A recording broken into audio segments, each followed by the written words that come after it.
In the Senate of the United States, a resolution to establish a select committee of the Senate to conduct an investigation and study of the extent, if any, to which illegal, improper, or unethical activities were engaged in by any persons acting individually or in combination with others in the presidential election of 1972, or any campaign, canvass, or other activity related to it. From Washington, NPAC brings you gavel-to-gavel videotape coverage of today's hearings by the Senate Select Committee on Presidential Campaign Activities. Here is NPAC senior correspondent Robert McNeil. Good evening. This may be one of the most extraordinary days in many years of congressional investigations. In the replay, you are about to see the number 2 man in the Nixon re-election campaign, Jeb Stuart Magruder, makes an apparently complete confession that he took part in planning the Watergate burglary and then systematically lied about it for fear the truth would affect Mr. Nixon's re-election chances. He also firmly implicates a host of other campaign or White House officials in the Watergate operation or the cover-up, including former Attorney General John Mitchell. For months, we have been reading bits of evidence, charges, allegations, rumors. Tonight, one of those central to the whole Watergate scandal lays it out in a way so damning and so complete that it will take extraordinary agility by many people to wriggle out of his accusations. There are apparently 2 reasons Magruder decided to talk. First, as he explains, the cover story was rapidly losing credibility. And second, he was offered a deal by the prosecution. In return for telling all he knew about the situation, he will only be hit with 1 charge, thereby greatly reducing his jeopardy. Well, here tonight to talk about this type of deal that result in testimony of this kind is John Kramer of the Georgetown University Law Center, who watched the hearings with us today. Mr. Kramer, how common is this kind of deal that Magruder made? The deal to plead guilty to 1 count of an indictment is a very common matter wherever white-collar crime is concerned. Indeed, it's probably the only way you can ever make a case. As you can see here, somebody has to break, somebody has to tell the truth, and in this case implicate many, many others, as you'll see later this evening. Of course, the deal is a funny kind of deal. It's not like a contract that you might sign. It isn't really binding. As a matter of fact, it cannot technically even be mentioned in the courtroom, although, in fact, apparently Mr. Magruder has agreed to plead guilty to 1 felony count of a conspiracy to obstruct justice. When he goes into court to make that plea, the judge will ask him whether he's been promised anything or any kind of deal has been made, and Mr. Magruder will say no. That's the only way the guilty plea will be accepted, so there'll be a little charade in court when that goes on. Of course, Mr. Magruder also testified under a limited use immunity, so that nothing that, if in fact the deal fell through, nothing that he says today in these hearings could ever be used against him in open court. He would have to be convicted out of the mouths of other people like Mr. Strawn or Mr. Dean, but not out of his own mouth. Okay, thank you. We'll be back at the end of tonight's broadcast to discuss these and other issues. Also, at the conclusion of tonight's broadcast, Peter Kay will have an interview with Committee Chief Counsel Sam Dash about the future course of the Watergate hearings when they resume next week. All right, the committee seems almost as curious about the question of motivation as it does about the break-in and the cover-up themselves. Magruder said there was a climate created in the White House and at the re-election committee that permitted discussion of such plans, a climate caused by the reaction to those who opposed the Nixon administration by breaking the law in many ways, failing to report for military duty or publicly burning draft cards. I saw people that I was very close to breaking the law without any regard for any other person's pattern of behavior or belief. And I believed as firmly as they did that the President was correct in this issue. So consequently, and let me just say, when these subjects came up, and although I was aware they were illegal, and I'm sure the others did, we had become somewhat inured to using some activities that would help us in accomplishing what we thought was a cause, a legitimate cause. Now, that's absolutely incorrect. 2 wrongs do not make a right. For the past year, I've obviously had to consider that, and I understand completely that was an absolute incorrect decision. But that is basically, I think, the reason why that decision was made, because of that atmosphere that had occurred. And to all of us who had worked in the White House, there was that feeling of resentment and of frustration at being able to deal with issues on a legal basis.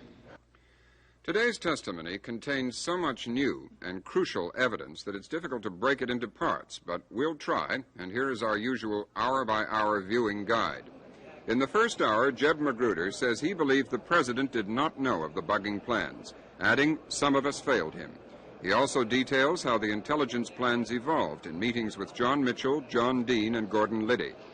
In the second hour, Magruder admits that he knew the bugging plans were illegal at the time they were approved. And under questioning, he repeats that he had no dealings with the president either before or after the break-in. In the third hour, Magruder says that he learned from John Dean that he would not be indicted in August by the Watergate grand jury. He says Dean got the information from Justice Department sources. Also in that hour, Magruder tells about going to talk with H.R. Haldeman in January of this year. He says he told Haldeman then that he would commit perjury at the Watergate trial. In the fourth hour tonight, Magruder tells the senators, "I developed the cover-up, and there was no opposition to keeping the truth a secret." Under more tough questioning from Senator Ervin, Magruder says promises of jobs and executive clemency for the Watergate 7 were aimed at keeping people from talking. In the final hour tonight, Magruder testifies that John Dean prepped him before his grand jury appearance in August. And when he finally told John Mitchell he was going to tell the prosecutors the whole story, he says that Mitchell said he could not go along with that. Well, with that rundown of today's developments, here is Senator Sam Ervin, the committee chairman, calling the committee to order.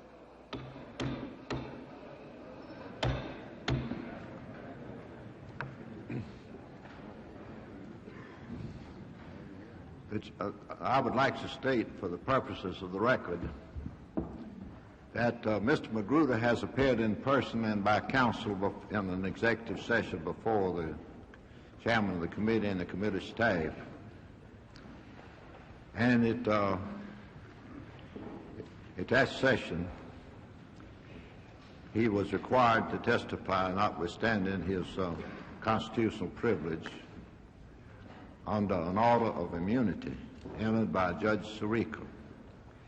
And for that reason, I'd like to find that all of the testimony which Mr. Magruder has heretofore given to the chairman and the committee staff, and that all of the testimony which he will give to the Senate committee on this occasion is given to him pursuant to an order of immunity entered by Judge Sirica, pursuant to sections 6002 and 6005 of Title 18 of the United States Code. Mr. Magruder, will you stand up? Do you swear that the evidence which you shall give to the Senate Select Committee on presidential campaign activities shall be the truth, the whole truth, and nothing but the truth, so help you God? I do. Mr. Magruder, will you state your full name and address? Jeb Stuart Magruder, 4814 Fort Sumner Drive, Bethesda, Maryland. You are accompanied by counsel at this proceeding. Yes, sir. Will counsel please identify himself for the record? James Bierbauer, Washington, D.C. Mr. Magruder, what is your present position? I'm a consultant. And are you a private consultant? Do you have a firm name? Yes, I Metropolitan Research Services, and I'm a private consultant.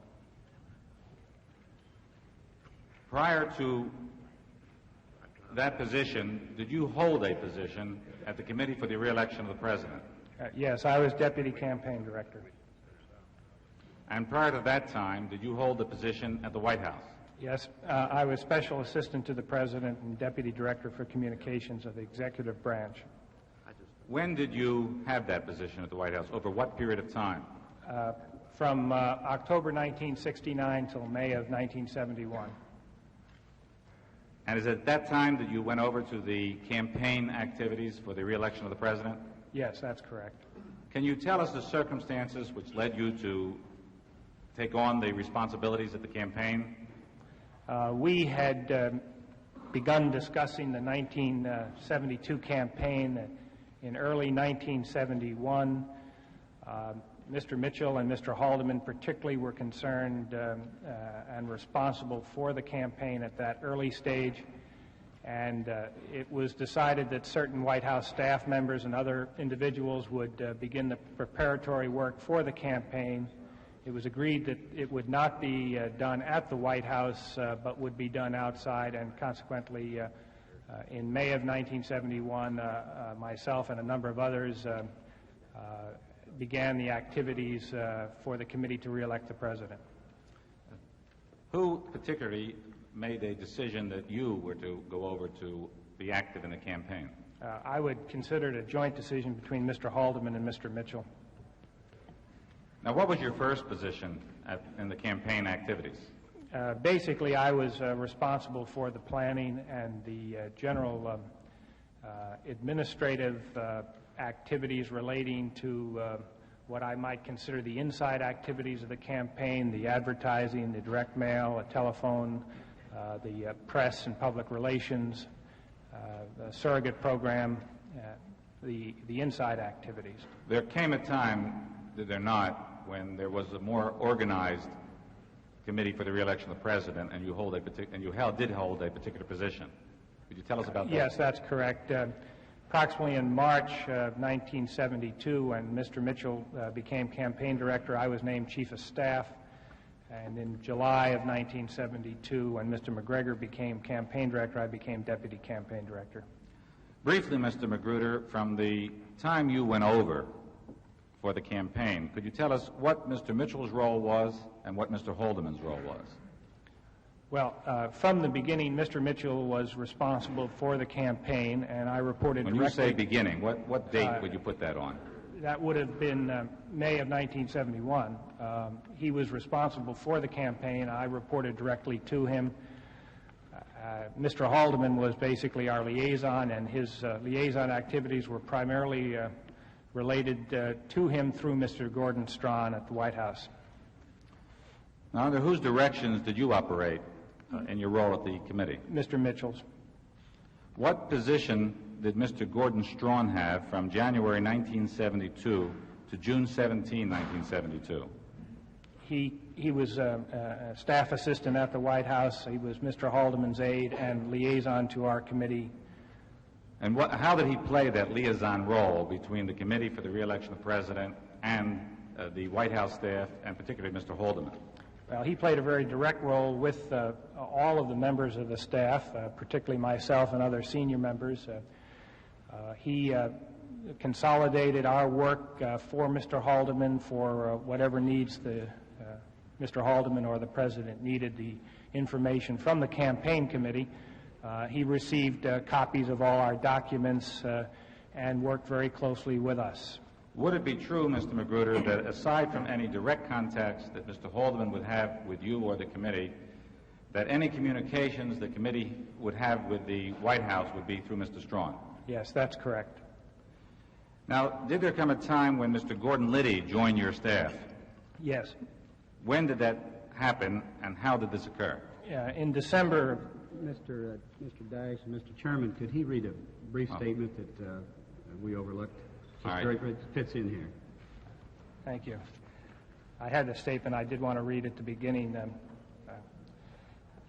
I did help organize the committee for the re-election of the president beginning in May of 1971, and I remained there throughout the entire campaign. Unfortunately, we made some mistakes in the campaign which have led to a major national concern. For those errors in judgment that I made, I take full responsibility. I am, after all, a mature man, and I am willing to face the consequences of my own acts. These mistakes were made by only a few participants in the campaign. Thousands of persons assisted in the campaign to re-elect the president, and they did nothing illegal or unethical. As far as I know, at no point during this entire period, from the time of planning of the Watergate to the time of trying to keep it from the public view, did the president have any knowledge of our errors in this matter. He had confidence in his aides, and I must confess that some of us failed him. I regret that I must today name others who participated with me in the Watergate affair. This is not through any desire to implicate others, but simply to give you the facts to the best of my recollection. Thank you. All right, Mr. Magruder, again, the question. There came a time when Mr. Gordon Liddy joined your staff, and would you tell us when that happened and how did this occur? He joined our staff in December of 1971.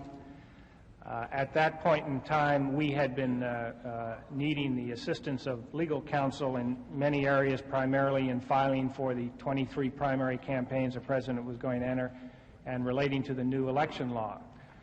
Before this time, we had been using basically John Dean and his legal staff to assist us, and John was looking for an attorney to assist us. We had gone through a number of names. In December, John Dean indicated to me that he had found an attorney that was acceptable to the then Attorney General, and he brought G. Gordon Liddy to my office on a Friday early in December. He discussed with me his legal abilities and the General Counsel's activities, and he also indicated that he would be the individual to engage in intelligence gathering operations, that he had considerable background in this area. Mr. Dean and I and Mr. Mitchell had discussed the intelligence gathering situation previously, and Mr. Dean brought Mr. Liddy over for both those purposes. Approximately a week later, I think December 13th exactly, on a Monday, he joined our staff as General Counsel. With regard to these intelligence operations, which Mr. Liddy now was going to undertake, could you give us some of the context of the earlier plans on the intelligence operations that now Mr. Liddy was going to fill? In September of 1971, we had a luncheon meeting. John Dean called and asked me to join he and Jack Caulfield for lunch. At that time, they had envisioned a private investigating firm being formed by Mr. Caulfield.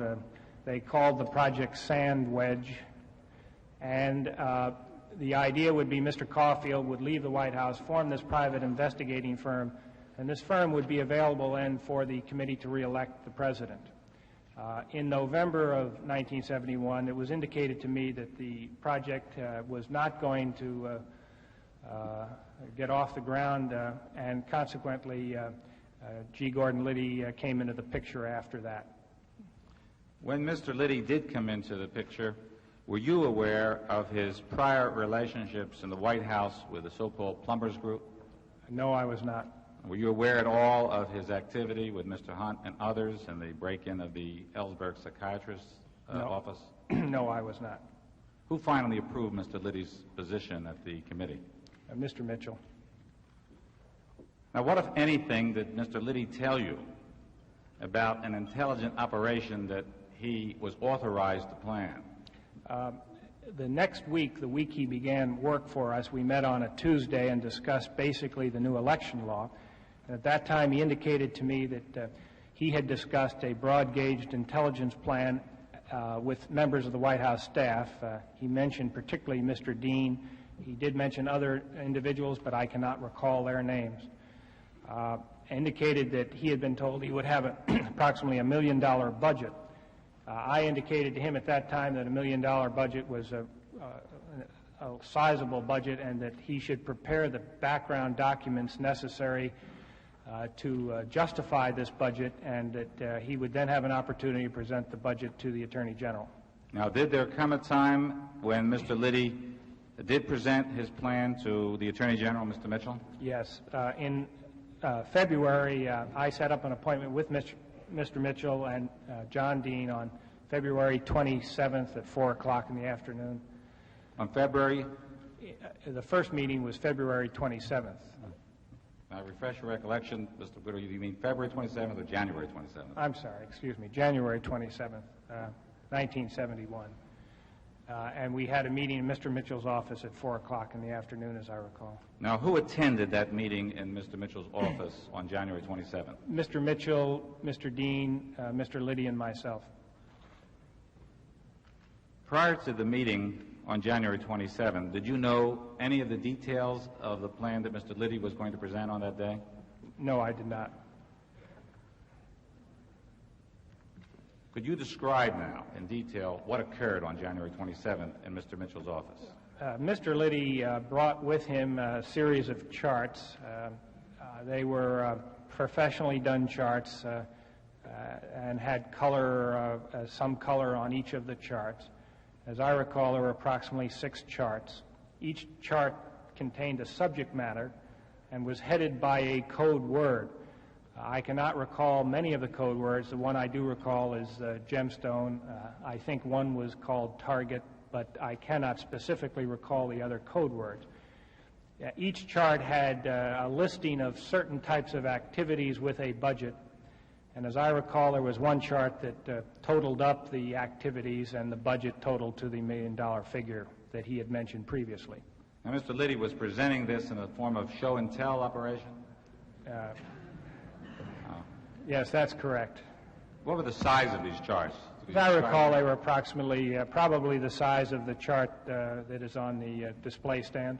And were they on an easel or display stand in the Attorney General's office? Yes. Do you have any idea of where these charts were prepared or who prepared them? No, I do not. You say that the charts dealt with various projects and they had code names on them. Could you give us, to your best recollection, what some of these projects were? There was, of course, the projects including wiretapping, electronic surveillance, and photography. There were projects relating to the abduction of individuals, particularly members of radical groups. We were concerned about the convention in San Diego. And Mr. Liddy had a plan where the leaders would be abducted and detained in a place like Mexico, and that they would then be returned to this country at the end of the convention. He had another plan which would have used women as agents to work with members of the Democratic National Committee and at their convention and here in Washington, and hopefully through their efforts they would obtain information from them. Now, with regard to these women, I'm going to ask the audience to please refrain from laughter or any kind of demonstration. with regard to the use of these women as agents, did this involve the use of a yacht in Miami? He envisioned renting a yacht in Miami and having it set up for sound and photographs. And what would the women be doing at that time? I really could only estimate, but... Well, based on his project, as your recollection, well, what did he indicate in this? They would have been, I think you could consider them call girls. Do you recall any project dealing with a mugging project involving demonstrators? I don't specifically recall that. Now, what was the total budget that he presented at this meeting? Approximately $1 million. How long did Mr. Liddy's presentation take? Approximately 30 minutes. Mr. Magruder, what was Mr. Mitchell's reaction, Mr. Dean's reaction, your own reaction when you heard this presentation? I think all three of us were appalled. The scope and size of the project was something, at least in my mind, was not envisioned. I don't think it was in Mr. Mitchell's mind or Mr. Dean's, although I can't comment on their state of mind at that time. Mr. Mitchell, in an understated way, which was his method of dealing with difficult problems like this, indicated that this was not an acceptable project. And did Mr. Mitchell give Mr. Liddy any instructions at the end of this meeting? He indicated that he should go back to the drawing boards and come up with a more realistic plan. So it would be true that Liddy at least left that meeting without being discouraged from continuing to plan an intelligence operation? I would say he was discouraged, but he was given the right to come up with a more reasonable plan. Did you have any discussion with Mr. Liddy after the meeting? Yes, he met with John Dean and I on our way back to the committee and indicated his being disturbed because he had assumed that everyone would have accepted this project at face value. We indicated that certain of these things were inappropriate and that he would have to redo them and come back at a later date.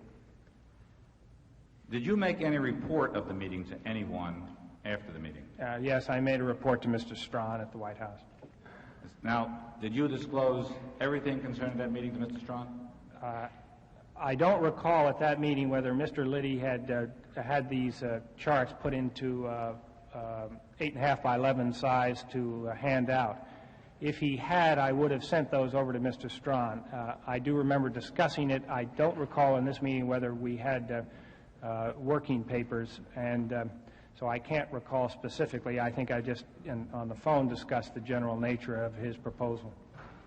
Was this telephone conversation with Mr. Strawn, in which you did report the general nature of the discussion, consistent with your general reporting to Mr. Strawn, as you did from time to time, matters that should get to the White House staff? Yes, everything that I did at the committee, everything that we did was staffed to Mr. Strawn so that he could alert other officials at the White House as to our activities.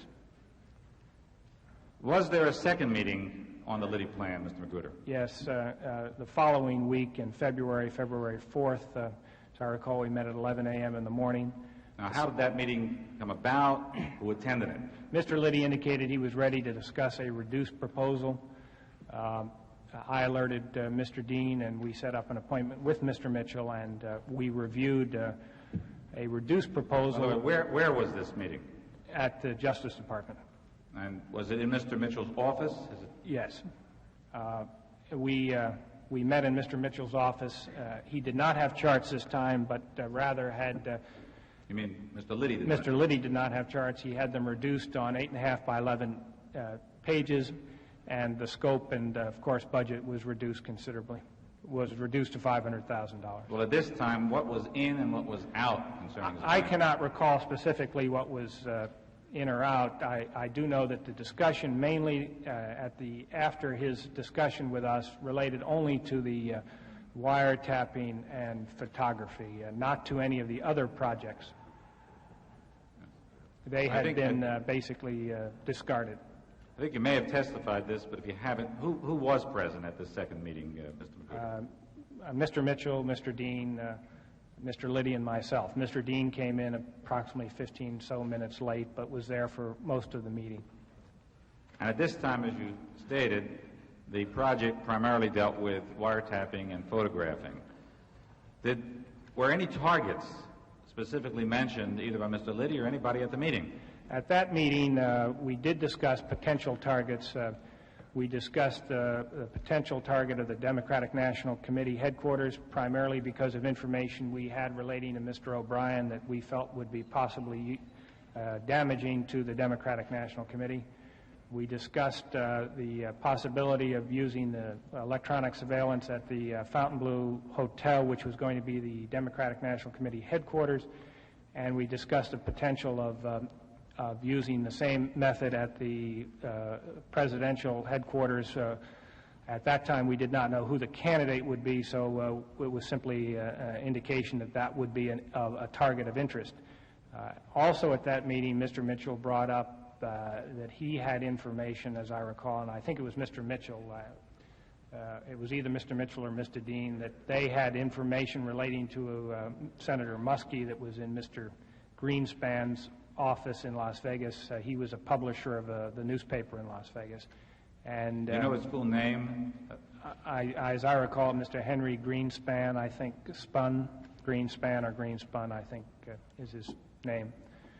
He's the publisher of the Las Vegas newspaper. And Mr. Liddy was asked to review the situation in Las Vegas to see if there would be potential for an entry into Mr. Greenspan. Potential for what, Mr. Magruder? Potential for an entry into Mr. Greenspun's office. Do you know what it was that they were looking for in Mr. Greenspun's office? No, I do not. Do you know what the information was that Mr. Mitchell mentioned concerning Mr. O'Brien? Yes. We had information from reliable sources that at the Democratic National Convention, they had a business exposition. The business exposition was being put on by by a separate business exposition company. It was our understanding that the fee the business concerned paid to this business company was then kicked back, or partially kicked back, to the Democratic National Committee to assist them in the payment of their debts. Aside from that kind of information, what was the general information or general kind of information that you would be looking for in these break-ins or electronic surveillance?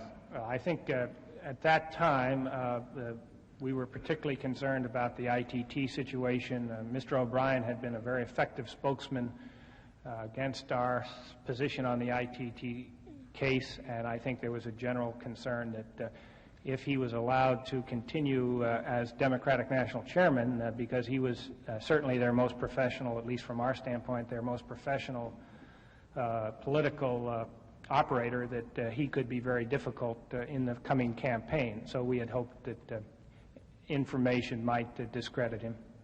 All right, how did that meeting end? What was Mr. Mitchell's reaction to this presentation at the second meeting? It still was disapproval, or let's say, I should say, we agreed that it would not be approved at that time, but we would take it up later, that he just didn't feel comfortable with it even at that level. But again, would it be true to say that at least Mr. Liddy was encouraged to continue in his planning? Yes, I think that's correct. Now, after this meeting, Mr. Magruder, did you report to anyone about the meeting? Yes, I sent the documents that Mr. Liddy had given us at the meeting to Mr. Strawn. And again, was this in your normal course of using Mr. Strawn as liaison to the White House staff people, such as Mr. Haldeman? Yes, I automatically sent all documents to Mr. Strawn. And did those documents contain all of what Mr. Liddy had presented at that meeting? Well, certainly all of the specific discussion. They did not contain, as an example, the discussion on targets, because that was a discussion and that was not in the documents. Did you have a telephone conversation with Mr. Strawn concerning that meeting? Yes, I indicated the general context of that meeting. And did that include Mr. Mitchell's suggestion concerning the Las Vegas mission? I cannot recall specifically that point, but I would assume that I probably discussed the key targets that we had discussed. And that would include the Democratic National Committee headquarters and Mr. O'Brien. Did you discuss the meeting with anybody else, either at the committee or the White House? I can't recall discussing it with anyone else. Was there any special role that Mr. LaRue played at the Committee for the Re-election of the President? Mr. LaRue was an advisor to Mr. Mitchell. He was a close friend of Mr. Mitchell's. He had become a close friend of mine. He was someone who worked with all of us. We all felt he had an astute political judgment, and we worked very closely with Mr. LaRue on literally all matters that concern the committee. Did there come a time after the second meeting that you had some difficulty with Mr. Liddy and Mr. LaRue played some role in that? Yes. Can you tell us about that? Approximately mid-March, I had requested certain things from Mr. Liddy, I think relating to his legal work as general counsel, and they had not been forthcoming, and I met him, ran into him in the third floor of our building, and asked him would he be more cooperative in producing the work that we needed quickly. He indicated some disturbance with me at that time. I went upstairs and was somewhat agitated, and asked him to come upstairs and discuss this matter with me, and at that time Mr. LaRue sat in part of the meeting. At that time we agreed that Mr. Liddy would terminate from our committee completely at first. What was the difficulty that did occur, and what was the altercation, if you could be a little more specific? Well, I simply put my hand on Mr. Liddy's shoulder, and he asked me to remove it, and indicated that if I didn't, serious consequences could occur. Was he more specific than serious consequences? Well, he indicated he would kill me, but I want to make it clear that I don't regard that, and I do not now regard that as a specific threat. It was simply Mr. Liddy's mannerism. I think he was indicating to me that he did not care for his relationship with me. That was all. Yeah. Where actually did this particular meeting with you and Mr. Liddy occur? The altercation or the meeting? The altercation. In the lobby of the third floor of the reception area of the committee. And thereafter there was a meeting with Mr. Liddy and Yes. Mr. LaRue came up? Yes. Where did that occur? In my office. What happened at that time? Well, at first we agreed, Mr. Liddy and I, that he would terminate completely from the committee all activities. Then we discussed the intelligence gathering, and He indicated at one point that possibly Mr. Hunt could become involved directly in this area, or that we could cease any consideration of that. At that time, as I recall, Mr. Liu indicated it would be best if we retain Mr. Liddy at least in that area. But he was not overly specific. He just thought it was best that we keep things cool and not get too excited about the situation. And what we then agreed to was to terminate him from our committee as general counsel, but retain him in the area of intelligence gathering. Well, now, at the time, Mr. LaRue was anxious to have you keep Mr. Liddy in the intelligence gathering. Did Mr. LaRue know what Mr. Liddy was planning to do? I think, again, Mr. LaRue sat in on many of our meetings, and he and I have and are still very close friends, and we discussed, I'm sure, in general terms, Mr. Liddy's proposal. I could not recall a specific time sitting down with Mr. LaRue, though, and telling him exactly what Mr. Liddy's proposals were. By the way, did you know at that time that Mr. Hunt was working with Mr. Liddy? At that time, I think by that time, I had been encouraged by certain staff members at the White House to be sure that Mr. Hunt was not employed by us directly, but employed by Mr. Liddy, and so I think I was aware at that time What staff members of the White House made such encouragement? Mr. Howard, Richard Howard. Who is Mr. Richard Howard? He was Mr. Colson's assistant. And what, if anything, did he say to you? What kind of encouragement did he give you? Well, he indicated that Mr. Hunt had completed his assignments at the White House, and that since we were now engaged in intelligence activities, he thought I would find Mr. Hunt very valuable. I had only met Mr. Hunt once, so I was not really quite sure in what terms he would be valuable. So I indicated to Mr. Howard that he should refer Mr. Hunt to Mr. Liddy and that Mr. Liddy would employ him. I did not know at that time that he and Mr. Liddy had worked together before. Now, also concerning this altercation you had with Mr. Liddy and your decision to terminate his employment, did you receive any communication from any other person from the White House concerning Mr. Liddy? Yes. Evidently, Mr. Liddy, after he left my office, went and saw Mr. Dean and then Mr. Strawn.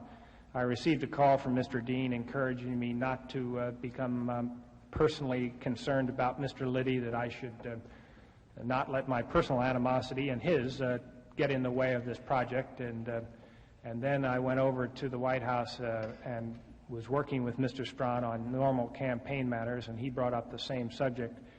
And as we walked back to the committee, it was a Friday afternoon, I recall, and it was raining. He indicated that although he had the same personal difficulties with Mr. Liddy, that probably Mr. Liddy was quite professional in this intelligence gathering, and we should retain him in this area. Did Mr. Eagles-Krogh ever talk to you concerning Mr. Liddy or Mr. Hunt? Mr. Krogh did talk to me about Mr. Liddy and mentioned a number of times that we should keep tight control over him, but that he was very effective. Did you know at any time of Mr. McCord's participation in Mr. Liddy's plan? No. After the February 4 meeting in Mr. Mitchell's office, when the plan was not still approved, did there come a time when anyone else in the White House urged you to get the Liddy plan approved? Yes. Mr. Charles Colson called me one evening and asked me, in a sense, would we get off the stick and get the budget approved for Mr. Liddy's plans, that we needed the information, particularly on Mr. O'Brien. He did not mention, I want to make clear, anything relating to wiretapping or espionage at that time. But in that discussion, did you have any idea, did you get the impression yourself that he knew what the Liddy plan was? Again, I want to be careful here. I think I knew that Mr. Hunt was a close friend of Mr. Colson's. He had been referred to me earlier by Mr. Colson. I did make the assumption that he did know, but he did not say that he was aware of the specifics, and never did say that to me at any time.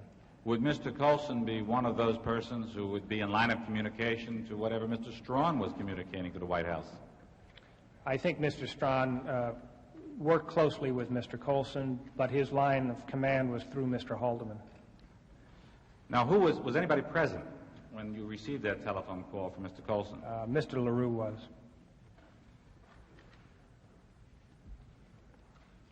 Were there any further contacts that you had with Mr. Howard, Mr. Colson's assistant, concerning the call that Mr. Colson made to you?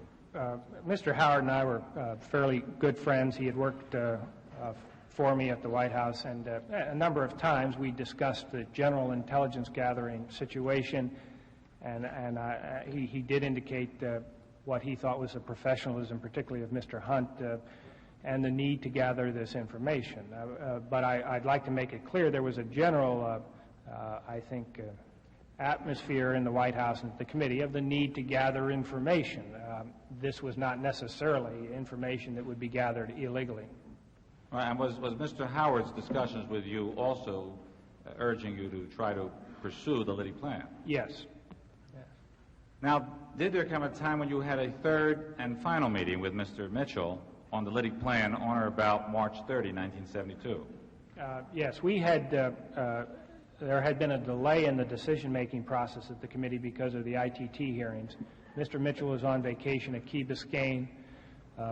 I went down to Key Biscayne. Mr. LaRue was there, and we met and went over approximately 30-some decision papers, mainly relating to direct mail and advertising, the other parts of the campaign. The last topic we discussed was the final proposal of Mr. Liddy's, which was for approximately $250,000. We discussed it, brought up again the pros and cons. I think I can honestly say that no one was particularly overwhelmed with the project, but I think we felt that the information could be useful, and Mr. Mitchell agreed to approve the project, and I then notified the parties of Mr. Mitchell's approval.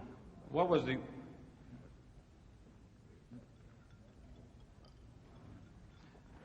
the form, by the way, of the memorandum or decision paper that was presented to Mr. Mitchell at this meeting? It was unlike our normal decision process where we had an approve, disapprove comment line at the bottom. It was simply the same 8.5 by 11 blank sheets typed up with the basics of the plan, the number of people he would have to hire, the number of electronic surveillance equipment, and amounts he would have to purchase, and so on. And I used a system which I think Mr. Reasoner has discussed, where I made 3 copies of each document that I would discuss with Mr. Mitchell. 1 copy went to Mr. Strawn for Mr. Haldeman. The other 2 copies I brought with me to Key Biscayne. I gave Mr. Mitchell the 1 copy. He did some marked up some of it. I cannot recall what he marked on these papers.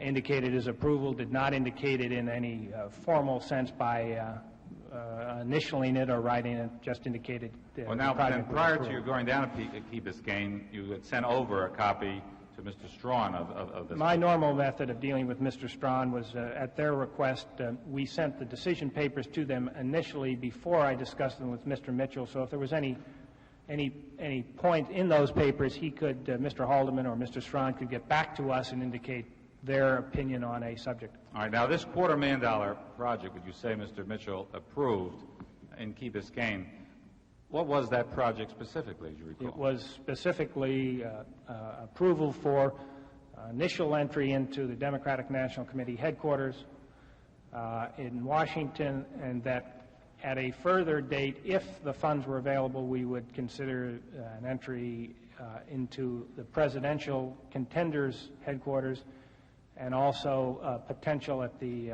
Fontainebleau Hotel in Miami. When you returned to Washington, Mr. Magruder, did you communicate to anyone that the Liddy plan on the $250,000 budget was approved? Yes, I attempted to reach Mr. Liddy while I was in Key Biscayne because he had indicated time problems. I was unable to do so, so when I came back to Washington, I indicated to Mr. Reasoner that Mr. Liddy's project had been approved, and would he notify Mr. Liddy. I called Mr. Strawn and indicated to him that the project had been approved, and I indicated to Mr. Sloan that Mr. Liddy would be authorized to draw $250,000 over the entire period of the campaign, but that he probably would need a sizable amount of that initially. Now, when you say that project that was approved included the entry of the Democratic National Committee headquarters and perhaps other entries, that also include the use of electronic surveillance or bugging? I'm sorry. When you said the project that was approved in Key Biscayne... To Mr. Strawn, I discussed it in detail. To Mr. Sloan... No, I'm not talking about Mr. Sloan. I'm talking about the project Mr. Mitchell approved in Key Biscayne. I think you said the project included an approval of the entry into Democratic National Committee headquarters. Did it also include use of electronic surveillance and bugging? It included electronic surveillance and photography of photographing of documents. Now, Mr. Sloan was told what? That Mr. Liddy was allowed to draw $250,000. But Mr. Strawn was given a fairly complete report on what was approved. Yes. Do you recall Mr. Sloan questioning an initial large sum of money, about $83,000, which Mr. Liddy requested after the approval of the plan? Yes. Could you tell us what happened and how that was resolved? Well, he called me and said that Mr. Liddy wanted a substantial sum. At that time, I didn't recall the amount, but Mr. Sloan indicates it's $83,000, and I would assume he's correct. I indicated that Mr. Liddy did have that approval. Mr. Sloan evidently then went to Mr. Stans. Mr. Stans went to Mr. Mitchell. Mr. Mitchell came back to me and said, why did Gordon need this much money? And I explained to him that this was, in effect, front-end money that he needed for the equipment and the early costs of getting this kind of an operation together. Mr. Mitchell understood, evidently told Mr. Stans it had been approved, and the approval was complete. Did you receive, Mr. Magruder, any progress reports now after the approval by Mr. Liddy? No, I did not. Did you know that there was to be an entry in the Democratic National Committee headquarters? Well, I assumed there would be. I did not know specifically when Mr. Liddy would do that, as I recall. I don't remember that he discussed the exact date with me, no. Well, do you recall a discussion that you had with Mr. Liddy concerning an effort to enter the McGovern headquarters? Yes. I think after as I recall, it was after the first entry into the DNC headquarters. Mr. Strawn and I were in my office, and Mr. Liddy came in, not in a formal meeting sense, it just came in and indicated that he had trouble the night before, that they tried to do a survey of the McGovern headquarters, and that Mr. Liddy indicated that to assist this, he had shot a light out. At that point in time, both Mr. Strawn and I became very concerned, because we understood from Mr. Liddy that he would not participate himself, nor would anyone participate in his activities that could be in any way connected with our committee. Now, when there was this entry into the Democratic National Committee headquarters, which we've had testified before this committee, occurred May 27th, around the Memorial Day weekend of 1972, did Mr. Liddy report that to you? Yes. And what did Mr. Liddy tell you when he reported that? He simply indicated that they had made a successful entry and had placed wiretapping equipment in the Democratic National Committee. Did he report to you at all that he had a monitoring station at the Howard Johnson's motel across the street? My understanding, my recollection was that he had it in a truck somewhere, but I guess he did not. That's my recollection, was in a truck, but I gather it was in the Howard Johnson. Were you aware at any time of Mr. Baldwin's participation in this? No, sir. When did you get any of the fruits or the results of this bugging and photographing operation? Approximately a week and a half after the initial entry, I received the first reports. They were in two forms. One were capitulations of the telephone conversations. They were done in a form in which you would know they were telephone conversations, but they weren't direct references to the phone conversations. And the second were photography, the pictures of documents that they had taken at the Democratic National Committee headquarters. Was there any special feature about these photographs? Well, the famous fingers were on the photographs, the rubber gloves with the fingers. Now, the documents in which you say the capitulation of the telephone conversations, where were they? What was the form of those documents? They were under the gemstone stationery.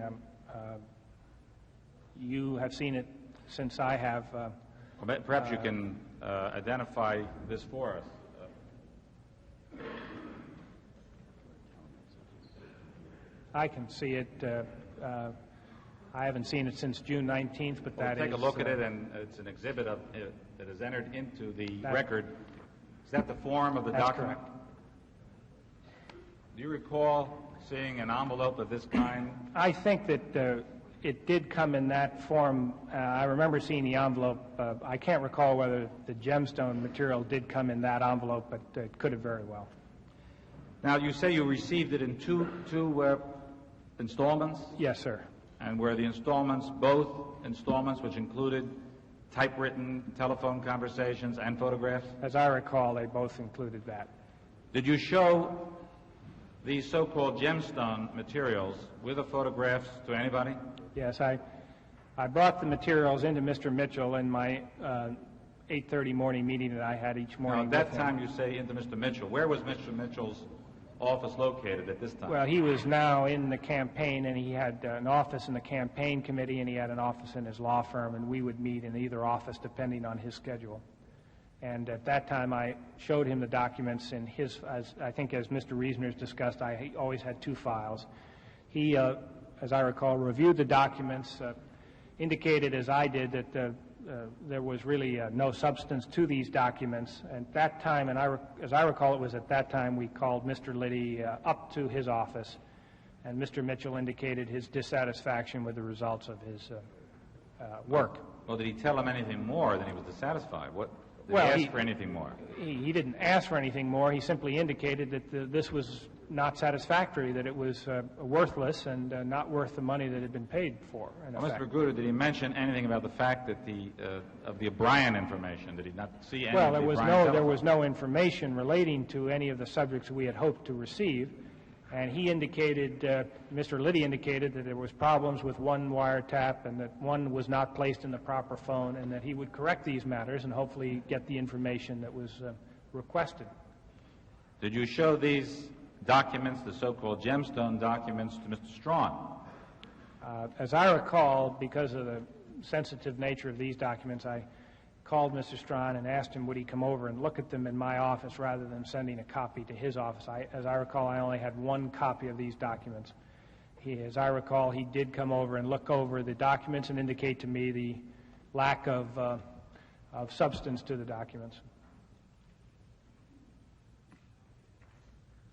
Now, in fact, Mr. Magruder, Mr. Liddy, Mr. Hunt, and others did go into another break-in of the Democratic National Committee headquarters in the early morning hours of June 17, 1972.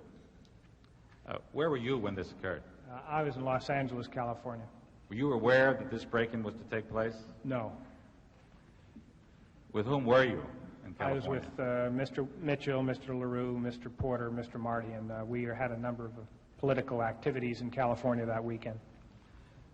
What took place in Los Angeles when you first learned about the break-in? Well, I was at breakfast at the Beverly Hills Hotel. There were a number of us, probably 8 or 10 of us at breakfast. I received a call from Mr. Liddy. He indicated to me that I should get to a secure phone. I said that there was no way I could get to a secure phone at this time. He indicated that there had been a problem the night before. I said, well, what kind of a problem, or something of that type, and he indicated that our security chief had been arrested at the Watergate. And I said, you mean Mr. McCord? And he said, yes. I think I blanched, to say the least, and said, I'll call you back immediately on a payphone to get more detail. And I did that. I went to a payphone and called him back, and he gave me more detail, which was simply that the 5 people had been apprehended at the Watergate and that Mr. McCord was among the 5. Now, did you report that back to anybody? Yes, I first talked with Mr. LaRue and indicated the problem, and Mr. LaRue then talked to Mr. Mitchell, and then Mr. Mitchell, Mr. LaRue, and I discussed it again together. We knew that Mr. Martin, who was there, was a closer friend of Mr. Liddy's than any of us, and Mr. Mitchell asked Mr. Martin to call Mr.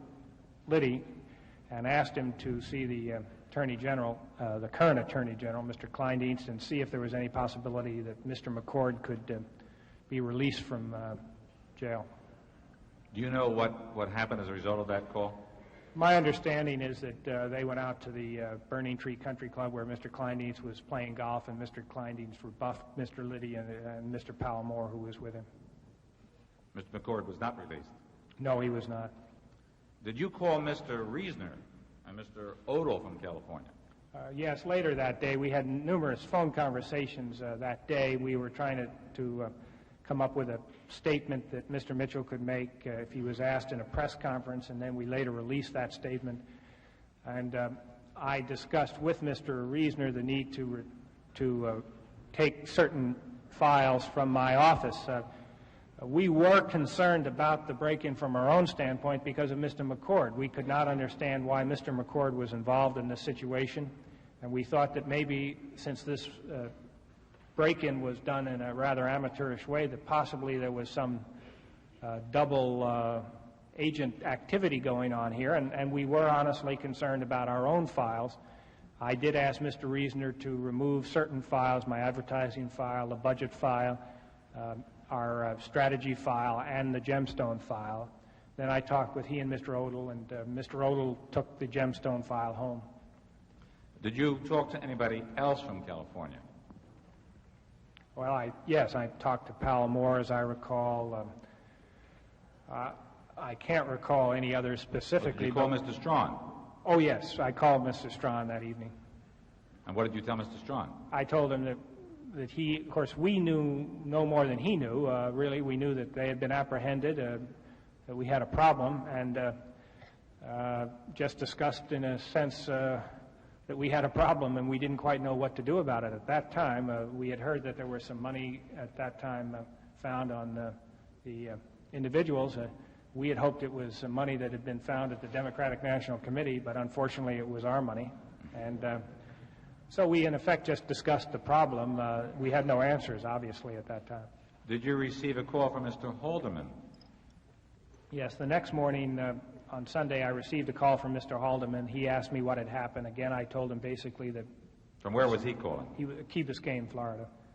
And he just asked me the basic background. I gave him the of the break-in now and what had happened. And I just told him what had happened. He indicated that I should get back to Washington immediately, since no one in any position of authority was at the committee, and to talk with Mr. Dean and Mr. Strawn and Mr. Sloan and others on Monday to try to find out what actually had happened and whose money it was and so on. Now, you did return to Washington. Yes, I did. And could you tell us, as briefly but as specifically as you can, what you did as soon as you returned to Washington, who you met with? Well, on Monday, I met with Mr. Dean, Mr. Strawn, Mr. Sloan, Mr. Liddy. Mr. Liddy and I didn't really have too much to say to each other.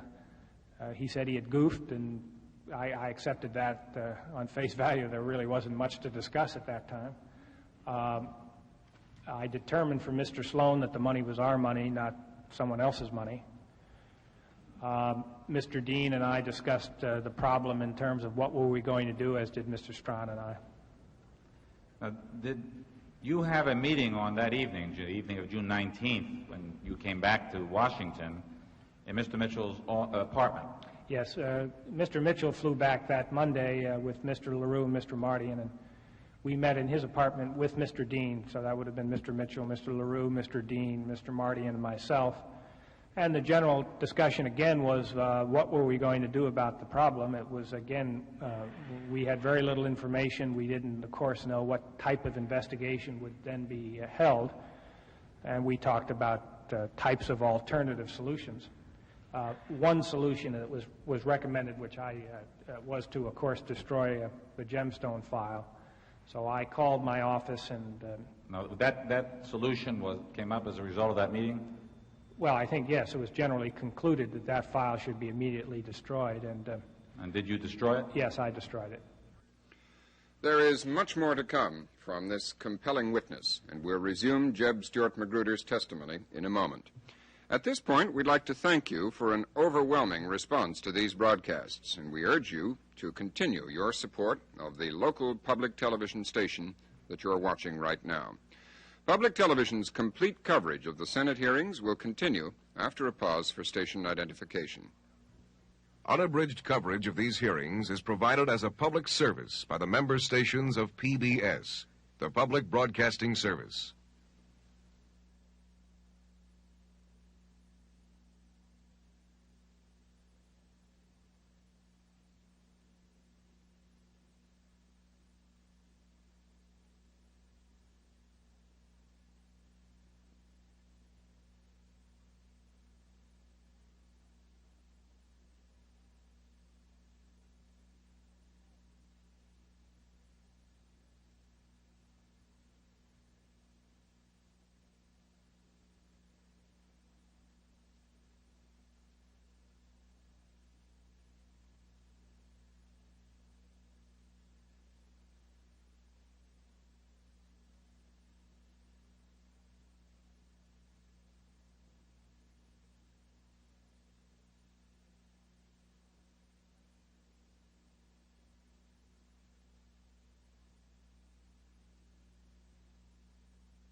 From Washington, NPAC continues its coverage of hearings by the Senate Select Committee on Presidential Campaign Activities.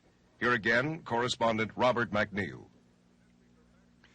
As we go back to the hearings, Jeb Magruder has just testified that he did destroy the gemstone files after a meeting with top campaign aides. Majority Counsel Sam Dash is now going to ask about John Dean's role following the break-in. Now, Mr. Dean's participation, by the way, in these meetings, was Mr. Dean operating on his own, or what was your understanding of Mr. Dean's role at these meetings?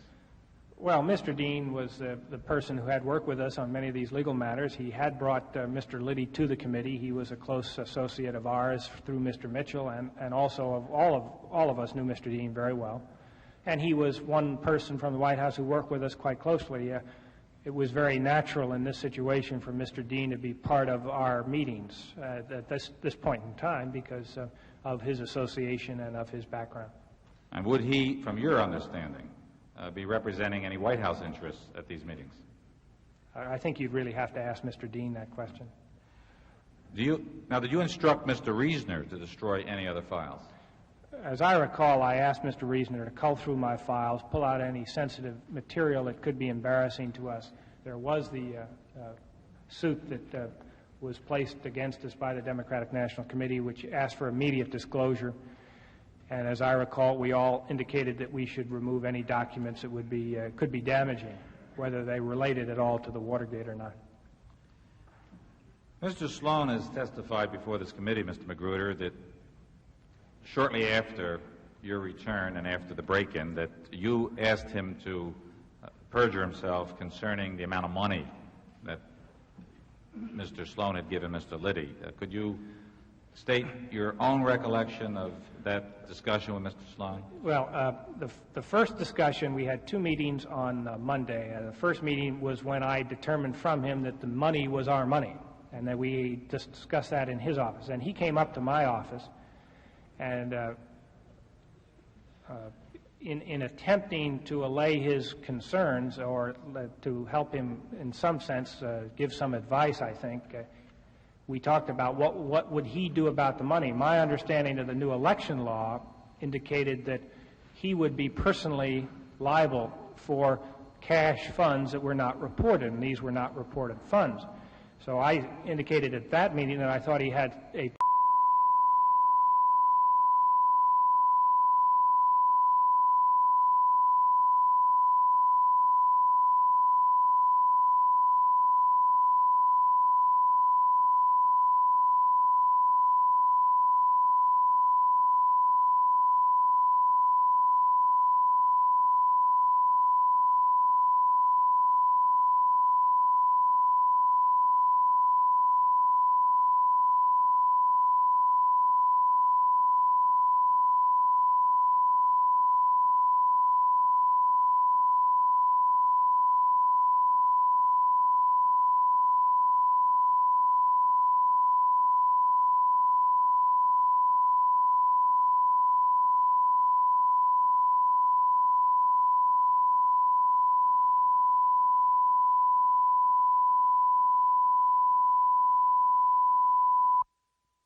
From Washington, NPAC continues its coverage of hearings by the Senate Select Committee on Presidential Campaign Activities.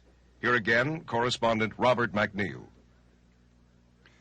As we go back to the hearings, Jeb Magruder has just testified that he did destroy the gemstone files after a meeting with top campaign aides. Majority Counsel Sam Dash is now going to ask about John Dean's role following the break-in. Mr. Dean's participation, by the way, in these meetings, was Mr. Dean operating on his own, or what was your understanding of Mr. Dean's role at these meetings?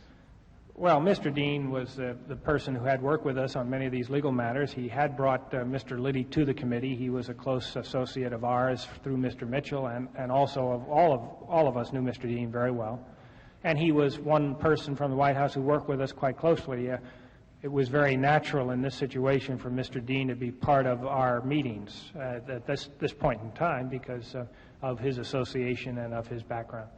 And would he, from your understanding, be representing any White House interests at these meetings? I think you'd really have to ask Mr. Dean that question. Now, did you instruct Mr. Reasoner to destroy any other files? As I recall, I asked Mr. Reasoner to cull through my files, pull out any sensitive material that could be embarrassing to us. There was the suit that was placed against us by the Democratic National Committee, which asked for immediate disclosure. And as I recall, we all indicated that we should remove any documents that would be could be damaging, whether they related at all to the Watergate or not.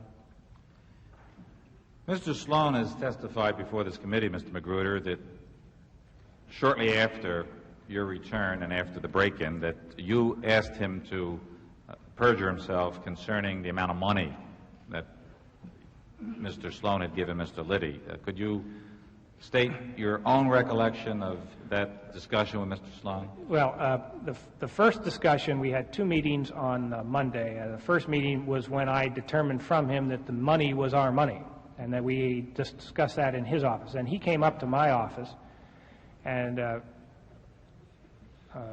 in attempting to allay his concerns or to help him in some sense give some advice, I think, we talked about what would he do about the money. My understanding of the new election law indicated that he would be personally liable for cash funds that were not reported, and these were not reported funds.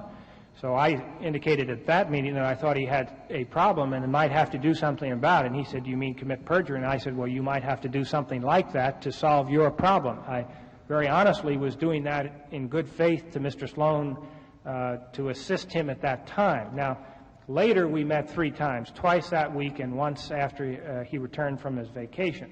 And that was on the subject of how much money had been allocated to Mr. Liddy.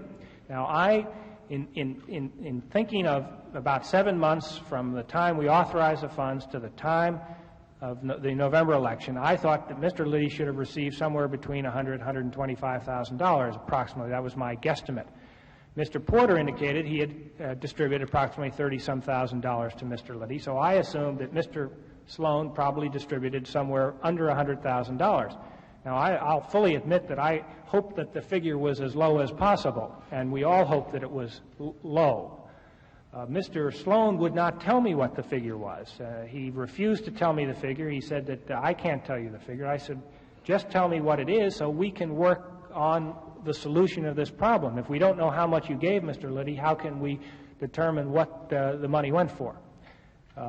On the third meeting, he and I went out and had a couple of drinks, and he still would not discuss the facts of this situation with me. I did not at that time or in any of those meetings ask him to do anything relating to the money other than tell me what the figure was and that I hoped it was a low figure. And I certainly did hope it was a low figure, but I had no problem accepting a higher figure because I thought we could work something out relating to any figure within reasonable limits. I think the real problem was that he knew it was $199,000, and I was aghast at that figure because there was no way Mr. Liddy should have received that much money in that short period of time. It was only 2.5 months since his approval. All right, now, Mr. Magruder, you said you needed some of this information to work out a solution. Isn't it true that sometime after the time you returned to Washington, California, and during the months of, say, June or July and August, that there came a time when you agreed to make up a story about how the break-in and the bugging took place and who was involved. Yes. I want to state here, though, that there was never any feeling on my part. No one asked me to do anything. I personally felt that it was important to be sure that this story did not come out in its true form at that time, as I think did the other participants. So I want to make it clear that no one coerced me to do anything. I volunteered to work on the cover-up story. But on your volunteering to work on it, who participated with you, without coercing you, in the working up of the fabricated story? Well, there were, from the time of the break-in to my second grand jury appearance, and then actually into my third grand jury appearance in September, a series of meetings. These meetings do not appear on my calendar because they were ad hoc meetings. They were not planned meetings. They were mainly held in Mr. Mitchell's office. The main participants typically were Mr. Mitchell, Mr. LaRue, Mr. Mardian, and Mr. Dean, although many other people would meet in these meetings. Much of the meeting would be on subjects that were perfectly, I think, acceptable to discuss. So it's very hard for me to pinpoint exactly when and how we came up with the cover-up story. But it became apparent when we found out the sums were in the $200,000 range that we had to come up with a very good story to justify why Mr. Liddy would have spent that amount of money on legal activities. Well, what was that story, Mr. Magruder, that you finally came up with? What we did was we simply took factual activity that we had asked Mr. Liddy to do, and we exaggerated to a great extent the amount of money spent on those activities to the tune of the $230-some thousand. I asked Mr. Porter to would he be willing to work with us on this cover-up story, and as he's testified, he indicated that he did. So he took care of, in effect, $100,000, and I took care of, in effect, $150,000 by indicating that Mr. Liddy had legal projects for us in the intelligence field. And we worked over this story with Mr. Mitchell and Mr. Dean, Mr. LaRue, and Mr. Mardian, although Mr. Mardian was participated to a much lesser extent with me than the others did. My primary contacts on the story were Mr. Dean and Mr. Mitchell. But all of these persons that you've named when you finally did arrive at the story knew, in fact, what actually had occurred. Yes, they did. Now, could you tell us why the story required that the break-in involvement be cut off at Mr. Liddy and not at you? Well, there was some discussion about me, and I volunteered at one point that maybe I was the guy who ought to take the heat because it was going to get to me, and we knew that. And I think it was there were some takers on that, but basically the decision was that because I was in a position where they knew that I had no authority to either authorize funds or make policy in that committee, that if it got to me, it would go higher, whereas Mr. Liddy, because of his past background, it was felt it would be believable that Mr. Liddy was truly the one who did originate it. And, of course, it was true, I think, that Mr. Liddy did originate the plan, was basically the one who did come up with these ideas in specific terms, and we felt that was more believable than someone like myself who did not have any background in this area authorizing these kinds of sums of money and authorizing this type of a program when it was known full well throughout the committee in the White House that I had no such authority. Now, did you tell this story that was developed to Mr. Parkinson and Mr. Bryan, who were representing the committee? After July 4th, Mr. Mardian brought Mr. Parkinson into my office and said to me that he would like me to tell the true story. And I said, do you mean the true story, which, at that time we were dealing in a number of stories, and it was, and he said, no, I want the true story. And I then, for 2 hours, I think, told Mr. Parkinson the true story.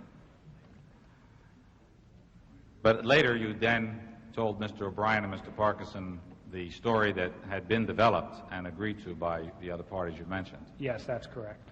Now, when were you first called before the grand jury, Mr. Magruder? My first grand jury appearance was July 5th. It was just an organizational appearance, in effect, who was who in the committee. The second appearance was in August 16th, which Now, was before the that critical- appearance, were you interviewed by the Federal Bureau of the Investigation? Yes. I was immediately after my grand jury appearance, I was interviewed by the Federal Bureau, or soon thereafter. Now, at the time you were interviewed by the FBI, had the story been developed? Yeah, we had not, we still had problems with the money, so, but other than that, we basically had developed the guidelines to the story, yes. And when you were interviewed by the FBI, did you tell this false story to the FBI? Yes, I did. And you say you were next brought before the grand jury when? In August 16th.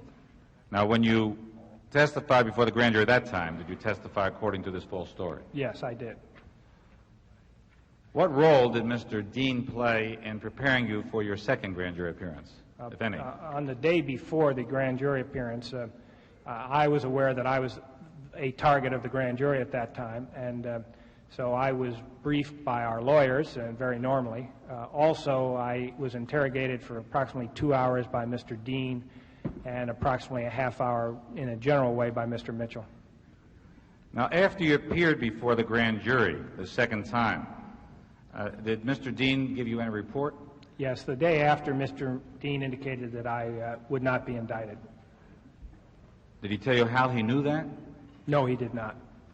And by the way, again, Mr. Dean's participation, you were aware, were you not, that Mr. Dean worked in the White House and did report to Mr. Ehrlichman and Mr. Haldeman?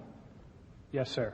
And I think you yourself, when you testified or before us in executive session, indicated that you were familiar with the roles that you had played at that level and Mr. Dean played.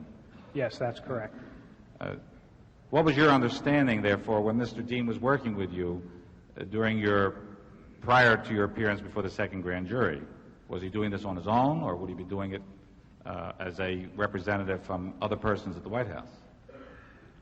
Well, again, it's an assumption on my part, and I think I should be very careful of.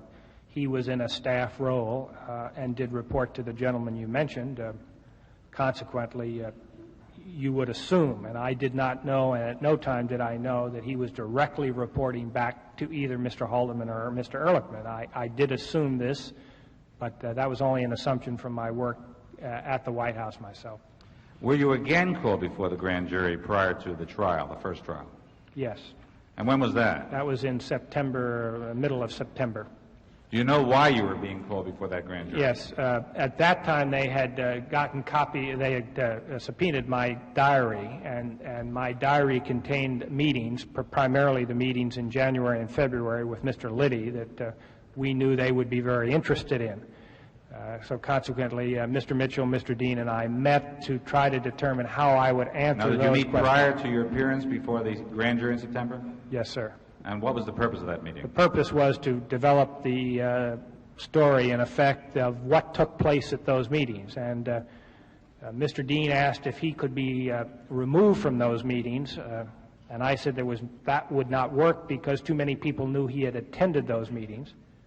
Then Mr. Mitchell, Mr. Dean, and I agreed that I would indicate that the first meeting never occurred, that we canceled it, and that at the second meeting we discussed the new election law, which actually had been passed that week, and that I introduced Mr. Liddy to Mr. Dean, that he had not, to Mr. Mitchell, that he had not met Mr. Mitchell. It turned out that he had met Mr. Mitchell, but I was unaware of that. So I indicated to the grand jury that it was an informal meeting to introduce Mr. Liddy and also to discuss the new election law.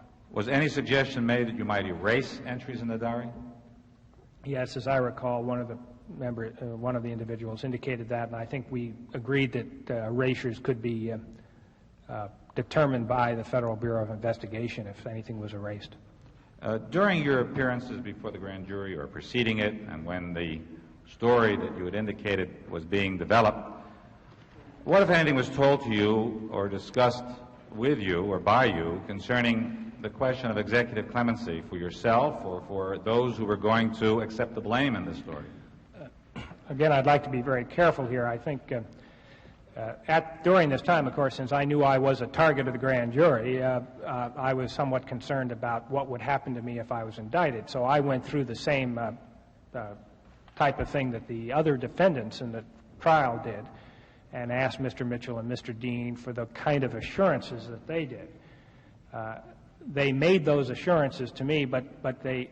Well, what assurances specifically? Well, they made assurances about income and being taken care of from your standpoint of my family and a job afterwards and that type of thing, and also that there would be a good opportunity for executive clemency. But having worked at the White House and being aware of our structure there, I did not take that as meaning a direct relationship to the President at all. In fact, the use of his name was very common in many cases where it was inappropriate. In other words, where he had not had any dealings in the matter. So I knew that this did not necessarily mean it came from the President or anyone else other than Mr. Dean and Mr. Mitchell. But you did not know to the contrary? No, I did not know to the contrary. Did you know or have any knowledge of any plans to pay attorney's fees or salaries to the defendants or support for the families of the defendants?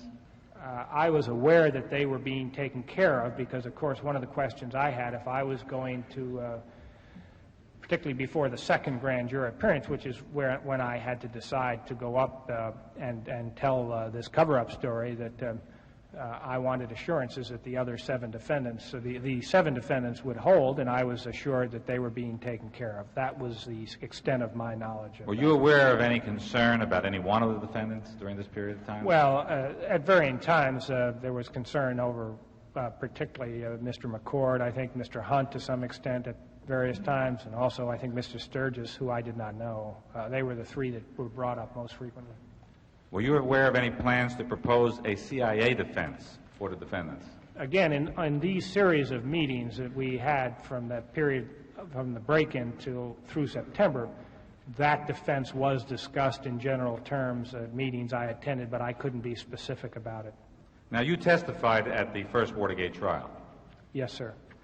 And at that trial, did you tell this same full story, that you had testified before the grand jury and told the FBI?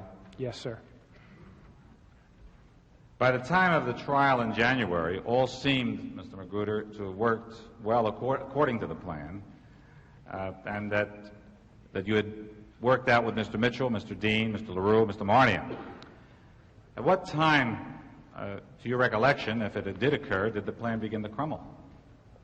Well, I think as soon as we realized that the grand jury was going to reconvene, much more so than Mr. McCord's statement, because I knew that Mr. McCord's statements would be hearsay.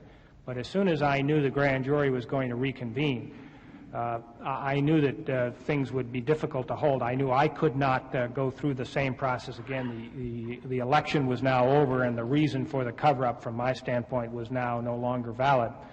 But also, I knew that Mr. Reisner,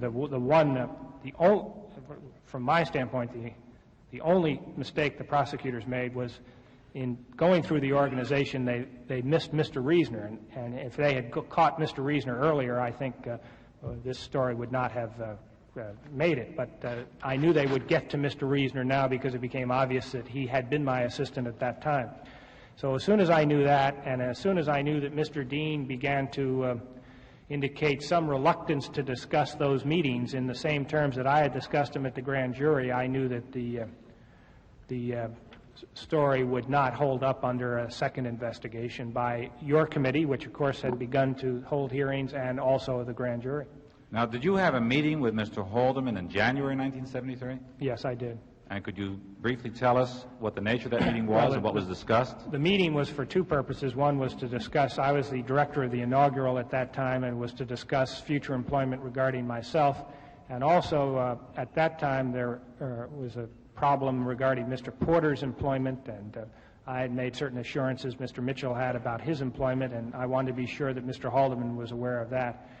And then thirdly, and I realize now that these were probably taped conversations, I had some conversations with Mr. Dean in his office where he indicated a certain lack of memory to events, and I became rather concerned. He indicated at one point that wasn't that surprising how this plan was ever put into operation. And I said, well, John, surely you remember the meetings we attended. And he didn't seem to remember those meetings. And I said to myself, something's going to happen here if that continues. I think, as it turned out, I think these conversations were taped. So I thought I'd better see Mr. Haldeman and tell him what had actually happened. I thought probably that this maybe was becoming scapegoat time, and that maybe I was going to be the scapegoat. And so I went to Mr. Haldeman. I said, I just want you to know that this whole Watergate situation and the other activities was a concerted effort by a number of people, and so I went through literally a monologue on what had occurred. And that was my first discussion with Mr. Haldeman, where I laid out the true facts. Do you know what day or date approximately in January that occurred? It would have been before the inaugural, because we were still working on the inaugural, but I would not. I would have to look in my diary as to what date specifically. Now, did there come a time when you met with Mr. Mitchell sometime after the trial? Yes. The McCord letter basically activated great concern in the sense... And that letter, I think the record would show, was March 23rd. That's correct. That was read out by Judge Sirica in the courtroom on the sentencing on March 23rd. That's correct. And that, of course, accelerated the process of concern on, I think, all of the participants' part. I, on Monday, the 25th, went to see the two lawyers from the committee. As you are aware, at this time, I did not have my own counsel, so I was depending on counsel basically from our committee. And I went over my problems with them, which I think were more acute at that time than the other participants, and they agreed that I had a serious problem and suggested that I retain my own counsel. I think they then transmitted that concern of mine to Mr. Mitchell's, because on Tuesday he called me at the Commerce Department and asked me to come to New York. I flew to New York that afternoon and discussed with him. You know what? Now, that date was what date? That would be March 27th. 27th or Tuesday. All right. You know, and the year, we're talking about 1973. 1973. What was your discussion with Mr. Mitchell in New York? I went through all of the problems I thought could occur because of the problems that renewed interest in this case would bring from your committee and from the grand jury, and indicated what should I do, and he indicated that I should hold, that he would take care of things, that everything would be taken care of. Now, at that time, I realized that he was no longer directly involved at the White House as he had been, and so I asked to see Mr. Haldeman with him the next day. He was but at that meeting, Mr. Magruder, what did you ask Mr. Mitchell to assure you? Well, again, I asked for the same assurances of salary and being taken care of if I had to go away for any period of time. Did you mention executive clemency? Yes, I did. Then you say you asked for a meeting with Mr. Haldeman. Yes, I felt that it would be appropriate, since this was something now that he was more directly involved on a day-to-day basis. Did you have that meeting with Mr. Haldeman? Yes, I did. When? On the following day, Wednesday, the March 28th, I think that. Who was present? Mr. Haldeman, Mr. Mitchell, and myself. What was discussed? Well, we discussed the same things that we had discussed with Mr. Mitchell, that I discussed with Mr. Mitchell. Mr. Haldeman was very careful to indicate to me that he would help me in any way as a friend, but could make no commitments for the President. Indicated that the real problems were differences of opinion over meetings, particularly the January and February meetings, where, of course, my view was that since the three, Mr. Mitchell, Mr. Dean, and I had agreed to my testimony, that they therefore should stay with that agreement. Mr. Mitchell indicated, of course, he was willing to do this, but Mr. Dean indicated that he had some question about it. But, Mr. Magruder, at this time, everybody knew that that agreement was an agreement based on a false story. Was that not true? Yes, that's correct. And Mr. Haldeman knew that then, did he not? I cannot recall in my meeting with him in January whether yes, I'm sure I did discuss those meetings. Yes. So that the attempt to get together and agree on that meeting was an attempt to get together to agree on what, at least from your point of view, would be to agree on the full story. That's correct. All right, now, did you have... Mr. Haldeman recommended that Mr. Dean, Mr. Mitchell, and I meet, which we did that afternoon.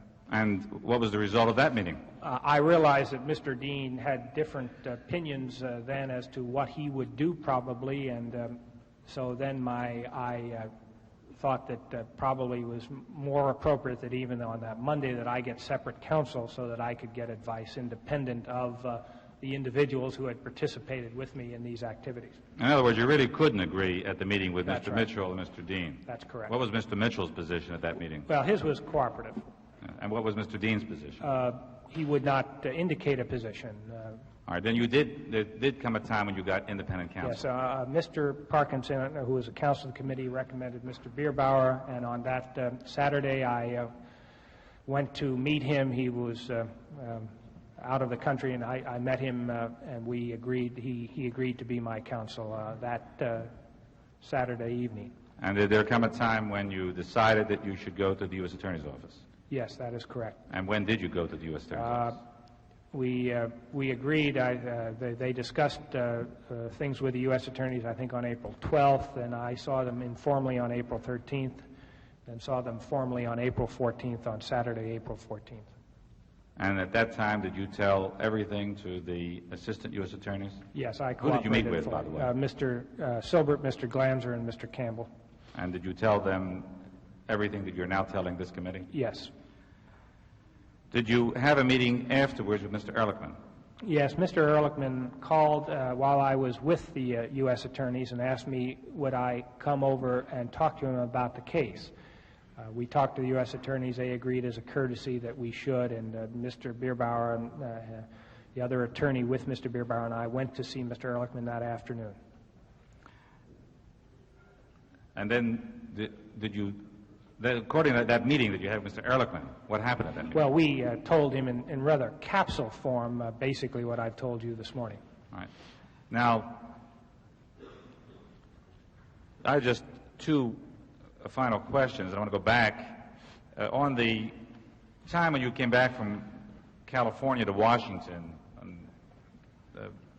putting you back to around June 24, do you recall having a meeting with Mr. Stans and with Mr. Mitchell? Yes, sir. And at that time, do you recall whether Mr. Stans was informed as to what occurred, actually, the true story and not the so-called false story? My recollection, and it was when we discussed this the other day, it was, I think, rather quick because we were trying to fold up. The discussion was in three parts. Earlier that morning, Mr. Sloan had come to our office. Mr. LaRue, who he had indicated in testimony was with him, was not there that weekend. He was in Mississippi. Mr. Sloan came up, and as I recall, Mr. Marty and myself and Mr. Mitchell were in the office, and that is at the time when Mr. Sloan was asking for guidance, and Mr. Mitchell indicated the statement about when the going gets tough, the tough get going, and we knew Mr. Sloan was rather disturbed with that. My understanding is he went down and talked to Mr. Stans, and Mr. Stans called and said he wanted to come up and see Mr. Mitchell. When he came up, Mr. Mitchell indicated I should stay in the meeting, which I did. It was not a long meeting, and basically three things were discussed in general terms. One was first, Mr. Stans wanted to know what had happened. We told him that things had not gone right, that things had gone wrong. We did not say that either he or Mr. Mitchell or I were directly involved in Mr. Liddy's activities, but that things had gone wrong, and we knew they had gone wrong, and we knew that Mr. Liddy was involved. So we discussed the fact that Mr. Liddy probably at some point in time would have to terminate his employment from the committee. Then, as I recall, we indicated to Mr. Stans the problem we had with the money, and would he try to work with Mr. Sloan to see if Mr. Sloan could be more cooperative about what happened to the money and how much there was, and Mr. Stans indicated that he would. In recollecting as best as I can that meeting, we did not get into great detail as to what had actually happened at the Watergate. All right, your testimony now here in public session, Yes. and you're correcting some of the statements Yes. that you made in executive session, which I believe the testimony would show that you did indicate to Mr. Stans that you and Mr. Mitchell were involved. I don't think I said that in executive session, but as I recall, and I did not remember that meeting in great detail until we talked about it, we didn't say we were directly involved. I think the impression was given that we were certainly aware of what had happened, yes. I think that would be a fair statement, that we we were aware of what had happened, and it was an operation that occurred while we were while he was in effect in charge of the campaign. And basically you were telling Mr. Stans how this money was spent, because... Yes, that's correct. All right, now, later, when you say that assurances were being made, or you had heard of assurances being made that the 7 criminal defendants and their families would be taken care of by financial support and otherwise, do you recall who gave you those assurances? Primarily Mr. Dean and Mr. Mitchell. Now, did you testify before the grand jury under any immunity provision? No, sir. When did you, by the way, most recently testify before the grand jury? That would have been probably 2 weeks after the April 14th discussion with the prosecutors. And what understanding do you have with the prosecutors with regard to yourself at this point? As I understand it, I will plead guilty to a 1-count felony charge of conspiracy. And will you be a witness at the criminal trial? Yes, sir. I have no further questions, Mr. Chairman. Senator Baker. Mr. Chairman, thank you very much. As we did on yesterday, we made an effort to rotate the questioning among members of the committee so that the sequence isn't exactly the same. We intend to try to do that again today with the chairman's concurrence and to rearrange the sequence of things in a little different way. I will now follow Mr. Dash. I'll yield then in our turn to Senator Weicker and Senator Gurney. And instead of minority counsel following after majority counsel, minority counsel will conclude the questioning of this witness. Mr. Magruder, I'm not clear in my mind about who originated the idea of the clandestine intelligence operation and when that was done. Well, Mr. Liddy was brought over to me at the committee in December, and I was told that he would handle our intelligence gathering operations by Mr. Dean. He indicated that Mr. Mitchell had approved this. We did not discuss in detail in that meeting what these operations would be. Did you discuss electronic eavesdropping? No, we did not. Did you discuss the Democratic National Committee? No, we did not. But the chain of events is that Mr. Dean recommended to you Mr. Liddy.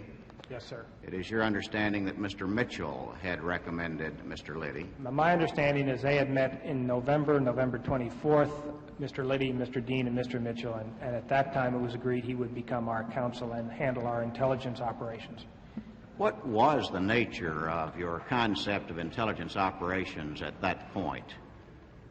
My concept? Yes, sir? or Mr. Dean's or Mr. Mitchell's, if you know. I do not know what their concept was. My concept was simply one of gathering as much information through sources in the opposition's committee would have been my concept at that time.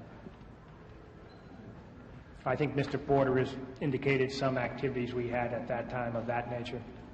Do you now have any further information that would shed any light on what Mr. Mitchell or Mr. Dean had in mind at that time about intelligence operations? The only thing I know is that Mr. Liddy, and this would be hearsay, of course, told me that Mr. Dean and other individuals, and I cannot honestly recall their names, had indicated to him he would have $1 million for his plans. And I think in concept, because these were very extensive plans, and he had obviously been working on them before he came to the committee.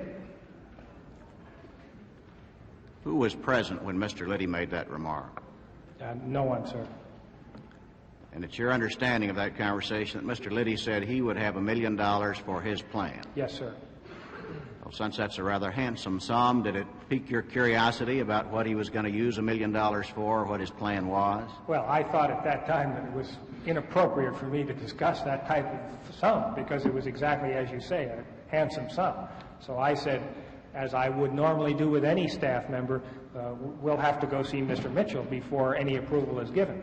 And you did go to see Mr. Mitchell, I believe, on January 27th? That's correct. 1972. Yes, sir. Had you participated in the formulation of this $1 million plan of Mr. Liddy's? No, sir.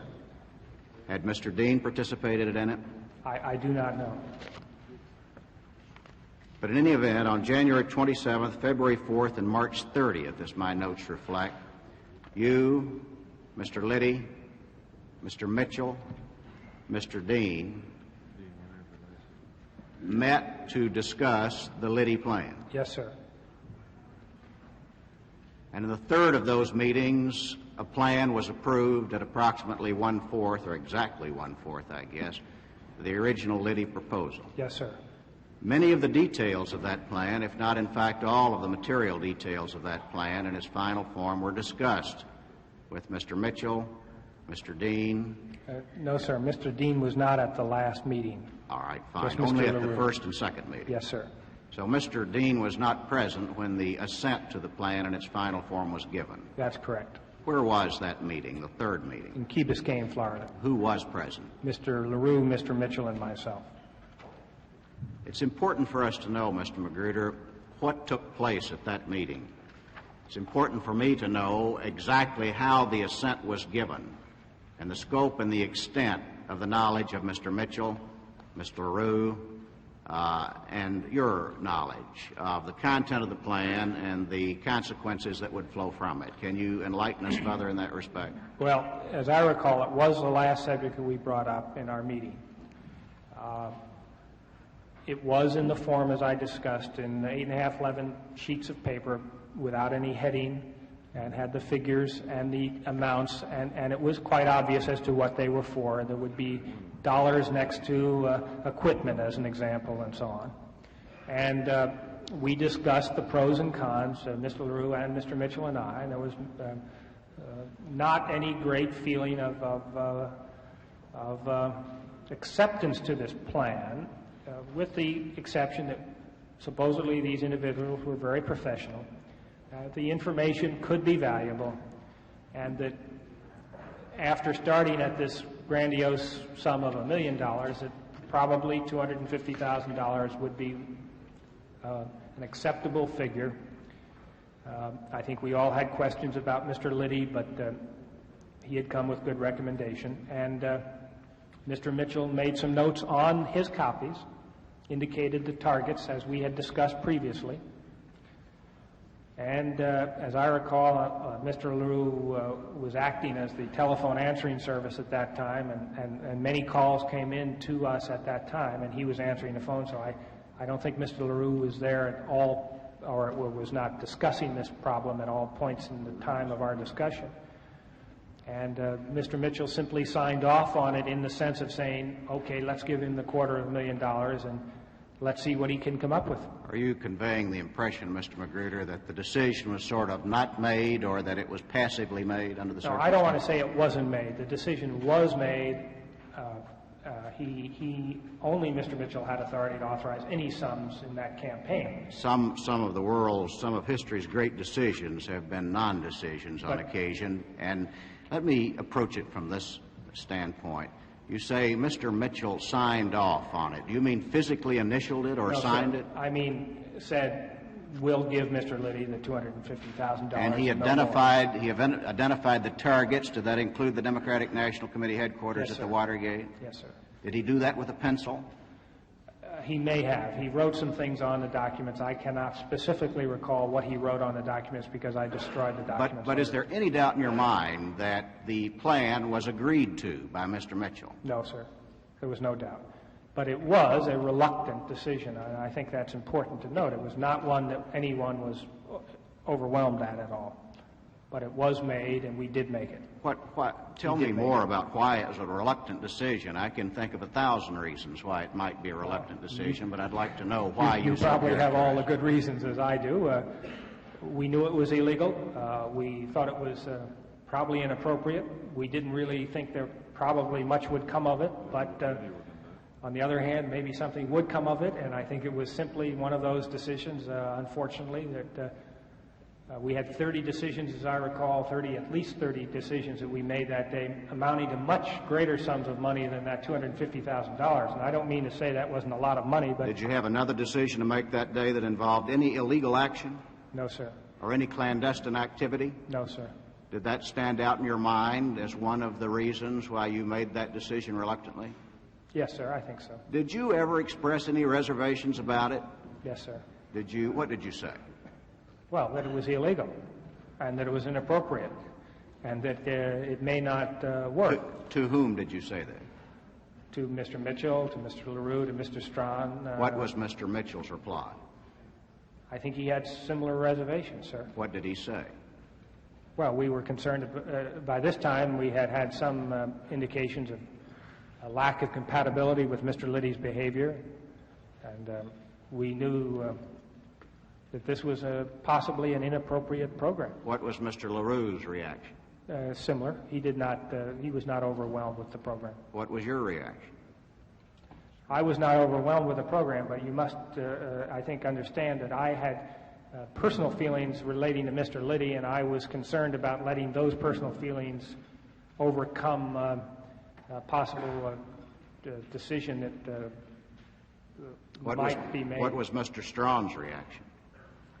I think he felt uncomfortable with Mr. Liddy, but again, I think we have to, in all honesty, say that we thought there may be some information that could be very helpful to us, and because of the certain atmosphere that had developed in my working at the White House, I was not as concerned about its illegality as I should have been at that time. If you were concerned because the action was known to you to be illegal, because you thought it improper or unethical, that you thought the prospects for success were very meager, and you doubted the reliability of Mr. Liddy, what on earth would it have taken to decide against that plan? Not very much, sir. I'm sure that if I had fought vigorously against it, I think any of us could have had that plan canceled. It was almost canceled. I had fired him from that position, but reneged on that. You really leave me dangling, Mr. Magruder, and I don't attribute any ill motive to you for that. It's just that I still can't quite come to grips with why you all had and expressed reservations about this, and you still went ahead with it. Was the incentive so great or the prospects for success so tantalizing that you felt it irresistible? I knew you would get to this line of questioning, so why don't I give you what I think is the appropriate response here. I had worked for 3 years really, in the White House and at the committee. And during that time, I was mainly engaged in activities trying to generate support for the President, both with Mr. Haldeman and then as Mr. Klein's deputy. Now, during that time, we had worked primarily relating to the war situation and worked with anti-war groups. Now, I had gone to college as an example and had a course in ethics as an example under William Sloane Coffin, who I respect greatly, have great regard for. He was quoted the other day as saying, well, I guess Mr. Magruder failed my course in ethics. And I think he's probably correct. At the same time, during this whole period of time that we were in the White House, and during this time when we were directly employed for the purpose of trying to succeed with the President's policies, and I knew how he was trying very diligently to settle the war issue. And we were all at that time against the war as an example. I think this is a primary issue. We saw continual violations of the law done by men like William Sloane Coffin. Now, he tells me my ethics are bad, and yet he was indicted for criminal charges. He recommended on the Washington Monument grounds that students burn their draft cards and that we have mass demonstrations, shut down the city of Washington. Now, here are ethical, legitimate people who I respected. I respect Mr. Coffin tremendously. He was a very close friend of mine. I saw people that I was very close to breaking the law without any regard for any other person's pattern of behavior or belief. And I believed as firmly as they did that the President was correct in this issue. So consequently, and let me just say, when these subjects came up, and although I was aware they were illegal, and I'm sure the others did, we had become somewhat inured to using some activities that would help us in accomplishing what we thought was a legitimate cause. Now, that's absolutely incorrect. Two wrongs do not make a right. For the past year, I've obviously had to consider that, and I understand completely that was an absolute incorrect decision. But that is basically, I think, the reason why that decision was made, because of that atmosphere that had occurred. And to all of us who had worked in the White House, there was that feeling of resentment and of frustration at being able to deal with issues on a legal basis.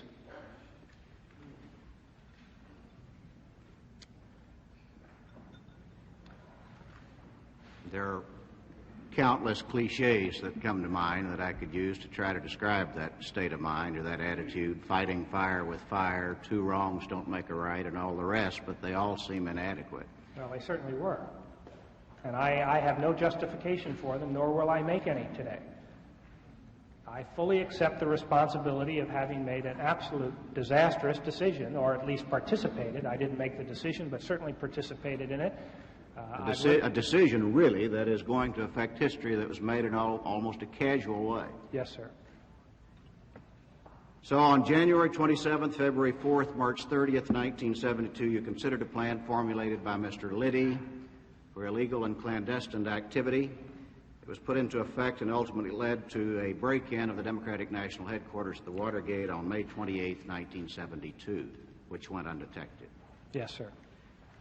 We understand from other testimony, do not remember whether you make the point or not, that there was criticism of the first break-in, I believe by Mr. Mitchell, that it did not produce the desired results, and there was a second break-in effort on June 17th, 1972.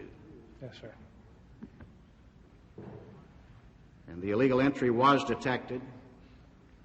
It was reported to you and others, including Mr. Mitchell, Mr. Dean, Mr. LaRue, during your visit in California.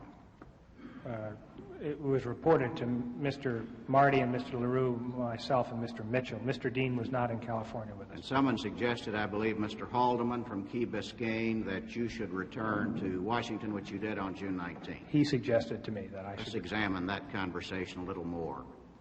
What was the extent of Mr. Haldeman's knowledge of the situation? What did he tell you, and why did he ask you to return? Senator, I don't know the extent of his prior knowledge. What did he appear to know? The discussion was simply that what had happened. I told him that the break-in had occurred, that the 5 people had been apprehended, that one of them was Jim McCord, who was our security chief, that there was money found there that probably was our money, although we didn't know at that time. He suggested that I get back to Washington to try to solve that matter. Can you elaborate that conversation at all? It was a straightforward discussion of the problem and in effect, Magruder, you get back and try to solve that problem. He did not suggest, now I want to make it clear, that I start any cover-up or anything of that kind. He just wanted somebody back there to get hold of the situation, because obviously it was going to deteriorate. Did he tell anyone else to go back or suggest to you that anyone accompany you? No, he did not. He specifically asked me to go. What I'm about to ask, Mr. Magruder, is patently unfair to you and to Mr. Haldeman. But with that apology in advance and with the full foreknowledge that, as far as I'm concerned at least, I'm asking for another purpose other than the content of the conversation, because we'll have Mr. Haldeman here later as a witness. Can you tell me anything about that conversation, the tone of voice, the mannerisms, the anxiety, the lack of concern? Are there any indices of emotion or of content in that conversation that indicate to you that Mr. Haldeman knew how the break-in had been planned and executed, who was involved, and what had to occur? I think I've known Mr. Haldeman for a considerable length of time. I worked for him. I happen to respect him tremendously, still do, will continue to do, because I think he's extremely competent and fine individual. But his manner of working, as many of you senators on the Republican side know, is rather direct, somewhat abrupt. He is not one who engages in long discussions over issues, at least in his working relationship with people who are subordinate to him, which in effect, although I didn't work directly under him at that time, I still was. And so our discussion was rather short and rather to the point, rather one of, you've got a problem, you better solve it. And you went back, and on June 19th, you had a series of meetings with who? With Mr. Mitchell? On June 19th, on the Monday, I met with the Gordon Strawn, with John Dean, with Gordon Liddy, with Hugh Sloan primarily. Did every one of those people know what had occurred and how it occurred? Well, Mr. Strawn did, Mr. Dean did. I do not know whether Mr. Sloan did or not. He has indicated he didn't. I accept that at face value. Mr. Liddy, of course, did. When did you first begin planning the cover-up? Oh, I think there was no question that the cover-up began that Saturday when we realized there was a break-in. I don't think there was ever any discussion that there wouldn't be a cover-up. At least I did not participate in any discussion that indicated anything else except that at one point where we possibly thought that I might volunteer to become the key figure in the case. An historic decision to go forward with this plan was followed with another historic decision to cover it up without any great debate or discussion of the matter. That's correct, sir. Now, I think, to be fair, Senator, I think at that point in time you have to realize that, one, I felt, and I can't speak for the others, that the President had no knowledge of this plan. And consequently, if he had been if it had gotten out and people like Mr. Mitchell and others had been involved at that point in time, I honestly thought that his reelection would be probably negated. Now, at that time, although I knew it was wrong, but I thought it was the best decision to make. Did it ever occur to you at that time, and I'm not saying this to impugn your character or testimony, but I really want to know, did it ever occur to you that there might be other alternatives? That one of them might be to report this directly to the President, to the FBI, and make a clean breast of it at that moment, that might have less effect on the election rather than more effect on the course of history? As I said, we did indicate at one point that we would possibly do that up to a certain point. I think it was felt that if it ever reached Mr. Mitchell before the election, that the President would lose the election. And since he was not involved, I thought that was, to my knowledge, I thought that was the best decision. I didn't think it was the right decision, but I thought it was the best decision. That was a decision for the President to make? Sir, I can't comment as to whether he did or didn't or was involved in that. I had no dealings directly with the President. I'm not asking if you know whether he did or not. That question has, and I'm sure will be asked again and again of you and other witnesses. What I'm asking you is whether or not it occurred to you that a decision of that magnitude ought to be a presidential decision. I assumed that the higher authorities in the campaign and at the White House would handle it in the way in which they thought was best for the President. And I accepted that condition. Is it your testimony, Mr. Magruder, since it was also mine? Yes. Is it your testimony that after June 17th, in a series of meetings with Mr. Mardian, Mr. Mitchell, Mr. Dean, there's never any doubt about your course of action? You were going to go into a cover-up operation. Yes, sir. Was there ever any consideration of presenting this material to the President for his information and knowledge and for his determination? Again, Senator, I would not have been in a position to do that. It would have been people at the other level. I do not know what occurred between Mr. Mitchell, Mr. Haldeman, Mr. Ehrlichman, and the President. There's no way I would have known that question, an answer to that question, sir.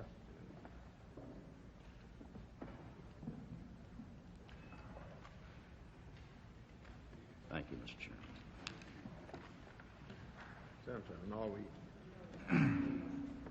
Thank you very much, Mr. Chairman. Mr. Magruder, in a political campaign, numerous decisions are made in a day's time, hundreds. Some are very important, some unimportant. Some involve major policy decisions. Would you consider intelligence gathering in the major policy category? At that time, I did not. I was personally more involved in what I'd call the technical operations of the committee. Again, of the $50 million that Mr. Stans has indicated we spent in that campaign, most of my time was spent on what I would call the substance of the campaign, the direct mail, the advertising. The intelligence gathering was what I called, I think Mr. Reasoner used the term, a throwaway. What about a cover-up decision? That was a major decision. Who would make such a decision? Well, as I've said, I think that everyone who was involved, without hesitation, agreed to that cover-up.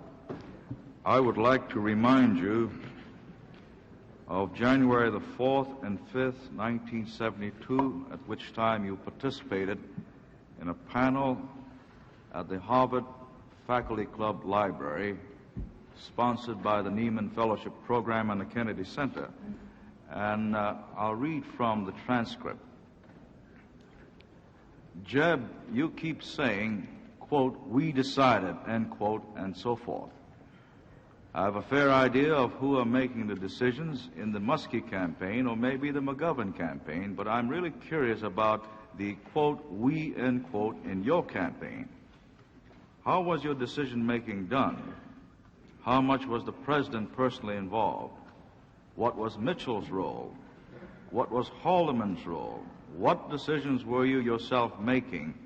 How was it all working? Magruder. I thought we always made it very clear how our decisions were made. There was basically a triad of senior decision makers, the president, Bob Haldeman, and John Mitchell until July of 1972. They were in constant consultation with each other over major activities.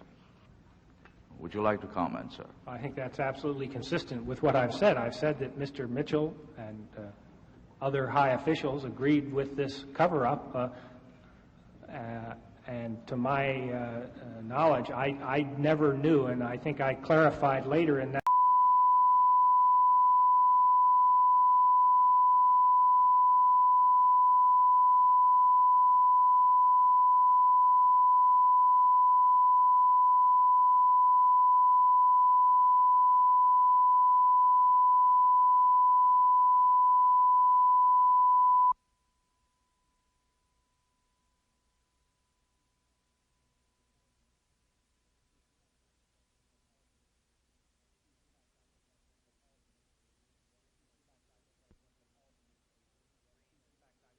Mr. Mitchell agreeing. In fact, I think that's one reason Mr. Mitchell agreed to run the campaign, because he knew Mr. Haldeman would be his chief day-to-day contact at the White House.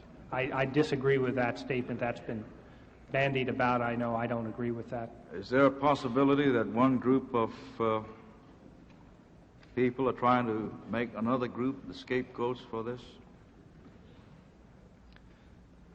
I don't think so. I don't see any evidence of that specific type of activity. Obviously, everyone now is basically on his own, and consequently, it's difficult to say anything is of a coordinated, concerted effort at this time. I would think most individuals are operating independently of each other at this time.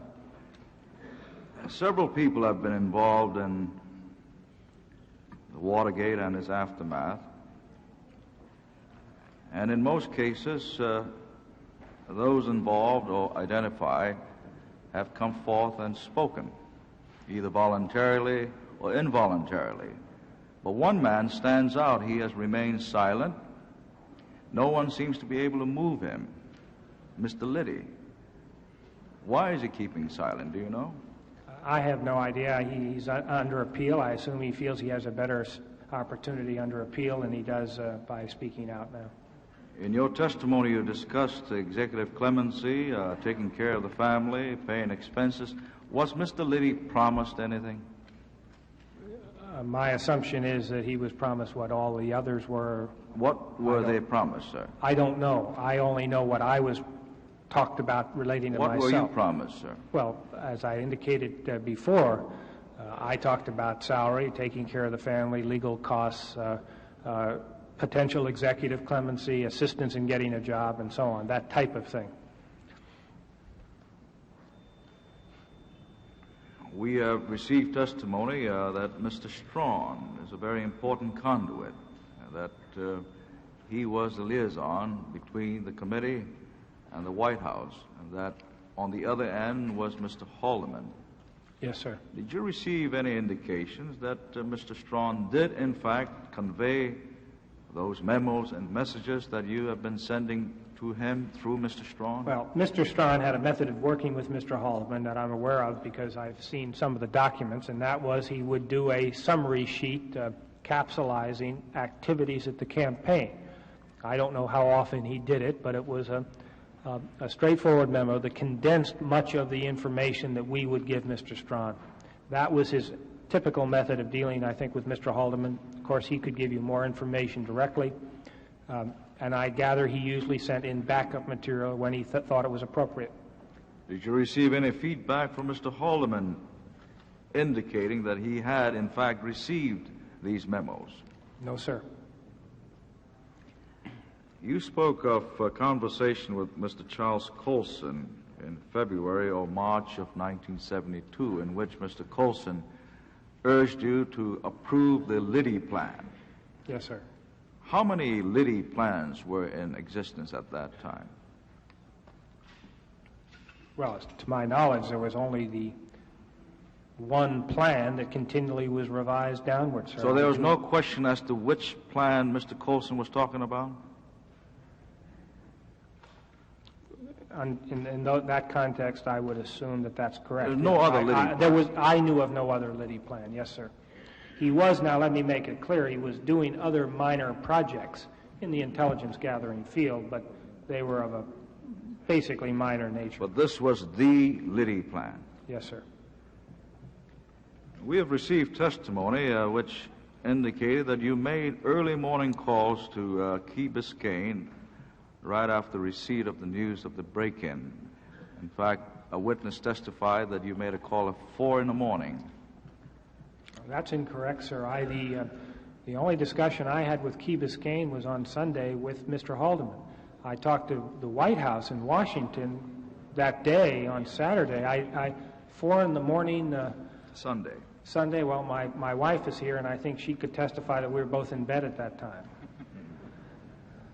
We were at now Sunday morning. We were at a a celebrity dinner, and it was late. We got back late, but I don't recall talking to Key Biscayne at that time in the morning. You've testified that Mr. Moore and Mr. Liddy met with Mr. Kleindienst at the Burning Tree Country Club? I was told that, sir, yes. By whom, sir? Mr. Moore. So you're not personally aware of the conversation? I was in California at the time, sir, and he was, Mr. Liddy was instructed to go out to the Have you had any conversations with Mr. Kleindienst? No, sir. When you appeared before the grand jury, did the prosecutor ask you anything about Mr. Sloan's testimony that you had requested that he perjure himself? Yes, sir. We had a lengthy discussion with Mr. Silbert, Mr. Campbell, I think, at that time, over that question. And I think they agree with me, and still do, that there was a difference of opinion. He was in he had certain fixed opinions on that situation that I think related more to personal matters than they did to the facts of the case. At that time, you were lying, weren't you? No, sir, not about my discussions with Mr. Sloan. Why didn't they ask you this on the trial? I'm sorry, why didn't they ask me? The prosecutor. Which question? About your suggesting to Mr. Sloan that he perjure himself. I don't think that was relevant to the case that was on the docket at that time. The case had nothing to do with Mr. Sloan. It had something to do with the Watergate, didn't it? You'd have to ask the prosecutors why they didn't ask that question. I can see no relevance to a disagreement as to what exactly was said between Mr. Sloan and I.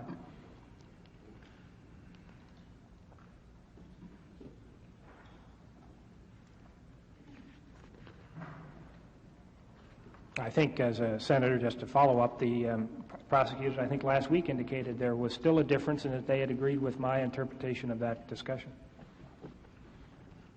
I'd like to discuss your discussions with Mr. Haldeman.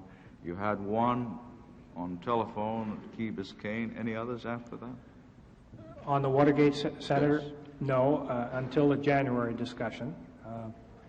Then we met with Mr. Mitchell in April, and then I had a couple of phone conversations with his assistant when to let him know that I had decided because I now had retained independent counsel, that I would cooperate, and that in cooperating that certain people would be implicated.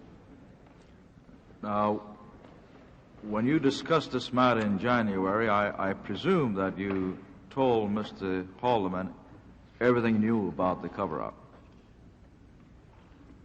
I think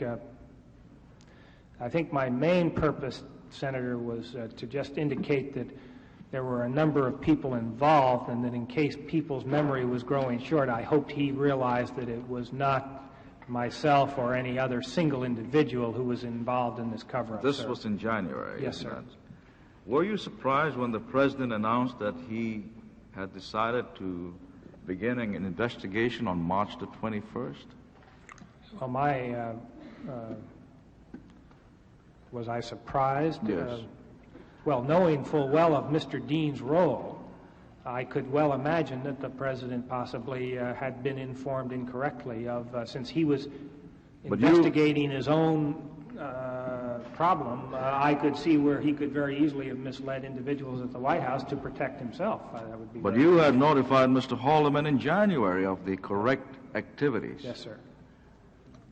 You expected Mr. Haldeman to communicate with the President, didn't you?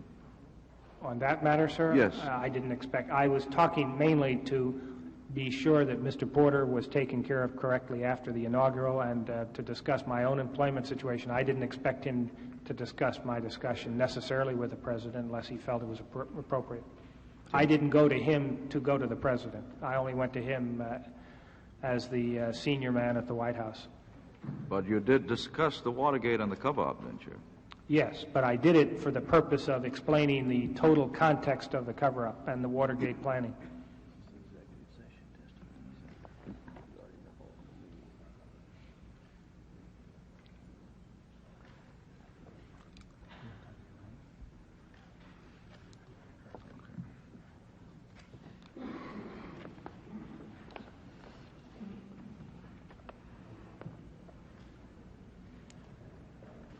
Mr. Magruder, in your testimony this morning, you have indicated that there were several who knew about the cover-up, such as Mr. LaRue, Mr. Mitchell, Mr. Dean, and I believe you used two words, and others. Could you tell us about the others? I think I'll ask you now. Mr. Mardian was to some extent involved. I'll list a few names. Yes. And Mr. Dean knew about the cover-up. Yes. Yes, sir. Mr. Mitchell knew about the cover-up. Yes, sir. Mr. Haldeman knew about the cover-up. Directly, from my knowledge, only in January. I did not know directly. Mr. Ehrlichman knew about the cover-up. I did not ever know that Mr. Ehrlichman knew about the cover-up. Mr. Kalmbach. I only knew in Mr. Kalmbach's case that he was funding the cover-up. I didn't. Mr. Mardian. Yes, sir. Request the audience again to refrain from. Mr. Kleindienst. No, sir, I did not know of any involvement by Mr. Kleindienst. Mr. Gray. No, sir, I had no direct knowledge of Mr. Gray's involvement. Mr. Strong. Yes, he was aware of the cover-up. Mr. LaRue. Yes, he was aware. Mr. Crow. Mr. Eagle Krogh? Yes. I cannot specifically recall any direct knowledge that I would have known that he knew about the cover-up. Mr. Colson. I have no direct knowledge that Mr. Colson knew about the cover-up. Mr. Howard, Mr. Colson's aide.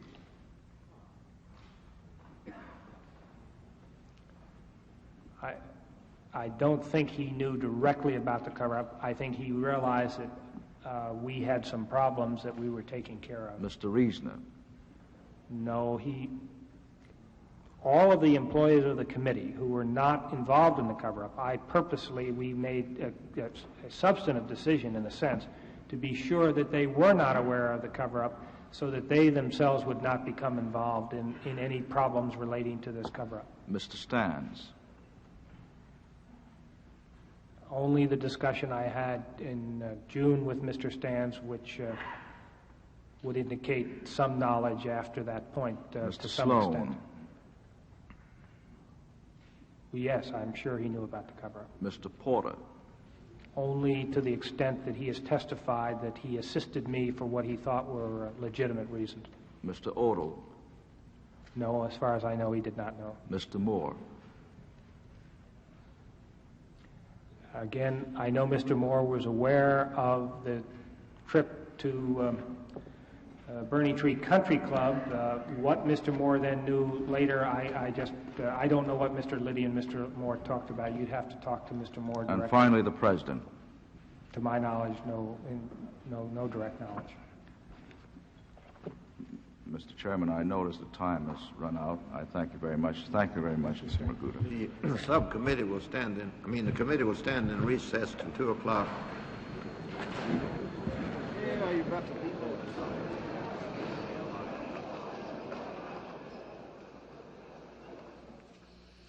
As the senators take their lunch break to mull over Magruder's explosive testimony, we're also going to stop the tape and take a short break ourselves. Public television's coverage of the Senate hearings will continue after this pause for station identification.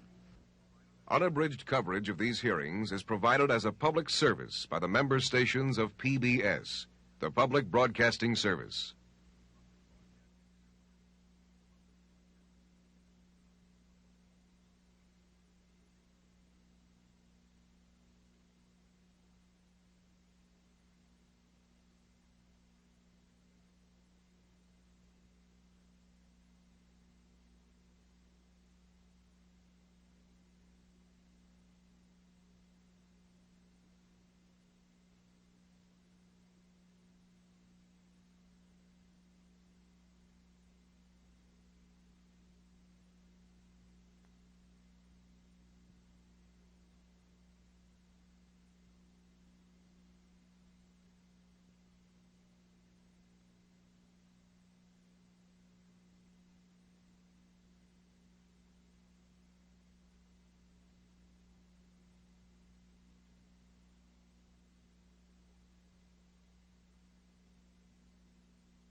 From Washington, NPACT continues its coverage of hearings by the Senate Select Committee on Presidential Campaign Activities.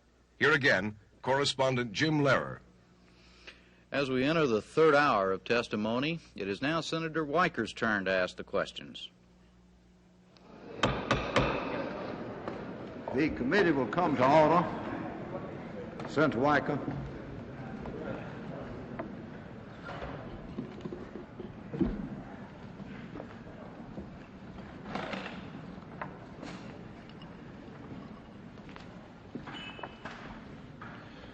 Mr. Magruder, on the chart over there, it indicates that you received $20,000. Could you tell the committee exactly how you dispersed that money? Yes, sir. I received a request from the White House to disperse $20,000 to a columnist and writer who had done writing work, as I understood it, either for the White House or in relationship to a book that he was writing, and so consequently he requested it in cash, and I requested from Mr. Sloan the $20,000 and gave it to the writer. And who is the writer? Mr. Victor Lasky. Mr. Victor Lasky, so you paid $20,000 in cash to Mr. Victor Lasky, is that correct? Yes, sir. Now, would you tell the committee, I believe you touched upon this, this morning what Mr. Dean told you after your August 16th grand jury appearance? He simply notified me the next day that I would not be indicted. Do you have any indication as to the basis of that statement? My understanding, it was from official sources. Official sources being what? Being the Justice Department. Did you know of any influence exerted by the White House over the U.S. attorneys and or the grand jury? No, I do not. Matter of fact, at least in relation to the U.S. attorneys, I got the opposite impression. Got the opposite impression from who? Pardon? Sir, got the opposite impression from who? From Mr. Dean, primarily. Well, if he gave you the opposite impression as far as the U.S. attorneys were concerned, who was he talking about when he indicated that you would not be indicted?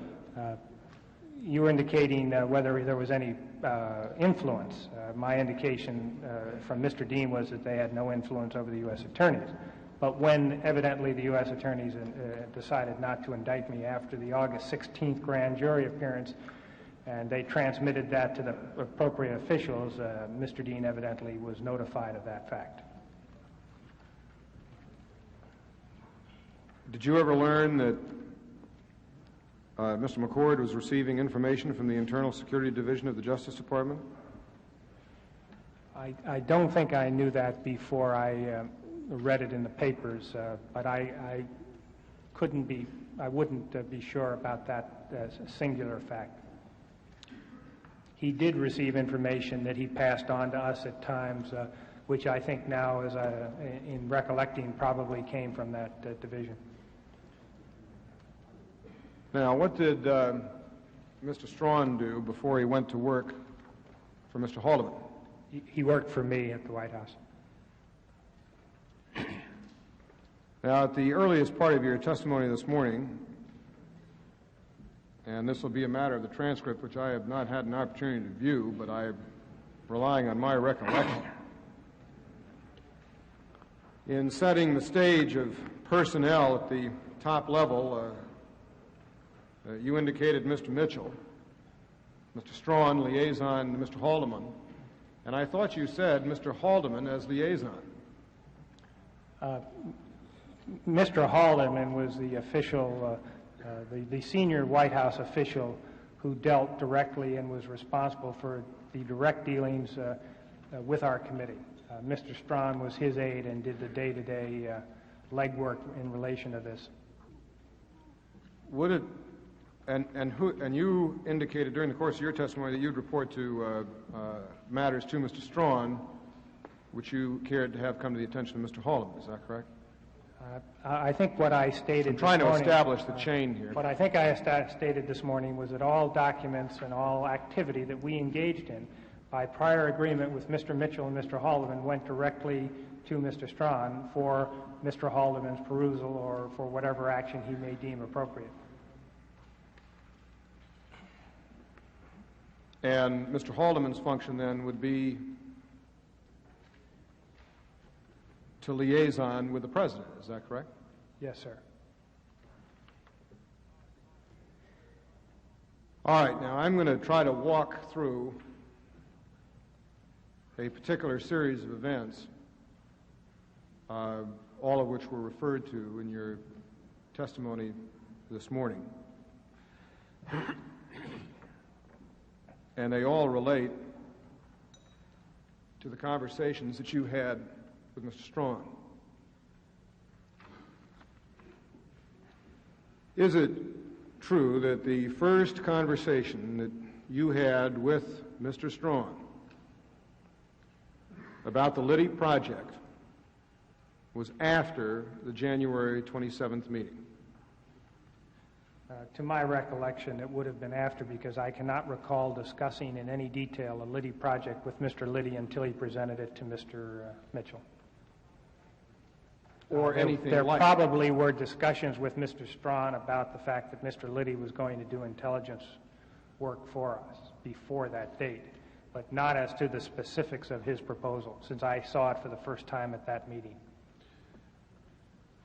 Did you discuss then, I just want to establish this without going into it in great depth unless you care to go into it, are you indicating to me that there might have been discussions with Mr. Strawn about the type of a project which was specifically presented to you at the January 27th meeting, prior to January 27th?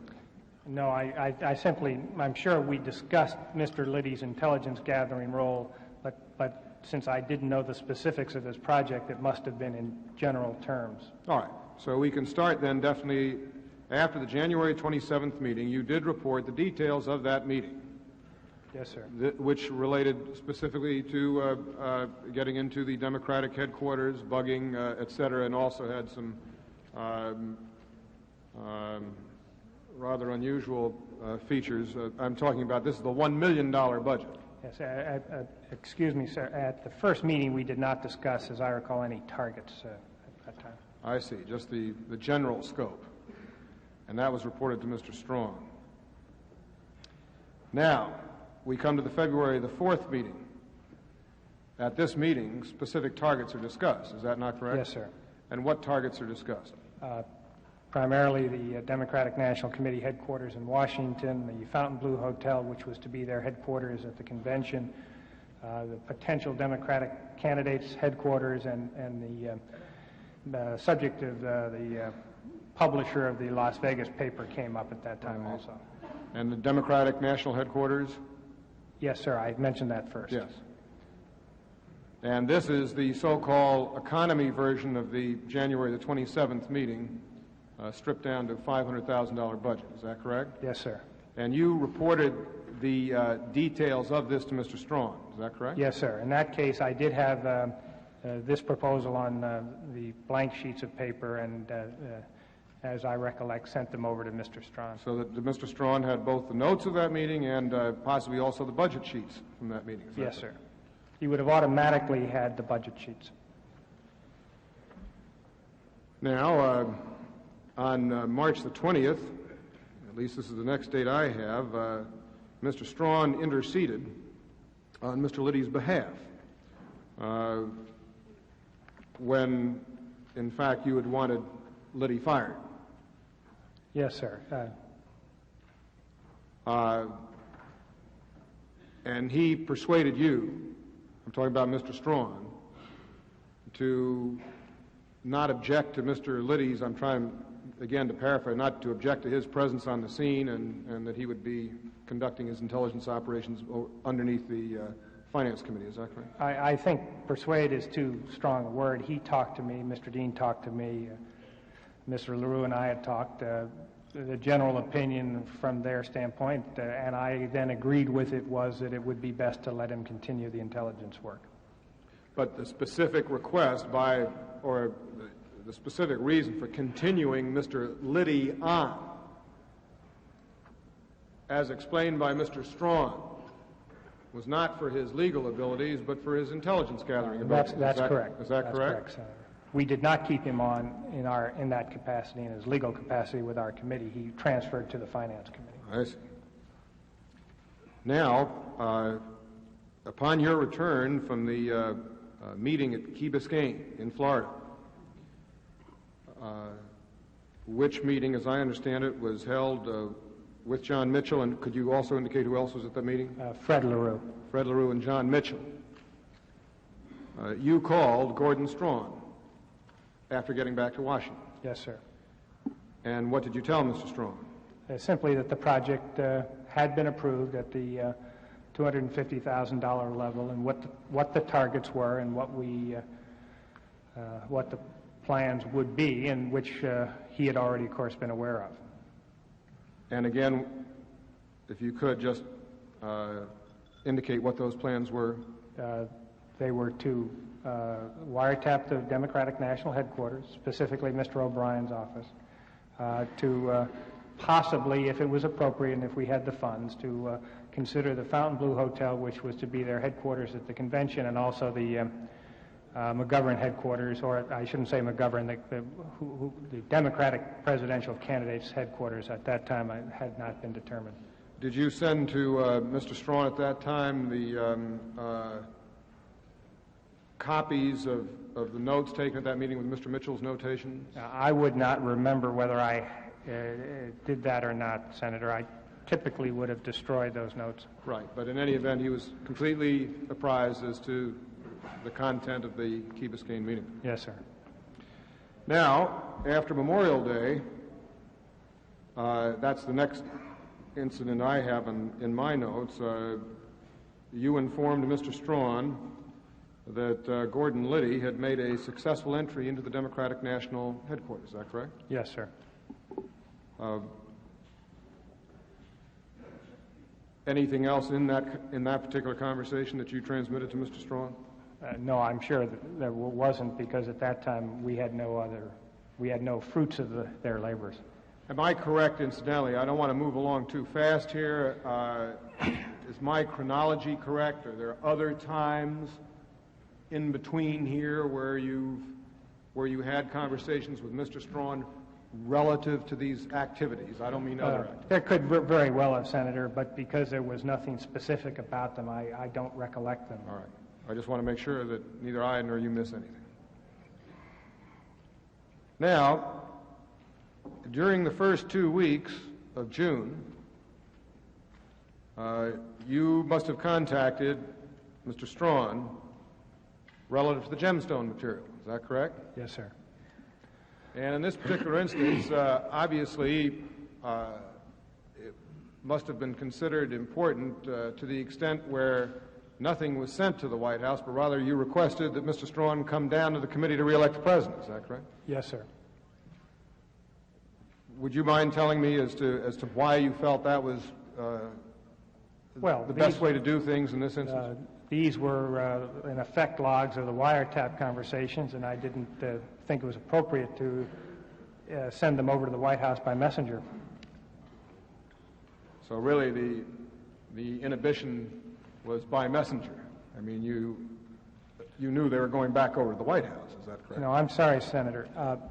Almost all of the documents, in fact, all of the documents in the entire campaign, except for the gemstone file, was always automatically sent over by messenger to Mr. Strawn for Mr. Haldeman.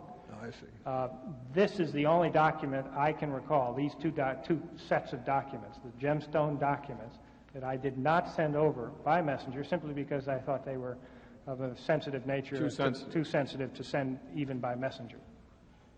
So that your transmission of this material was mental transmission rather than physical transmission. Yes. Is that correct? I called him and indicated that I had the documents and that they were there for his perusal, but I would keep them in my office. I understand. And did he come over?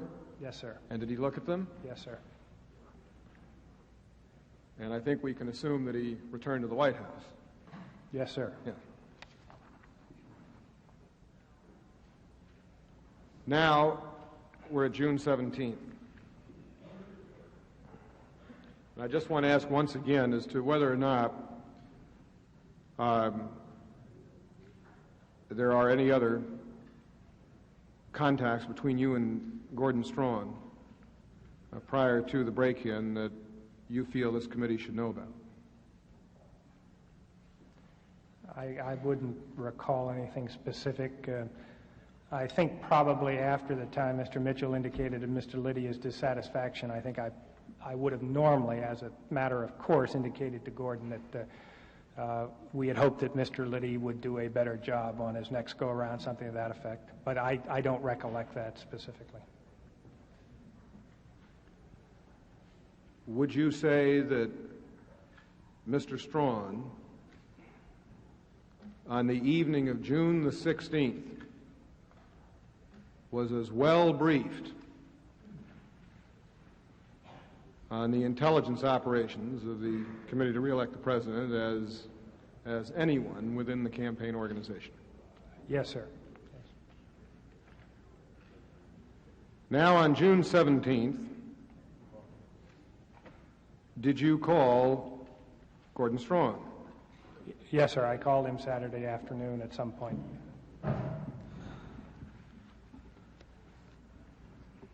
And what was the nature of that conversation? Simply to alert him to the break-in, give him the details of what we were doing in Los Angeles, particularly Mr. Mitchell's statement.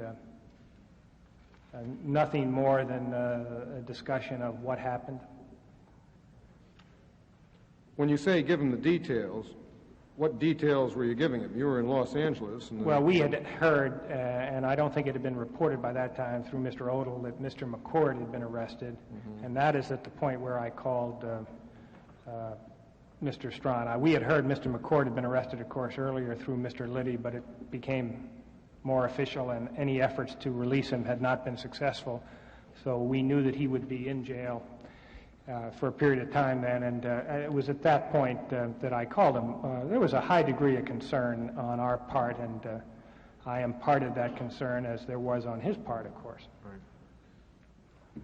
And during that conversation with Mr. Strawn, did you discuss the money in the possession of the defendants? As I recall, it came out in the evening news that some $5,300, I think, was found in the defendant's possession, and we had hoped that it was Democratic money, not our money. But at that time, it was not known as to whose money it was. It wasn't until Monday when I talked to Mr. Sloan that I knew it was our money.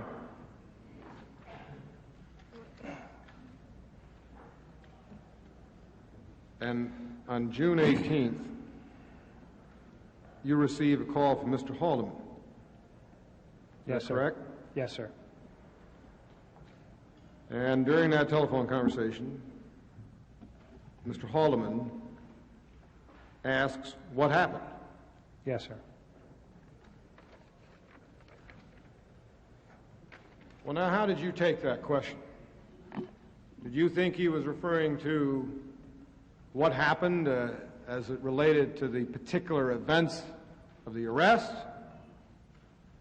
Or did you feel that this was a what happened relative to the whole operation? Were you surprised that Mr. Haldeman should ask the question, what happened? No, sir. No. You were not surprised? Or you were surprised? No, I was not surprised. In other words, you felt in this telephone conversation where he calls you that he truly was trying to find out from scratch as to what occurred. No, I didn't say that. I was not surprised that he called. I don't want to lead you. Why don't you tell me then your reaction to this I was not surprised that he called me. It was a typical conversation that I've had many times with Mr. Haldeman. It was fairly short, to the point. He asked what had happened. I told him, to the best of our knowledge. He asked what statement were we going to...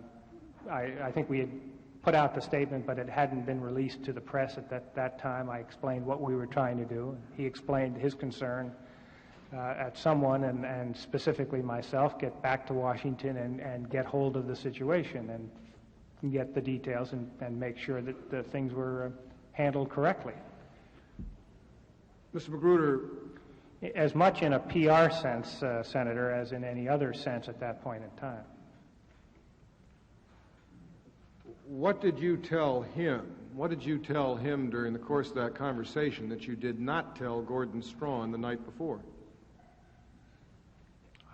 I don't think there was any difference in my conversation other than there probably was no difference in the content of the conversation. It was simply a factual description of what had happened. Well, why do you feel then that Mr. Haldeman had to go ahead and call you if, in fact, you'd given a complete description of the incident to Mr. Strawn, and certainly insofar as all the background material is concerned, did you make the assumption that this had been transmitted to Mr. Haldeman? No, I didn't make that assumption. I did not know what background material.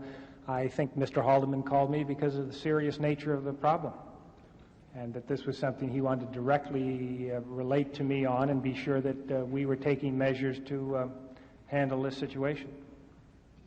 He would call me and had called me periodically during the campaign about various subjects that he felt were important.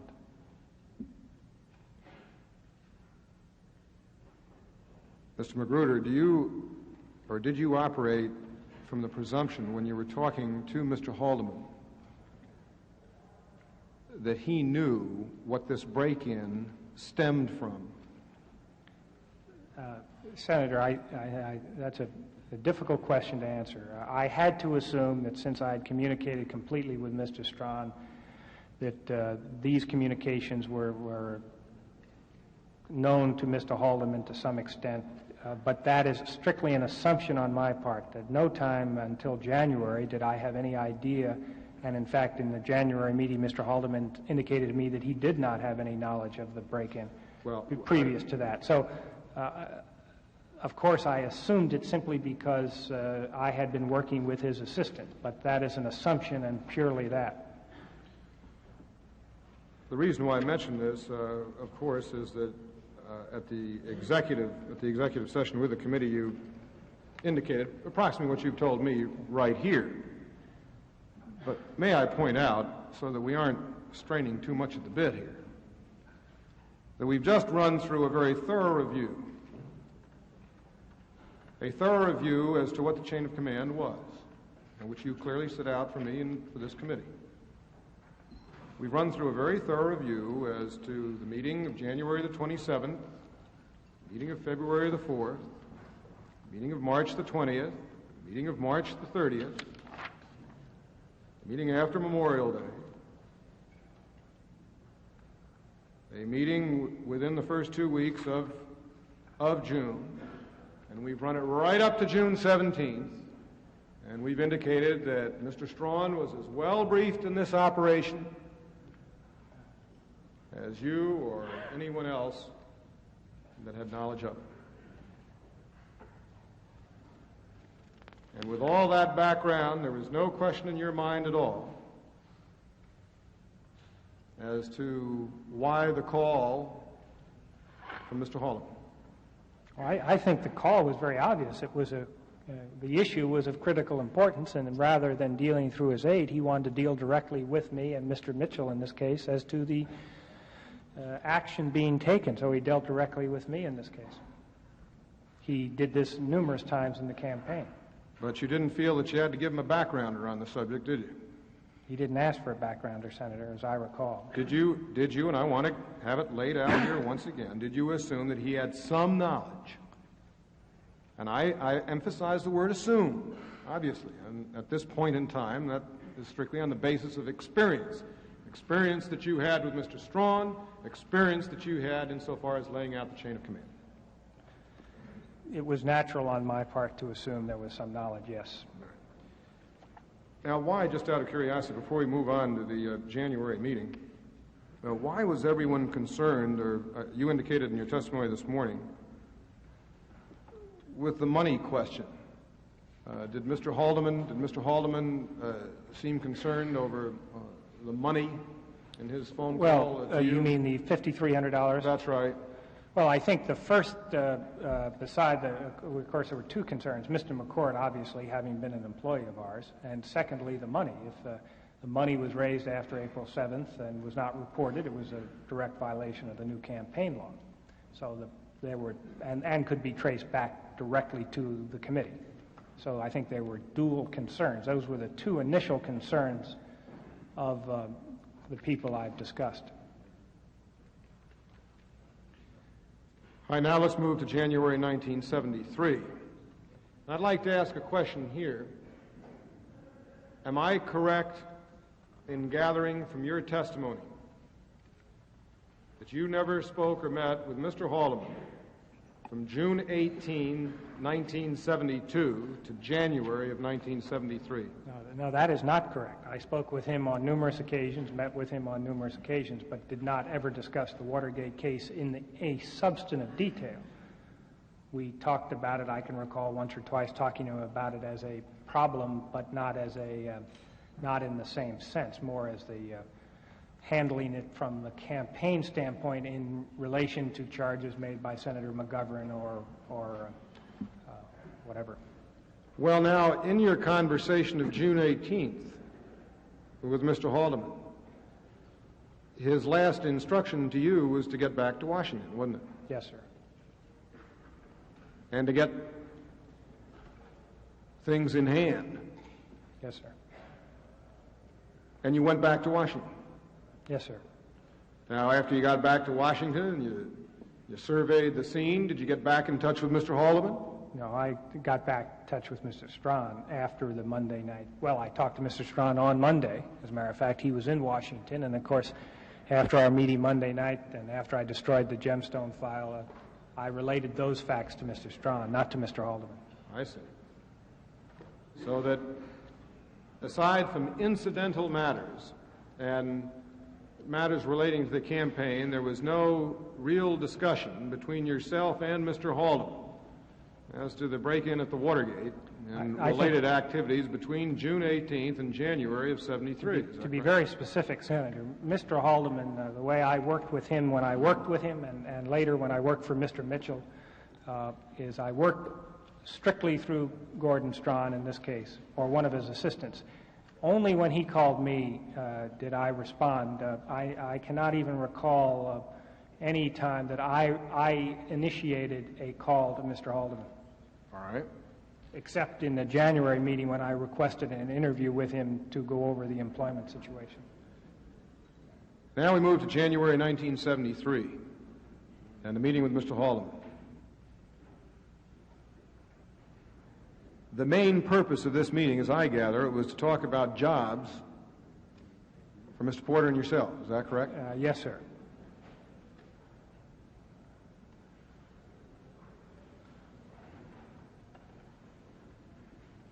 Now, you've heard Mr. Sloan's testimony in which he said that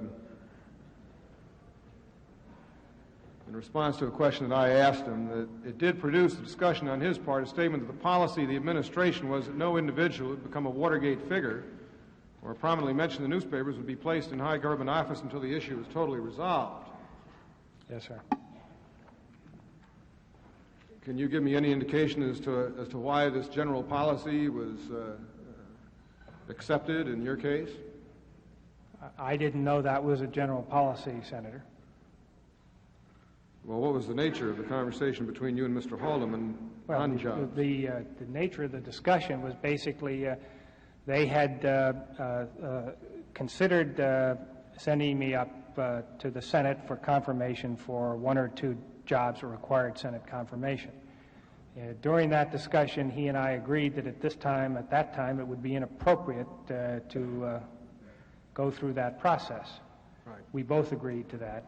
And so as an interim measure, we agreed to a position that turned out to be Director of Policy Development at the Commerce Department, which happened to be a level 4 job that did not require Senate confirmation. We didn't discuss, I don't think, that job at that time. We discussed the prospects of that kind of a job as an interim measure until the Watergate situation had been completely settled. Then after the conversation over jobs is over with, you indicate to him your concern about the Watergate matter. It was the other way around, Senator. I initiated the discussion on the subject of the Watergate because of what I considered to be beginning memory difficulties on part of some of the participants that I thought could have particularly related to my own personal situation. And you related to him at that time in January. Yes, sir. The situation as to the Watergate, as to what was going on relative to your participation and the story that was being contrived. Yes, sir. And it was particularly at that time also in relation to Mr. Porter, because there was he was having difficulty with the personnel department at the White House, and I wanted to be sure Mr. Haldeman understood how cooperative Mr. Porter had been. Now, was this before, or was this conversation with Mr. Haldeman before or after the trial? It was before the trial, before the inauguration, sometime early in January, after the first of the year. So that Mr. Haldeman knew before the trial that perjury was being committed. Yes, that would be correct. He knew that my statements at after the trial, he knew that perjury was committed. I think, Senator, it might be more appropriate. In other words, I hadn't made those statements until the trial, and then at the trial he would have, if he read the trial statements, know that perjury had been committed. That may be a fine difference, but but let's be very specific. The trial is not over. Is that correct? As I recall, the trial had just begun. I had not testified. That's correct. And your meeting with Mr. Haldeman was before the trial was over. Yes, sir. And the story that you told him before the trial was over. That's correct. So that Mr. Haldeman knew that perjury was going to be committed. Was going to be committed, and of course didn't know that it had been committed until after the trial. But he did know that perjury was going to be committed. Yes, I think that would be correct. Now, on the March 29th meeting, let me ask you one other thing. On the meeting in January, do you feel that that meeting was taped? The January meeting? I'm not sure. I don't think that meeting was taped. I think all subsequent meetings that I had with either Mr. Haldeman, Mr. Ehrlichman, and I gather meetings I've had with Mr. Dean from that time on were taped, but I don't have the taped transcripts, so I don't specifically know which meetings were or were not taped. The March 29th meeting? I'm sure, I know that was taped. Do you know who is in possession of those tapes? I don't know personally. I think it's the prosecutors or Mr. Haldeman's lawyer. I'm just not sure. I do know those were. And at that... possibly, Senator, this committee has those tapes. I don't know. Beg your pardon? Possibly this committee has those tapes, Senator. I do know the tapes have been produced and discussed in depositions. Mr. Chairman, I wonder if I might inquire of counsel, majority-minority counsel, as to whether or not the committee is in possession of such tapes. We're just checking with the...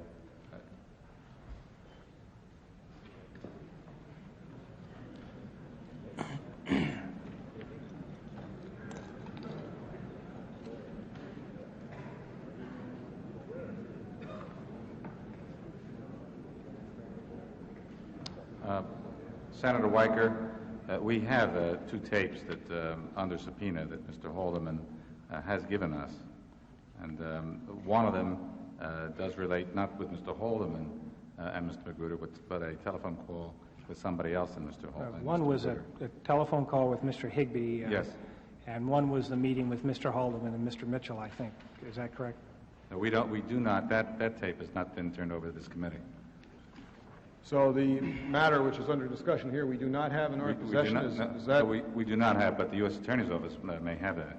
And we have been seeking from the U.S. Attorney's Office all documents that they have under subpoena, including tapes. Have we also inquired of Mr. Haldeman as to whether he has these tapes? Do we have a subpoena out on this particular matter? Yes, we have a subpoena out on Mr. Haldeman for all these tapes, and also a subpoena, and we've also been inquiring of the special prosecutor and the U.S. Attorney for possession of everything they've received on their subpoenas. Now, Mr. Chairman, I just have one last question. I know you overstepped my bounds in time here.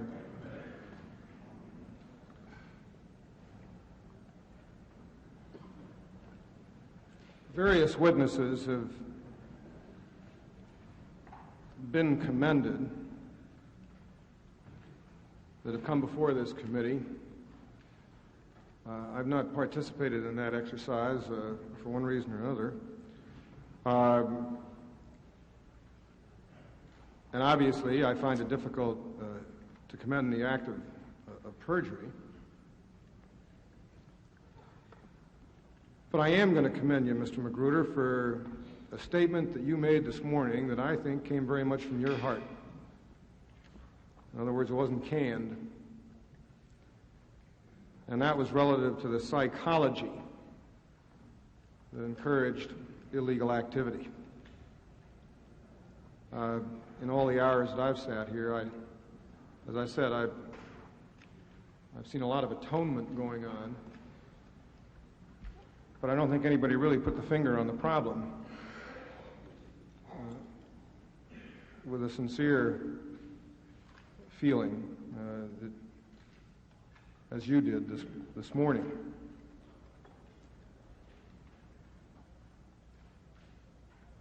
The attitudes which you discussed, I gather these were attitudes that were prevalent even before the committee to re-elect the president came into being. Is that correct?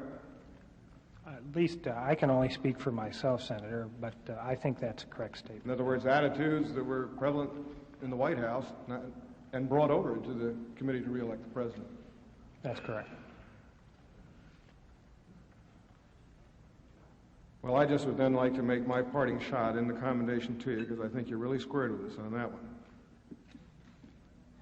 That I don't know who in a governmental sense thought that the Constitution of the United States wasn't up to it.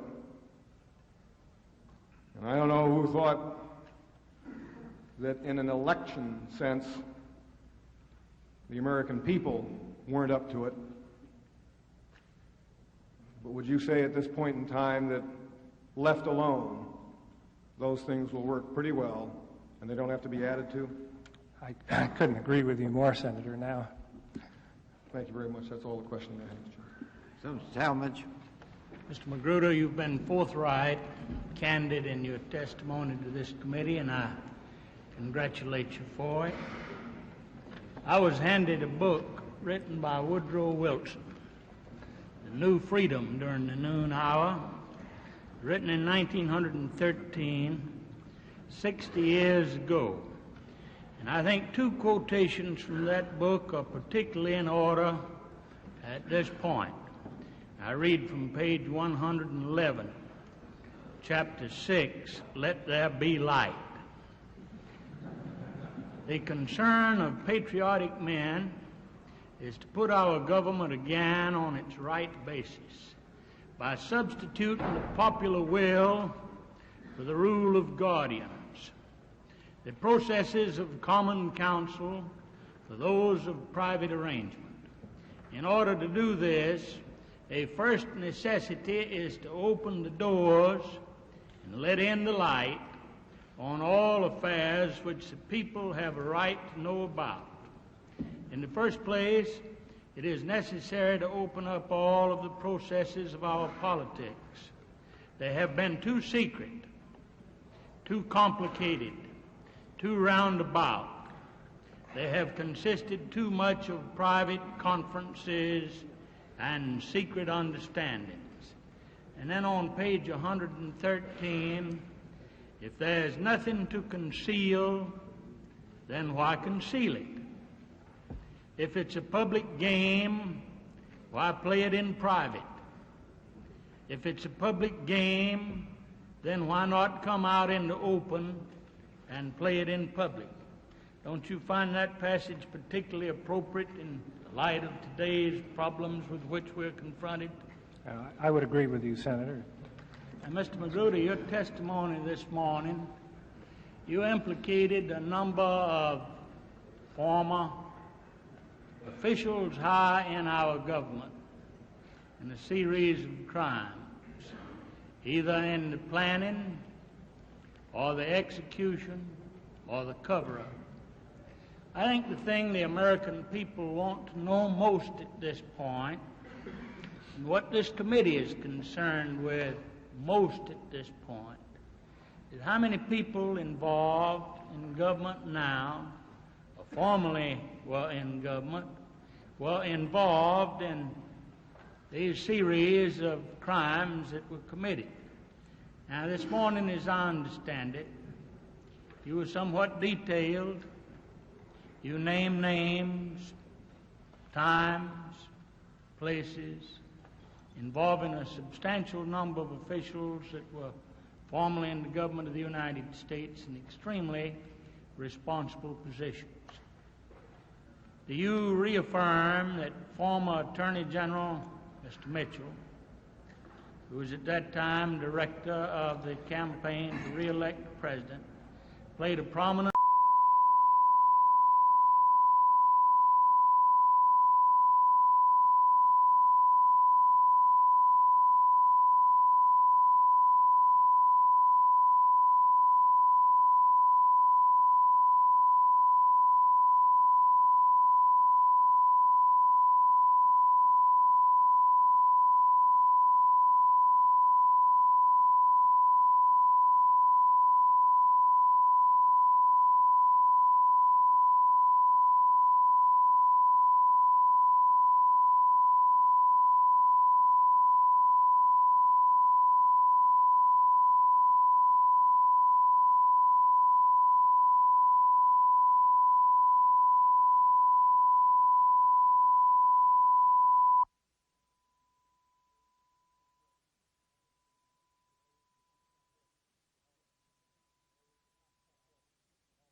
reports to Mr. Haldeman, I know that. He always capsulized it in a memo form, because I saw that report numerous times during the campaign. As I understand it, the President had two counselors. One was Mr. Colson and the other was Mr. Dean.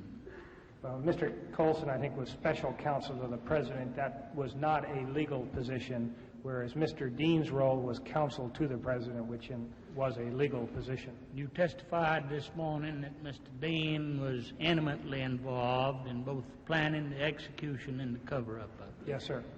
Now, to what extent was Mr. Colson involved? To my direct knowledge, only through the telephone conversations that he had with me and some references to that matter that his assistant, Mr. Howard, had relating particularly to Howard Hunt. We did not discuss the specific Watergate wiretapping directly. I did not with Mr. Colson, other than his admonition to me to, in effect, get on the stick and get the Liddy project approved so we can get the information for Mr. O'Brien, something to that effect. I believe you testified that he urged immediate execution and to go forward at an early date. Yes, sir. Now, to what extent was Mr. Kleindienst, then Attorney General, involved? To my knowledge, to no extent. I never had any discussions with Mr. Kleindienst on this matter. You have no personal knowledge of his involvement, either by hearsay, memorandum, or otherwise? No, sir. Now, to what extent was Mr. Stans involved? To my knowledge, to no extent before June 17th, other than as chairman of the Finance Committee, being aware that cash disbursements were being made to Mr. Liddy. On June 24th, I think it is, on a Saturday, we did meet and discuss the Watergate problem with him, and my best recollection is we didn't go into specifics that Mr. Mitchell and I were involved, but that simply that Mr. Liddy was involved, and that we thought there were problems that would create a situation where Mr. Stans would probably eventually have to terminate Mr. Liddy, and that there were problems with Mr. Sloan as to the amounts of money that Mr. Liddy had received, and we asked for his help in dealing with Mr. Sloan. What was Mr. Stans' comment on that? That he would assist us in these matters, and that after Mr. Sloan... Assist you in what way now? Financially? Well, Mr. Sloan, as you know, was going on his vacation. Yes. And that when he came back, Mr. Stans hoped to talk with him and try to have him work with us as to the amounts of funds that were dispersed to Mr. Liddy. We did not know at that time that the amount that's noted on that board, $199,000, had been dispersed to Mr. Liddy. As I indicated earlier, we thought it was much less than that. Do you know of any other officials in the government then or remaining in the government that were involved in either the planning, execution, or the cover-up of this? I think I've mentioned other officials, Senator. Do you want me to go? We've already discussed them, Mr. LaRue. If it's already in the testimony, I have no desire for you to repeat it. But do you know of any that have not been heretofore named in your statement or in cross-examination? To my best of my recollection, I think we have covered the officials fairly comprehensively. Now, you've testified that you asked for and discussed payments to your family, salary, potential executive clemency in return for your silence in this matter. You were White House staff assistant to the President. Should this select committee and the American people believe that you could count on receiving these rewards from the administration, and the administration had the ability and desire to deliver these promises in return for you refusing to implicate its officials by hiding the truth? Well, Senator, by this time, of course, I was aware that, in effect, we were doing some of that activity already. In other words, by that time, we had already supported 7 defendants. Can you tell us... Of course, on the executive clemency issue, obviously no one had been given executive clemency, so that is pure speculation on all of our parts, as far as I know, because the people who mentioned it to me were not the President of the United States.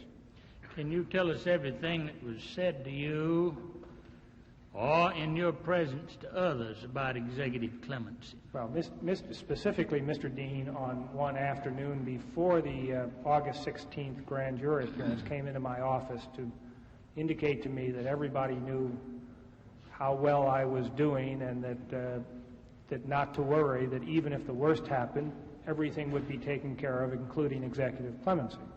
I, having been at the White House, took that only as a PR attempt on his part to make sure I felt comfortable about my forthcoming appearance before the grand jury. I was not very comfortable about it, obviously, and I think he was simply trying to make me feel comfortable about that appearance. Who all mentioned executive clemency to you? Mr. Dean and Mr. Mitchell are the only two individuals that have mentioned when executive they were clemency. together or separately? Both. My recollection is one meeting I had with Mr. Dean alone, and with Mr. Mitchell just in March of this year. Mm-hmm.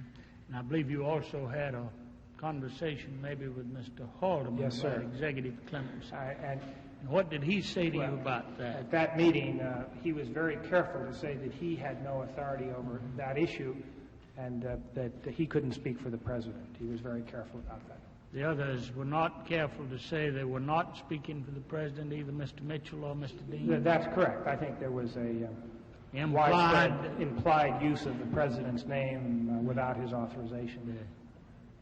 Were there any conversations among you people during this period of time as to whether or not the president knew about this situation?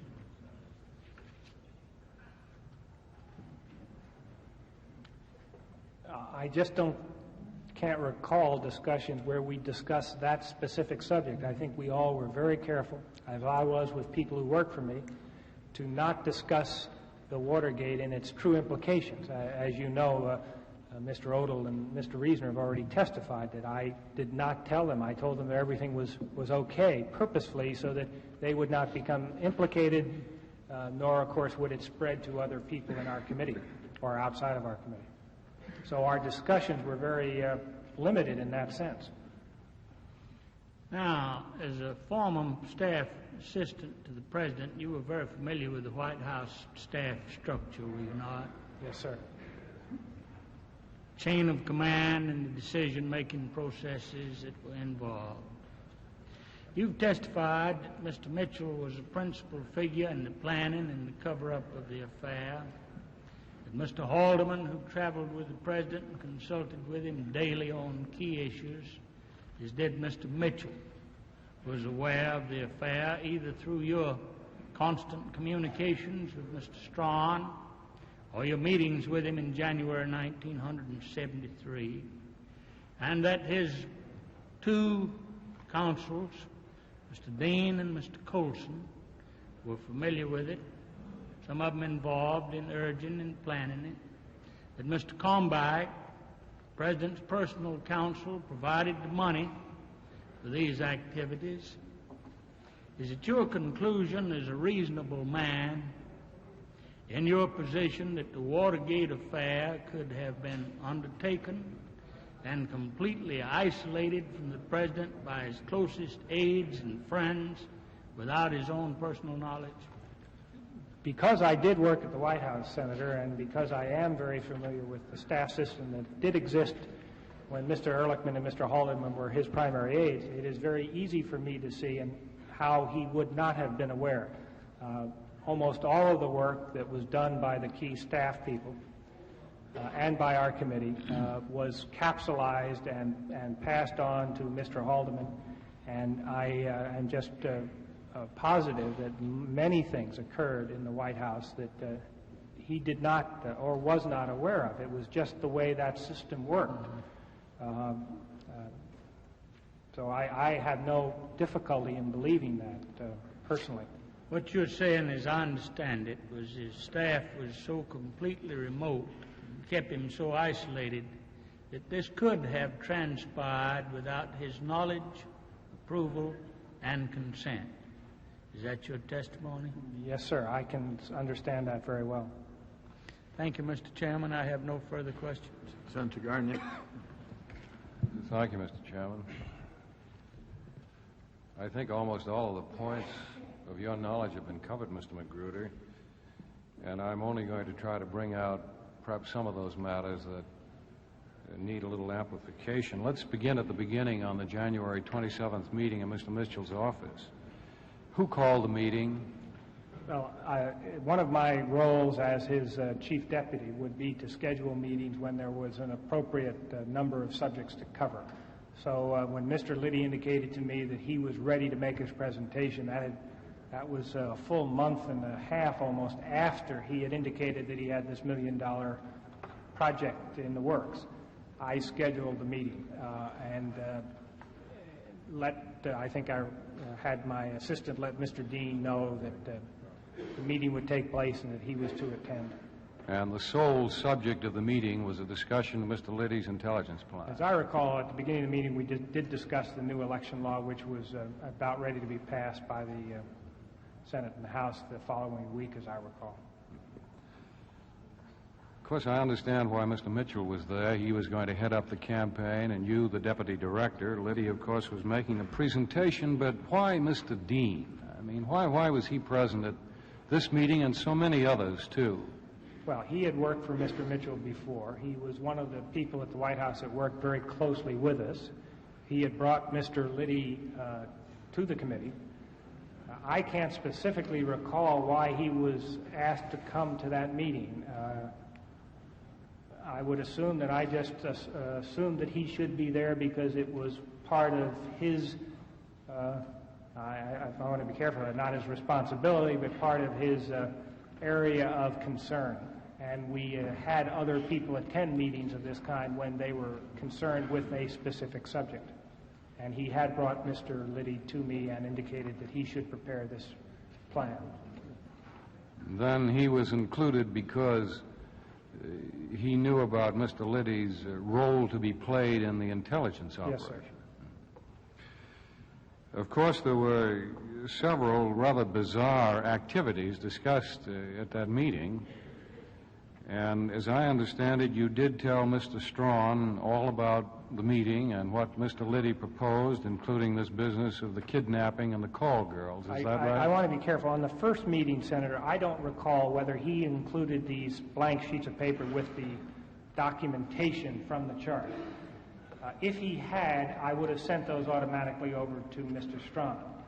If he did not, and I have a feeling he did not on the first meeting, I would have simply discussed the meeting with Mr. Strawn on the phone and probably would have not gone into the detail that I'm talking about. In fact, I forget many of the other things on those charts. There was much more. The plan was much more comprehensive than I have indicated to you. I mean, there were just other things. I just cannot recall what they were. These were many of them. He used many what I call buzzwords and things that I did not particularly understand, and I don't think Mr. Mitchell or Mr. Dean understood. But what I'm saying, as far as the principal points of the plan is concerned, you reported those to Mr. Strawn. The general parameters of the plan, yes, sir. And you have a vivid recollection today about the kidnapping and the call girls. Yes, sir. As I think any one of us would. Well, now, this is why I'm bringing this up again. Was there ever any reaction from Mr. Strawn after presumably he made his report? No one really knows whether he did or not, but presumably he reported this to Mr. Haldeman. Did he ever get back to you with any reaction? My indications from Mr. Strawn was that whatever decision Mr. Mitchell made was acceptable to the White House on this matter. And that was the message that Mr. Strawn brought back to you? That was the context of the message, and I don't want to say it was after the first meeting or the second meeting, but that was a general context because of the sensitivity of this project. I personally felt that we should be sure that they were aware of the seriousness of that project. Well, now, in this context of the report, who did he mention, if at all, that he was reporting for? Well, he only reported to Mr. Haldeman, Senator. And you assumed, of course, that he was reporting for Mr. Haldeman. In that context, sir, yes. You mentioned, and one of the missions of this committee is to look into all of the irregularities in the 1972 presidential campaign, the Republican and Democrat. There is mention in your witness sheet, and you mentioned this morning too, that one of the reasons why you thought that you ought to find out more about what was going on the Democrat side was because of this kickback situation at the Democrat convention, but you never elaborated on it. Now, where did you learn about this, and what did you learn about it? A newsman called me early in the year and said there was something of interest that we should look into, and indicated that along with the Democratic convention at the Fontainebleau Hotel, there would be a business exposition. And he said this business exposition is a set-up deal. The Democratic committee officials are going to businesses and with the exhibition people and requesting that the business take space at this exposition. The business would then take the space and pay, let's take a figure of, say, $10,000, of which 5 would go to the business exposition company that was putting on the exposition, and the company would get a booth, but the other 5 would be kicked back to the Democratic Party to assist itself in its debts. I then received from the same newsman detailed brochures by this business exposition company on that subject. And we asked Mr. Liddy at first to take a look at the situation, and he went down to Miami and through some manner was able to record a telephone conversation between an individual who was his informant, in effect, and a member of the Democratic National Committee. That telephone conversation further indicated that, yes, there was this kickback situation. Because of the phone message and because of this information we had received, we thought it was could be an appropriate situation to investigate further. What was the name of the newsman? It was Kevin Phillips, Senator. And what was the name of the business exposition company? Senator, I cannot remember the name. I'm afraid in our haste to eliminate the documents after the June 16th break-in, I'm afraid that all of that material went with the other material. Now then, it may be the Columbia Exposition Company is the name that rings a bell, but I don't have those documents anymore, Senator. You mentioned that Mr. Liddy learned from a phone conversation some names. What kind of a phone conversation? He had an individual in Miami call the Democratic National Committee headquarters. They had a small headquarters in Miami, and act as a businessman. I see. This was not a bug telephone. Oh no, this was a tape All right. conversation. Tell me the names of the people in the phone conversation. Senator, I don't recall. The individual that Mr. Liddy had, I didn't know. It was an individual he had hired, who he said was a businessman and had a reputable company. So it was a legitimate front, in other words, for him to call. Do you know who the Democrat was that he talked to? It was the individual, Senator, who was in charge of the setup of the Democratic National Convention in Miami, and he had an office in Washington. I cannot recall his name specifically, but he was a key member of the Democratic National Committee. If we found that name, do you think you would recognize it? I think so, Senator. It was a man that I knew of or had heard of. Let's go to the Key Biscayne meeting. You mentioned in your testimony this morning, besides the plan to enter the Democratic National Committee headquarters, that you were going to do that in the offices of Democrat candidates, providing there was enough money left over. Were any specific Democrat candidates named? Was only to be at the office of the presidential candidate. And at first it was indicated at that time. You mean after the nomination? After the nomination, I see. Senator. All right. Or at least, I shouldn't say after the nomination, when it was clearly determined who that candidate would be. Did you ever know that Mr. McCord was going to be involved in this Watergate affair? No, sir. Not until it actually happened? Not until after it occurred. Was that apparently generally true in the headquarters, with the exception, of course, of Mr. Liddy and Mr. Hunt? I think that is true. Mr. Hunt, as far as I know, never came to our headquarters. The only other person I think has testified that she knew Mr. McCord was working on this was Sally Harmony, who did type the logs. Yes. I don't think anyone else knew Mr. McCord was involved. The meeting that occurred in John Mitchell's apartment following the return from California, who called that meeting? Who asked you to come?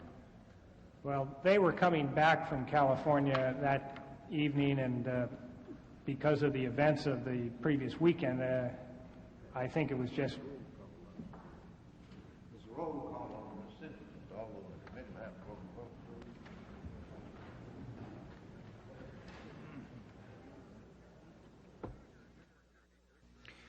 Senator Edward Gurney temporarily halts his questioning of Jeb Magruder as committee members leave for a floor vote in the Senate on a section of the State Department authorization bill. Gurney will resume his questioning when they return. Public television's complete coverage of the Watergate continues after station identification. Unabridged coverage of these hearings is provided as a public service by the member stations of PBS, the Public Broadcasting Service.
From Washington, NPAC continues its coverage of hearings by the Senate Select Committee on Presidential Campaign Activities.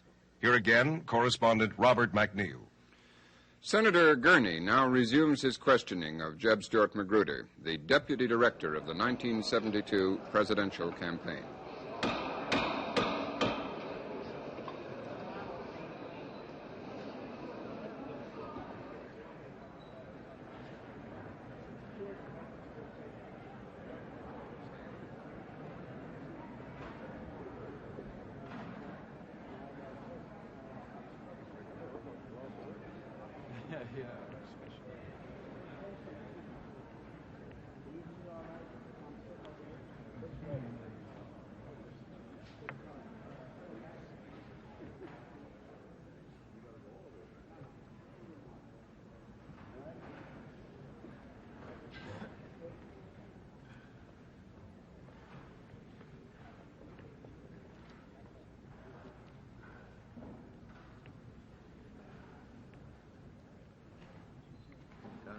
Thank you, Mr. Chairman. I think, Mr. Magruder, we were talking about the meeting in Mr. Mitchell's apartment. I'm not interested in going into it again, just to find out who called it. Senator, they were coming back from Los Angeles, my recollection is I was called by Mr. Mitchell's secretary and told to come to the apartment that evening. In your testimony earlier, you mentioned the meeting between Mr. Mitchell, Mr. Haldeman, Mr. Dean, and yourself. This is the one in April, I believe it was, in New York, around about the time that you had talked to Mr. Mitchell in New York. No, I'm sorry, Senator. I met first with Mr. Mitchell and Yes. Mr. Haldeman. Yes. And Mr. Haldeman indicated that since there was the controversy was over the two meetings in January and February, that Mr. Dean, Mr. Mitchell, and I should settle those differences together, and we met then that afternoon at the White House to discuss our... That's the meeting I'm referring to. And you mentioned also that Mr. Dean apparently wouldn't indicate any position that he was going to take. Am I paraphrasing your testimony correctly? That's correct. Would you amplify on that? Well, what did he say? What occurred, of course, was that I felt rather strongly, since the three of us had agreed on the position that I would take, which in effect caused me to testify at the grand jury incorrectly, that I would have, of course, hoped that they would support the position that we had all agreed on. Mr. Mitchell did agree that he could support that with, I think, minor variations. Mr. Dean indicated that that created problems for him and wanted us to discuss it at a later date. At a later date, my recollection is I asked my attorney. By this time I had retained counsel, and my counsel indicated that he had talked with their counsel, with Mr. Dean's counsel, and Mr. Dean's counsel had simply said that your client has a problem. Of course, I was fully aware I had a problem, so by that time I realized that Mr. Dean's position was going to be different than the one that I had testified to. But could you tell us a little more how he indicated that he was uncertain about his position, or what his position might be? Well, he had been up at Camp David that weekend before and writing this report, the report that was supposedly going to be written that I guess was not written, had just come back, said that he just wasn't in a position at that time to make a decision on this matter, and had to have further consultation. I don't think he said with who, but just that he was going to discuss this matter further and think about it further. He just hadn't made up his mind. What did you think? I had the same, let me say, at the same time, I had the same type of discussion with Mr. Strawn over the meetings we had the day of the altercation, and I said, are you going to support that series of, or that meeting we had? And he indicated to me the same kind of difficulty, that he wasn't sure and didn't know. And of course, by this time I was then quite aware that the key participants were starting to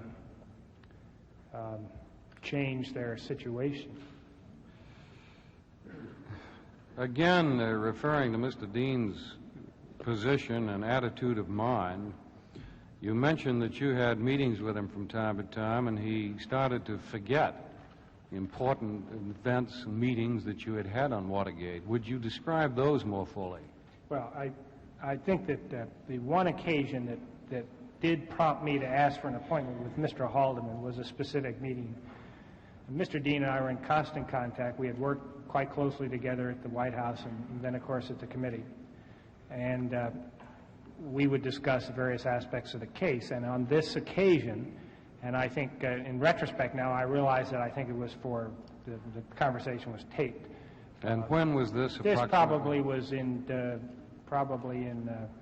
January, probably early January or December.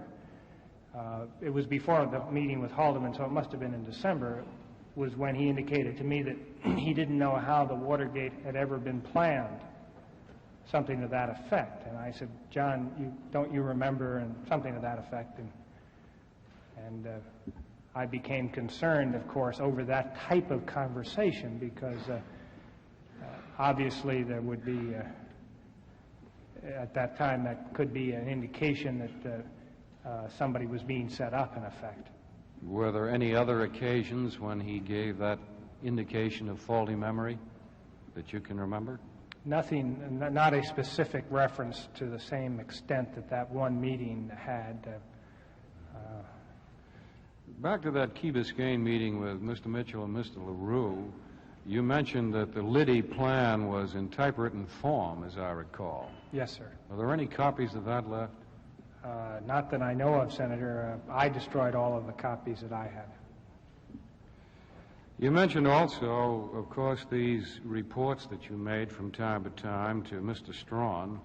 I suppose you reported to him on the occasion of the first entry of the Democrat National Headquarters? Yes, sir. Do you recall, again, any reaction back from him after he made his report to, I suppose, Mr. Haldeman? No, because I think at that time we were simply waiting for the results of that entry. He was present, as I recall, when you got your report on the McGovern business. Did he ever come back to you with any reaction from who he reported to on that affair? I can't say that he came back with a reaction from someone he reported to. He did come back with a reaction that Mr. Liddy was not to be involving himself in these activities. He was supposed to be the planner, not the executor of these activities. I think we have another vote, so I'm going to close up very quickly here. And I had some other questions I wanted to ask you, but let me just ask you this closing question, or two closing questions. Our testimony has indicated that the man who made the cover-up payments was somebody called Tony. Do you know Tony? No, sir. Now, one final question. You were in the White House how long? From October of 1969 till May of 1971. And, of course, you knew about as well as anybody what the staff setup in the White House was. Yes, sir. Is it fair to say that you were on a staff level about the same level as Mr. Dean? Yes, sir. I was a special assistant of the President, and we were what I would call the second-level appointees in the White House, under the 5 or 7 assistants to the President. Did you see the President on many occasions during your term in the White House? Not on many occasions. I saw him periodically, mainly in meetings with other people. Did you ever see him alone? No, sir. You always saw him when somebody else was present? Yes, sir. Was that his normal way of carrying on business in the White House? Absolutely. Were you rather surprised to hear the report the other day that Mr. Dean had seen him, I think, on 30 or 35 occasions here fairly recently? Yes, I was. That would not have been in the normal pattern of events. Thank you, and thank you, Mr. Chairman. That's all. The committee will recess long enough to make this roll call and return for the completion of the testimony of the witness.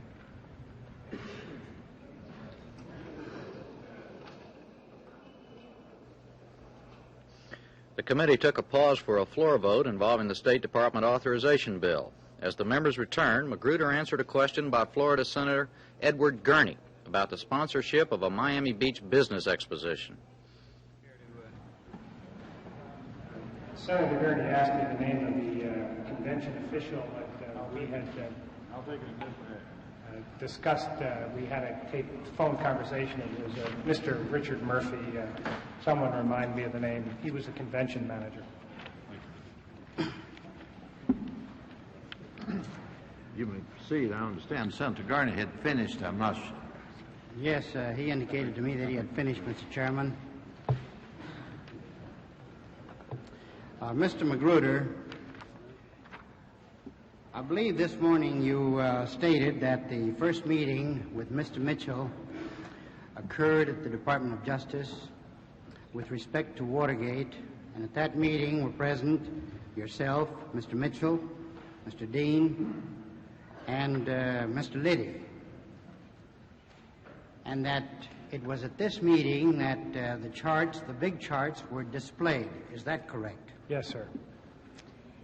And that the plan evolved before your eyes and before your ears on this particular meeting with a budget request from Mr. Liddy for $1 million. Yes, sir. And that all three of you expressed shock or were appalled by either the sum or the approach to gain intelligence as Mr. Liddy had proposed. Yes, that's correct, sir. Mm-hmm.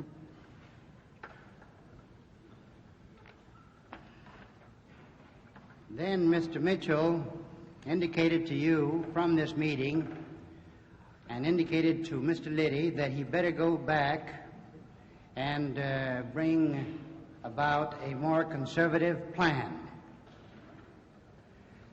Now, did Mr. Mitchell at that time indicate that he was most desirous of trying to get some of the plan executed in the very near future? No, sir. I would not characterize his comments as to that regard. He just indicated that you can come back and show me something at a more conservative level. He didn't indicate a positive or a negative desire. He did indicate, I think, a distaste for the plan that was presented. And that was the first time, as I understand your testimony, that you had any inkling with respect to anything of a sordid nature occurring in the campaign or being planned for the campaign. Is that correct? Yes, Senator, I think to be absolutely accurate, I had expected something along the lines of what I would consider more normal intelligence gathering, which would be receiving information from candidates' headquarters through employees and that type of information.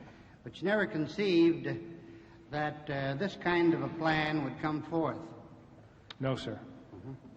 Now, Mr. Dean, I believe, indicated to you in December that Mr. Liddy had certain qualifications to gather intelligence and asked you to hire him.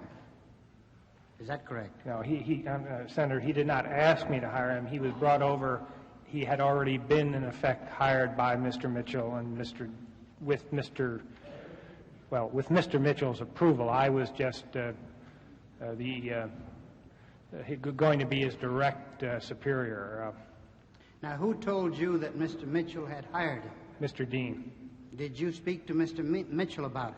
My recollection is I think I called his office and just checked with his secretary, said that my understanding is Mr. Liddy is to be our general counsel, and she confirmed that that was correct. But he was not your general counsel in the beginning, was he? Yes, sir. He was our general counsel in the beginning. Now, did Mr. Mitchell indicate to you that he would be gathering some intelligence for the CRP? I think probably at some point there in December we did generally discuss that he would be assuming some of those responsibilities, but it was a very indefinite type of situation at that time. Now let us go into the other operations. I think we've mentioned the Watergate operation, we've mentioned the McGovern headquarters, and the other instance of a break-in into the DNC in May. Are you aware of any other operations that were undertaken by Mr. Liddy or under his auspices or direction? He did other things, Senator, for us. Most of them were minor intelligence gathering work. He worked on a number of demonstrations. Were there any break-ins involved? No, sir. Not to my knowledge. What kind of operations? Would you characterize them? Well, there were times when we were requested to provide demonstrators, as an example, for various events. These requests would usually come to me, and I would simply refer them to Mr. Liddy because it was not of any particular interest in my case, and I did not care to deal with these matters, so I just referred them to Mr. Liddy, and he normally worked with the individual who had requested that assistance. Were you in complete agreement after you saw the plans at Mr. Mitchell's office, were you in complete agreement with the project? Now, Senator, you mean the first plan? The project as it finally evolved after the subsequent meetings. After the third plan? Yes.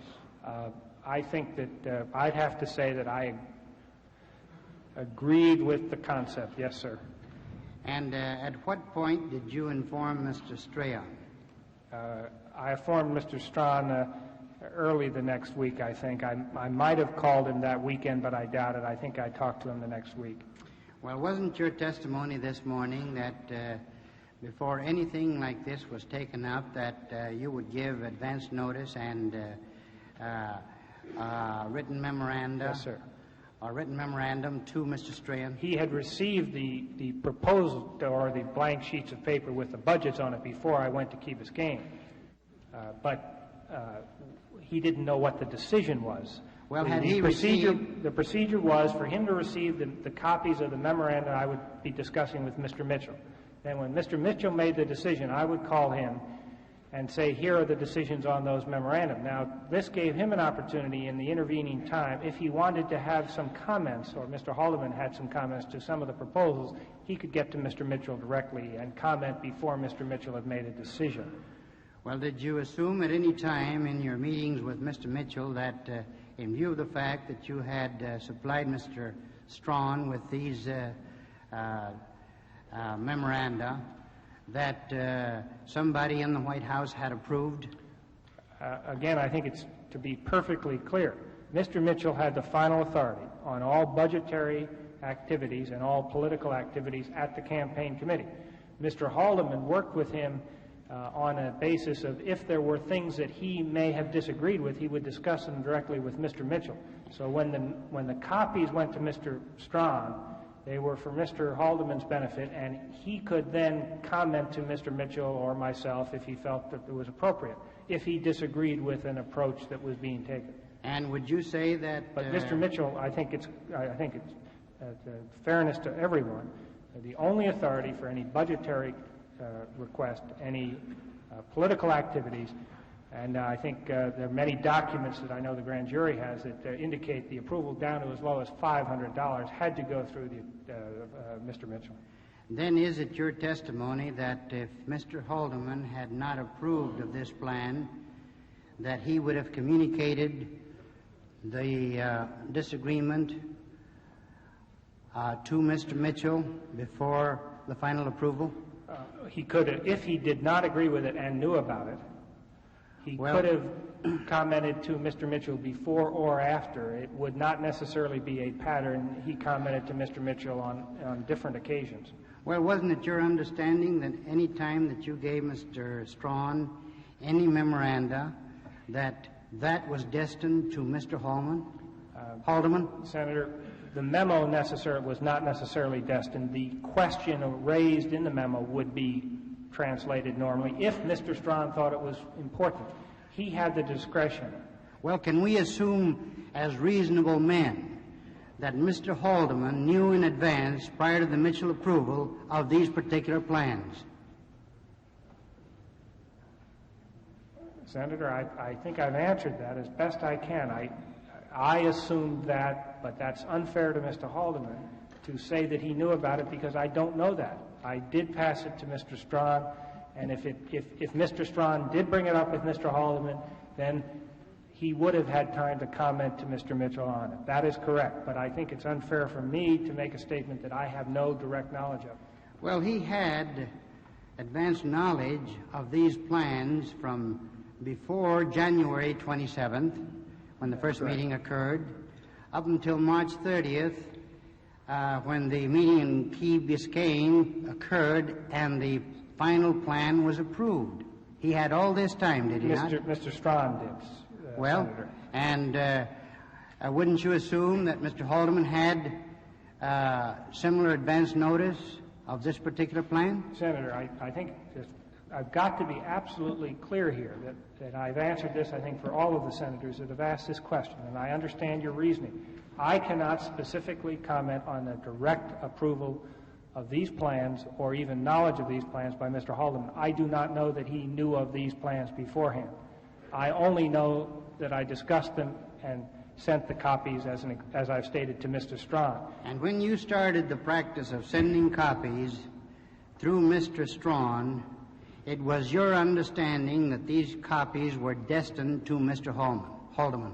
It was my understanding that Mr. Strawn would pass on to Mr. Haldeman what he, Mr. Strawn, deemed important for Mr. Haldeman's decision or concern. Fine. Now, Mr. Magruder, would you say that you were acquainted with most of these projects, that especially those on which you kept a little file known as Gemstone? Senator, when you say acquainted... acquainted or aware of the projects? Well, specifically the Watergate break-in, yes, I was specifically aware of that project. Did you have anything in your files with respect to Ruby 1? My recollection of, I think, Ruby 1 and Ruby 2 and Crystal were the code names, I think, that Mr. Liddy used for the various bugs. Now, I'm not sure if that's correct, but I think that's what it was. Can you elaborate or amplify on their significance? I didn't pay any attention to the names at all. It didn't interest me. Did you have anything? But I remember the names. Did you have anything in your files with respect to these names? Well, when these documents came in, those names were in the documents, and I just can't recall in what context they were in the documents. My recollection was I thought that they were the positioning that would identify where that bug was. That was what I thought, but I would not, I couldn't verify that. I think that's my recollection of what Ruby 1, Ruby 2, and Crystal meant. Do you mean to tell me that you didn't read the documents that went into the gem file? No, I didn't say that, sir. I said I read the documents, but the jargon, the jargon that Mr. Liddy used was not of any interest. Actually, Senator, I only read the documents once, found them to be useless, and did not read them again. Well, what about sedan chair number 2? Sedan chair 2, to my recollection, was an individual who was in the Humphrey campaign, who had been set up before Mr. Liddy came on board, although that could be incorrect. It may have been after. And was simply as I understood it, I think a disgruntled employee who was passing information to us. I don't know who sedan chair 2 was. He wrote one extensive report that I think Mr. Porter alluded to of Humphrey's campaign in Philadelphia. Mm-hmm. Now, you indicated also in testimony heretofore given that you always assumed that when Mr. Dean acted that he had authority either from Mr. Haldeman or Mr. Ehrlichman. Did you not? I think, Senator, I said that his normal reporting relationship was either between Mr. Haldeman or Mr. Ehrlichman. I do not know specifically in every case whether he was acting in their behalf. But you were under the belief that because he was employed at the White House under these two gentlemen, that he was acting for and in their behalf.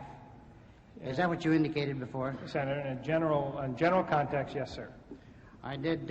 What particular part did Mr. Dean have in forging the plan for the cover-up?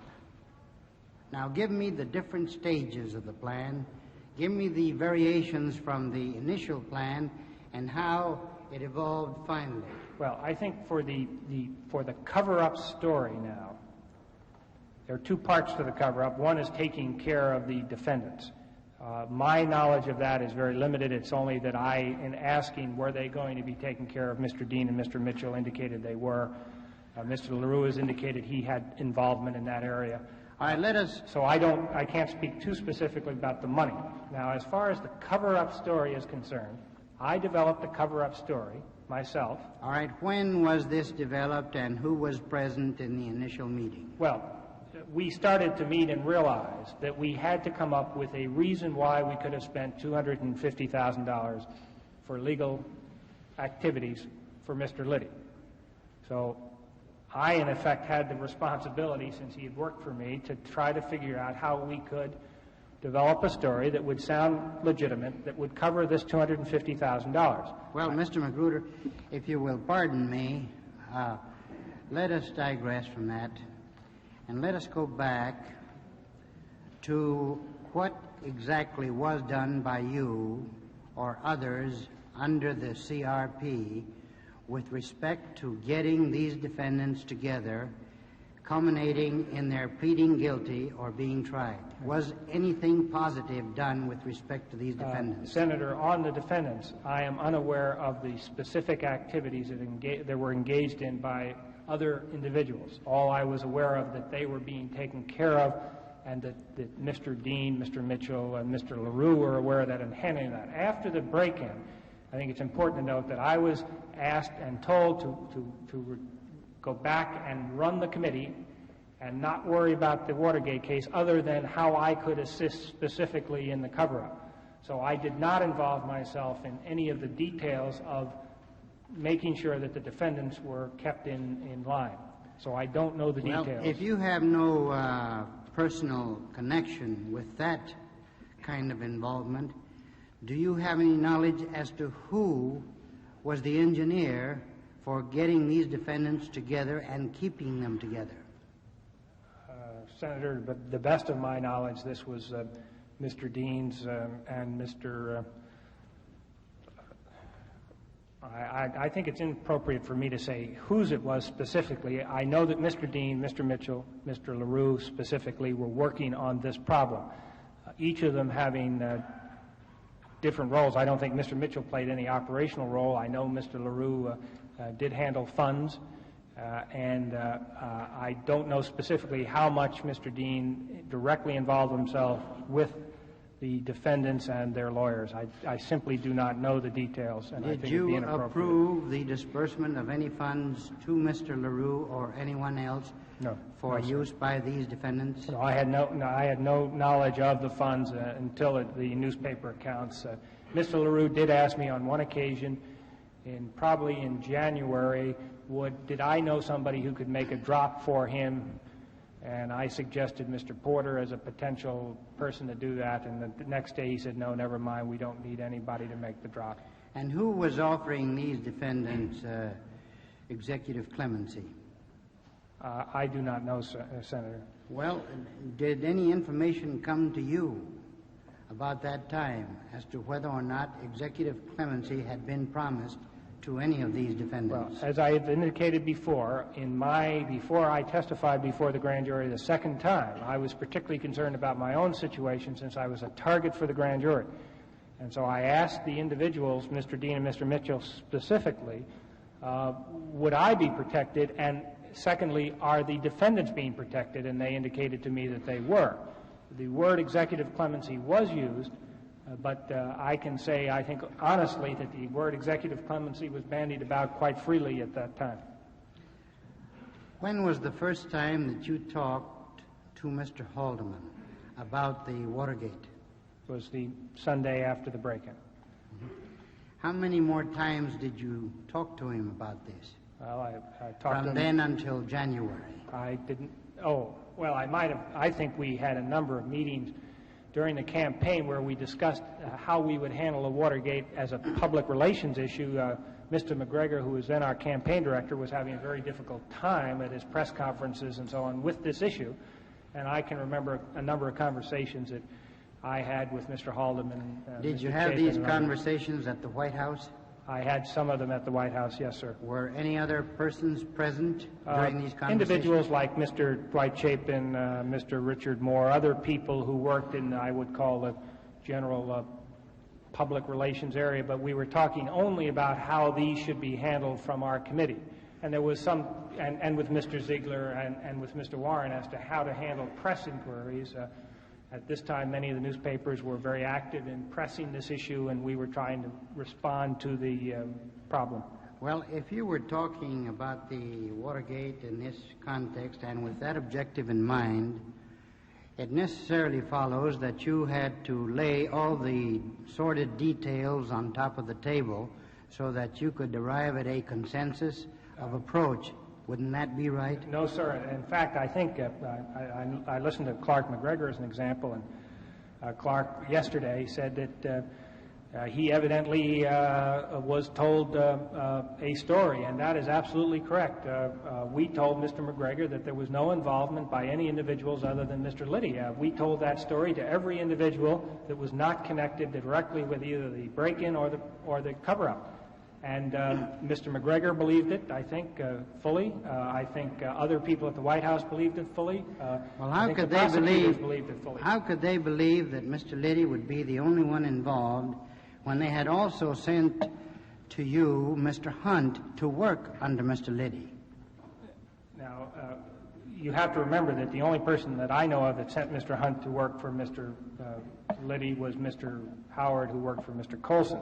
So that someone like Clark McGregor would have had no knowledge of Mr. Hunt either.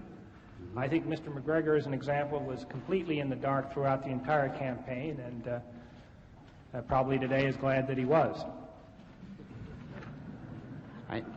Now, how many times would you say you talked to him? You haven't answered that question. I'm sorry, talked to... To Mr. Haldeman about the Watergate. I talked to him the day after the break-in on Sunday.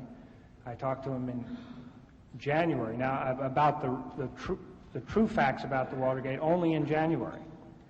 We talked during the campaign a number of times, not very often, about the public relations aspects, but not about how it happened, but how we were going to counteract the press activity that was occurring during the campaign. Quite a difference.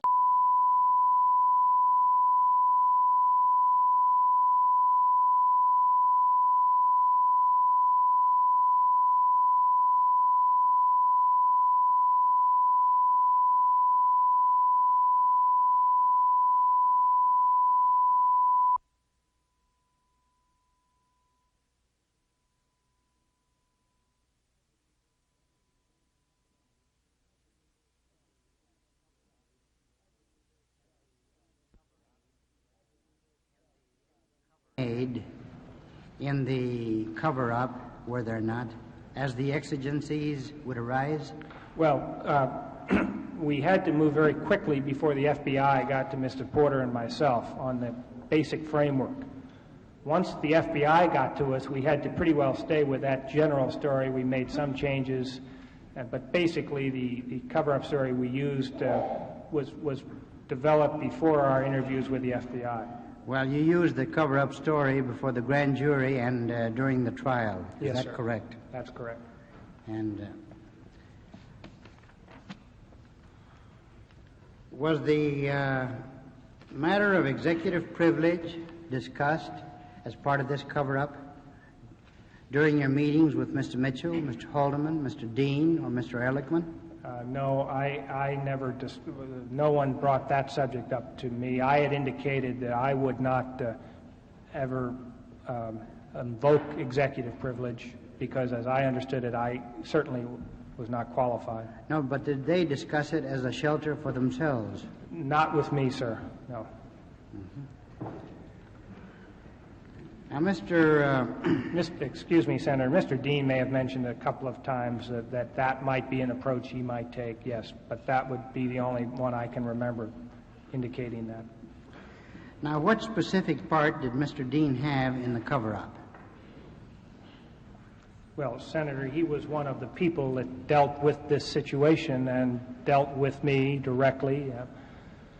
Dealt with Mr. Mitchell, dealt with Mr. LaRue as to all of the facets of the cover-up. The story was obviously only one and probably the easiest part of the cover-up. The taking care of handling of the defendants was what was most difficult, and my understanding from him and from others was that he was involved in all aspects of this cover-up. And as you gather from the newspapers, there were many other activities that I was not aware of involving the FBI and the CIA and so on that Mr. Dean was involved in. I was not aware of any of those activities.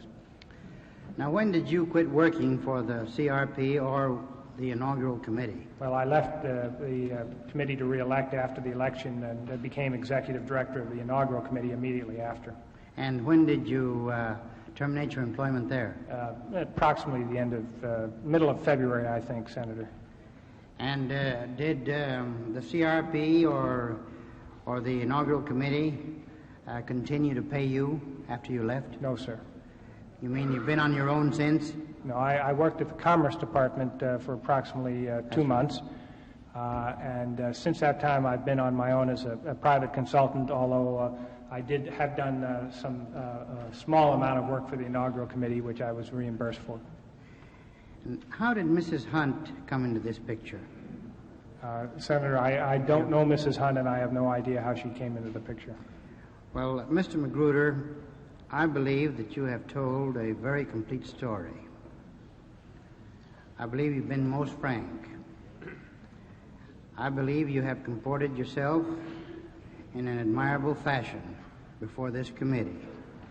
I want to say this. And the tragedy of Watergate is that it has affected many fine young men who dedicated themselves to a president. And it has affected their families more. Now, I ask you this final question. Doesn't it amaze you that after all this allegiance and blind devotion to duty, that now you have been relegated to solace and to stew in your own juice?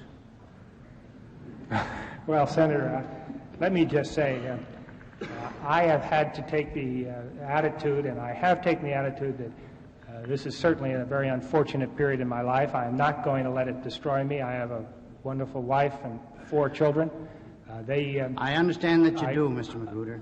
And I am not going to lay down and die because of it. I think I will rehabilitate myself, I guess is the best word, and I think I am in that process, and I hope to be able to live a useful life. I would not recommend this as a method of reemergence, but in this case I think I can and I will. Well, I want to wish you well in your future endeavors. Thank you, Senator. Thank you. I was very much impressed by your testimony about the climate that prevailed in the White House and afterwards in the committee to re-elect the president. As a matter of fact, wasn't there a fear there of Americans that descended from policies of government? I think, Senator, it would be fair to say that all of us, and I really should only speak for myself, but for myself, I did work at the White House during the time when there were many demonstrations against the president. I knew of his work to try to solve this problem, and I knew, at least I felt, he was doing it in the most effective manner possible. And yet at the same time, I knew that because of the activities of the anti-war movement particularly, that much of the work was being delayed and stalled because of this. It did create, in my mind anyway, a frustration and a feeling of impotence in being able to deal with this subject. And consequently, I think I became, and I should only speak for myself, to some extent, more callous about these activities, and particularly since there were people that I knew in the movement, many friends in the movement, who were doing what I would call illegal activities similar to the type that were done, in a sense, in the Watergate, and seemed to be doing it with the approval of a great majority, not a great majority of the American public, but certainly with some approval. Well, it was great. Wasn't not a climate of fear in the White House in respect to the crime problem as well as the demonstration problem? Yes, sir. I think the whole atmosphere relating to these events were particularly difficult for many people who worked in the White House and were in day-to-day contact with these problems. Now, Mr. Coffin, he just came down and demonstrated, didn't he? I'm sorry, Senator, Mr. You spoke about your former teacher of ethics. Coffin, Reverend Coffin. Yes. And he just came down and demonstrated. Well, he and did. There's a great many demonstrations. He did quite a bit more than just demonstrate, though. Well, Senator. He was supposed to try to frustrate the draft. He did, and he participated in many activities that were considered illegal. You were disturbed by the demonstrations, weren't you? People in the White House. Yes, sir. We were. And you got to the point, didn't some people... The reason I asked this question, I had to spend my time fighting such laws, legislative proposals, no-knock laws, preventive detention laws, the claim that there was an inherent right in the president to bug anybody suspected of domestic subversion and things of that kind. And I just couldn't understand why people got so fearful Now, it's come out lately that even in 1970, you were in the White House, were you? Didn't Mr. Tom Charles Huston come up there and study on a plan which involved, which was based on the affair of dissenting groups, even to a plan that would involve burglarizing and electronic surveillance and the examination of people's mails because of this fail? Senator, I've read what you have read in the papers, and I was not aware of that plan, but that I assume is a well, you do know that it was a climate in which many of the people in the White House and later many of the people in the committee to re-elect people absolutely afraid of things. Isn't that so? Even yes, Senator. Even the Democratic National Headquarters. I would characterize that at least my reaction was stronger after 3 years in working in that atmosphere than it had been before. I'm familiar with that kind of atmosphere. I came up here during the Joe McCarthy days, and when Joe McCarthy saw a communist hiding under every rose bush, and I've seen hell in fighting the no-knock laws and preventive detention laws and indiscriminate bugging and things like that. People found the subversive was hiding under every bed and things like that. In this nation, we've had a very unfortunate fail. And this fail went to the extent of deploring the exercise of First Amendment rights by those who wanted to assemble and petition government for redress of grievances. And some of it originated before you got in the White House. I'm not blaming you, because under even a Democratic administration, I had an investigation here about they came of so afraid of people that they used the military intelligence to spy on civilians, whose only offense was that they were dissatisfied with the policies of the government and were assembling and petitioning for relief. Now, I think that's all grew out of this climate of fear, didn't it? The whole Watergate incident. I think from my own personal standpoint, I did lose some respect for the legal process simply because I didn't see it working as I had hoped it would when I came here. But that I would like to make sure you understand, Senator, is my own feeling, yes. And I don't want to attribute that motive to other individuals. Well, I've been able to sense it here a long time, and I was glad you brought it up. Now, to summarize this thing very briefly, on January the 27th and February the 4th, 1972, John Newton Mitchell was the highest legal officer in the United States, wasn't he? That's correct. And on those 2 days, he held meetings in his office with you, John W. Dean III, and G. Gordon Liddy, in which you planned spying operations, which involved, among other things, the spying on the Democratic National Headquarters. That's correct, Senator. And then after those 2 meetings, there was a third meeting held at Key Biscayne in Florida, where you went down to talk to Mitchell about this matter with LaRue, and you and LaRue and Mitchell participated in the meeting there, where the plan was formalized and where they finally agreed to spend $250 to enable Liddy to carry out the plan. Yes, Mr. Mitchell approved the yes. $250,000. As a matter of fact, Mr. Mitchell had charge of the political branch of the committee to re-elect the president, didn't he? Yes, I had worked for Mr. Mitchell from the beginning, and he and I were very close, I think, personally, and he was in charge and responsible for all of the authorizations and political activities. To summarize it, as a result of these matters, these discussions, and the determination to bug and surreptitiously enter the Democratic National Headquarters, Liddy was employed, and Liddy employed Hunt, and Hunt or Liddy, or both of them, employed McCord and Barker and Martinez and Gonzalez and Sturgis. Yes, sir. And these 5 of these men, the 5 that were caught in the Watergate, entered the Watergate as a result and pursuant to carry out this plan which you and Mitchell and Dean and LaRue had approved. Yes, sir, although I think we should say that it was the approval only was in one individual's.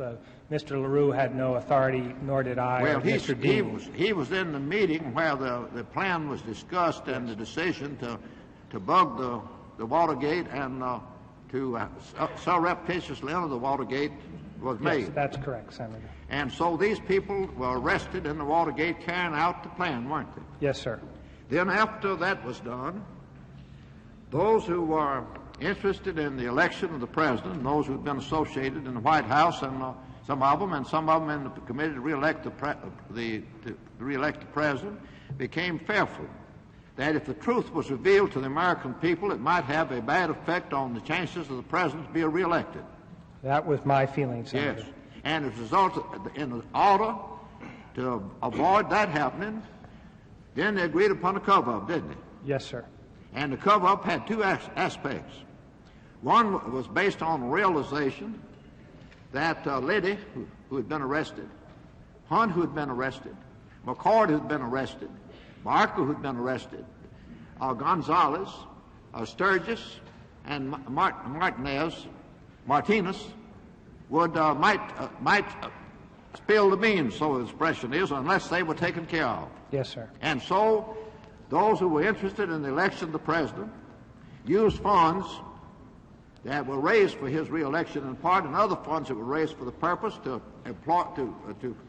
provide them attorney fees and to provide them compensation and to take care of their families, didn't they? Yes, sir. And the object of that was to keep these people from revealing the truth about the Watergate, wasn't it? That's correct, sir. Yes.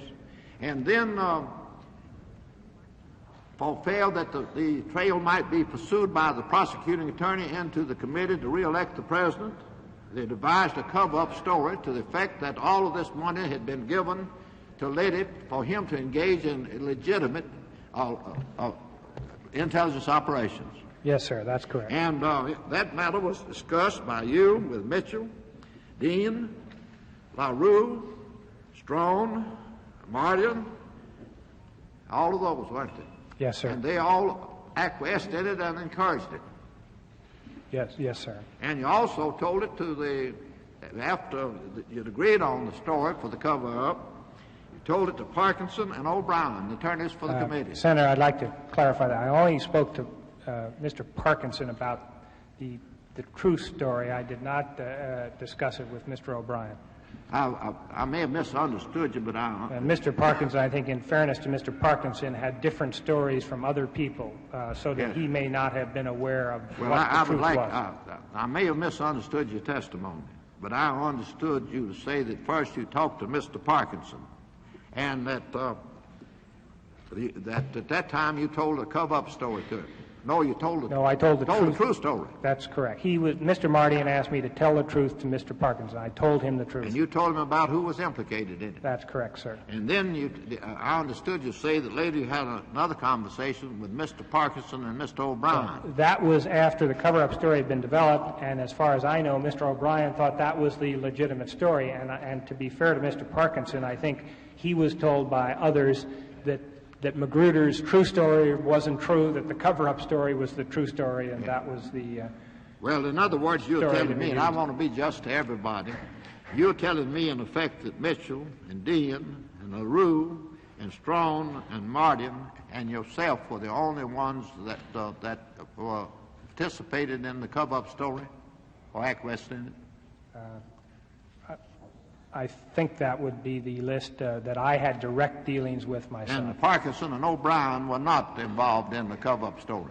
As I said, I think I told Mr. Parkinson the truth, but to my knowledge, he then was told that the truth wasn't the truth, that the cover-up story was the truth, and he and Mr. O'Brien you worked on state that you don't basis. know to what extent Colson knew what was going on, but you do know that Colson had called you and had urged you to do what you could to hurry up the approval of the budget for Liddy's operations. Yes, sir. And he said, and you wanted Hunt to be hired to take part in them. Mr. Howard, his assistant, asked me to. Yes, have that. Yes, sir.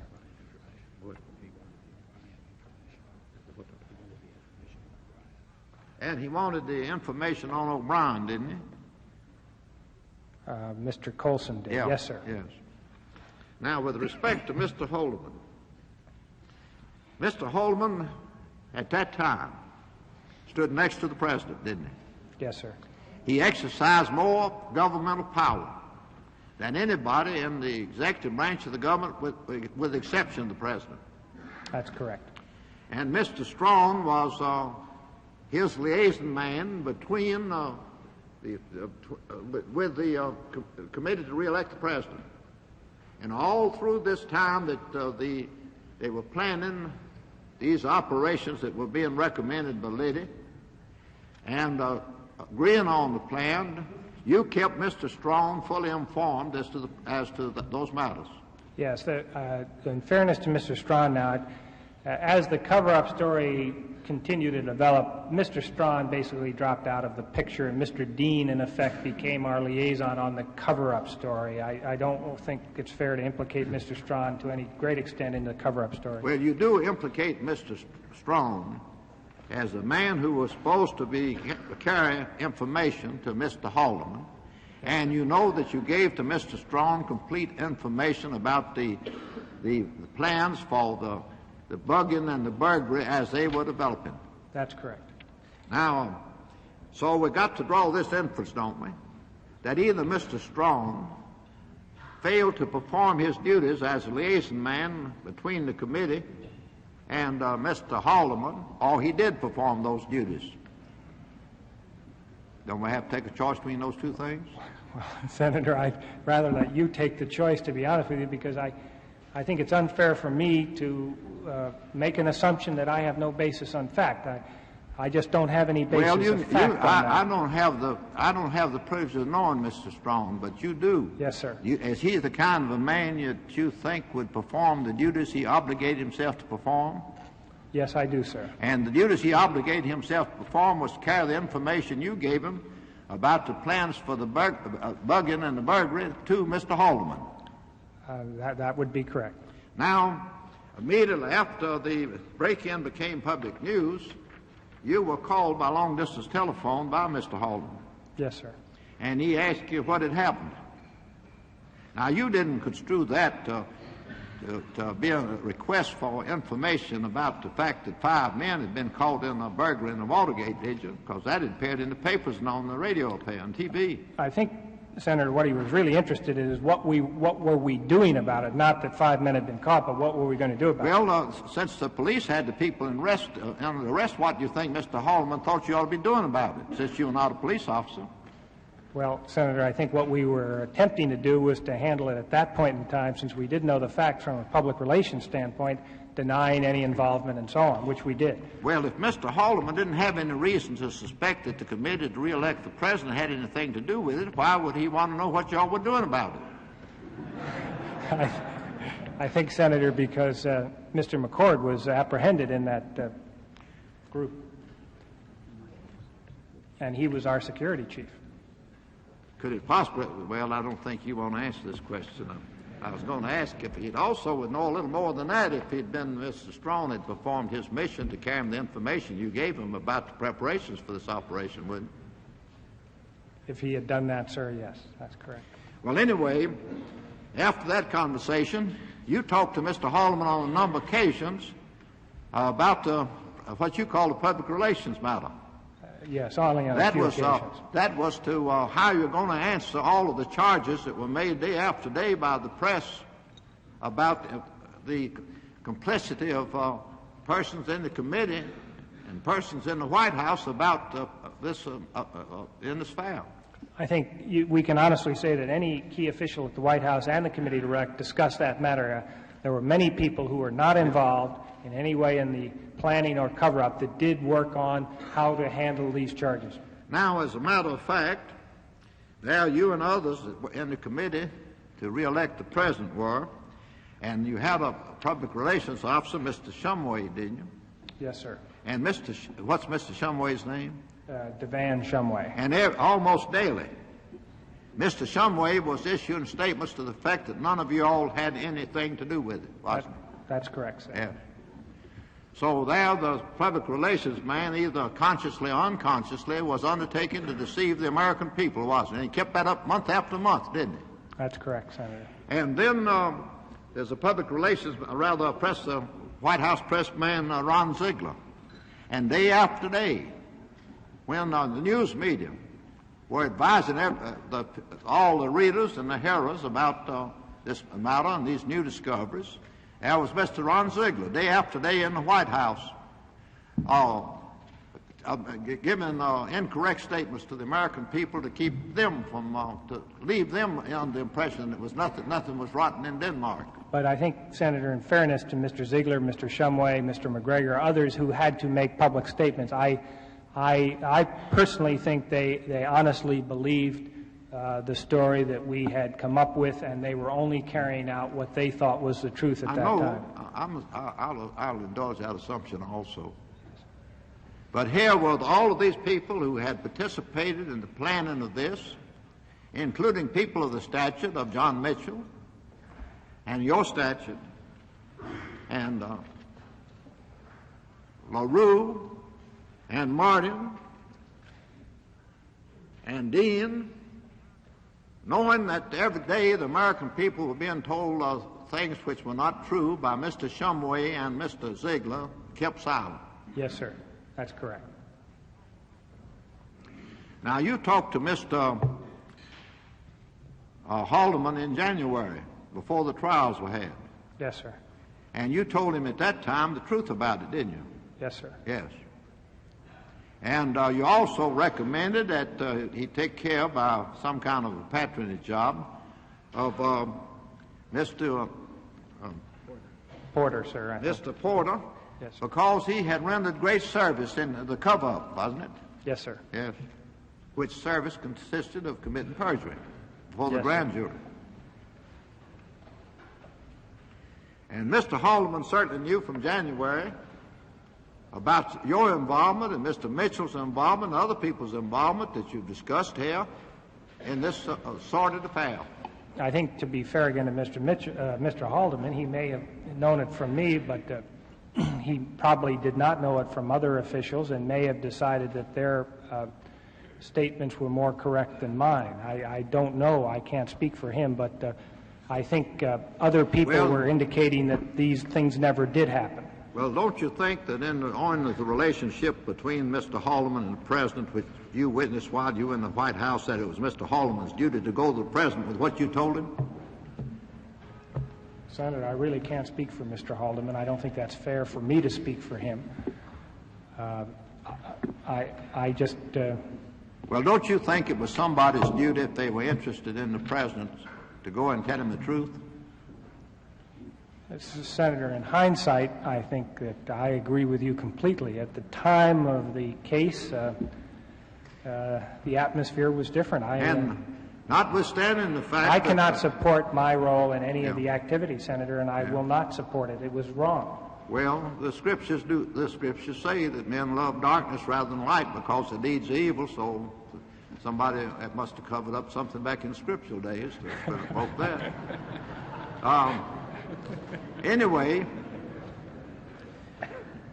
notwithstanding the fact that you knew that there was that you knew the truth about this, you saw time and time again where the President joined Shumway and Ron Ziegler, in effect, by denying to the American people that anybody connected with the White House had anything whatever to do with this. That's correct. And at the time the President said that, you knew that Strong was connected with the White House and he'd been fully advised to it. You knew that Dean was connected with the White House and he'd been fully advised to it. And you knew that Mr. Haldeman had been told by you. That's correct, Senator. About the truth. Well,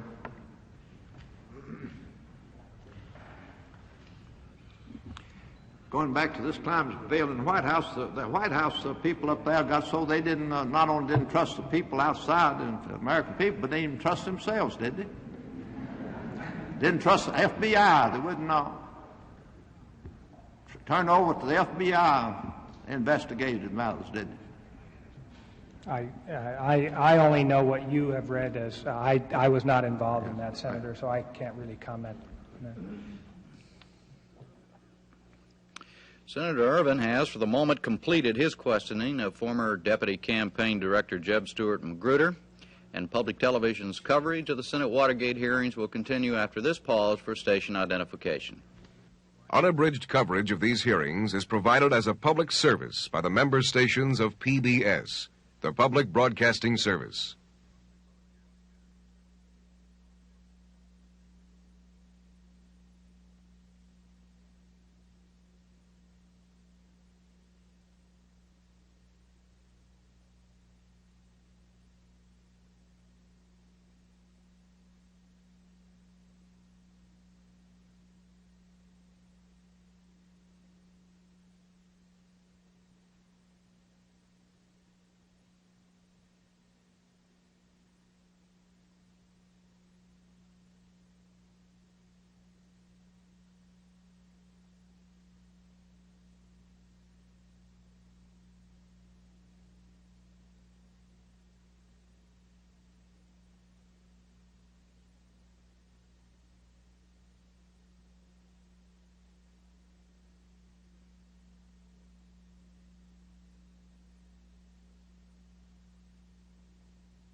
From Washington, NPACT continues its coverage of hearings by the Senate Select Committee on Presidential Campaign Activities. Here again, correspondent Jim Lehrer. The hearing resumes now with Chief Minority Counsel Fred Thompson asking the questions.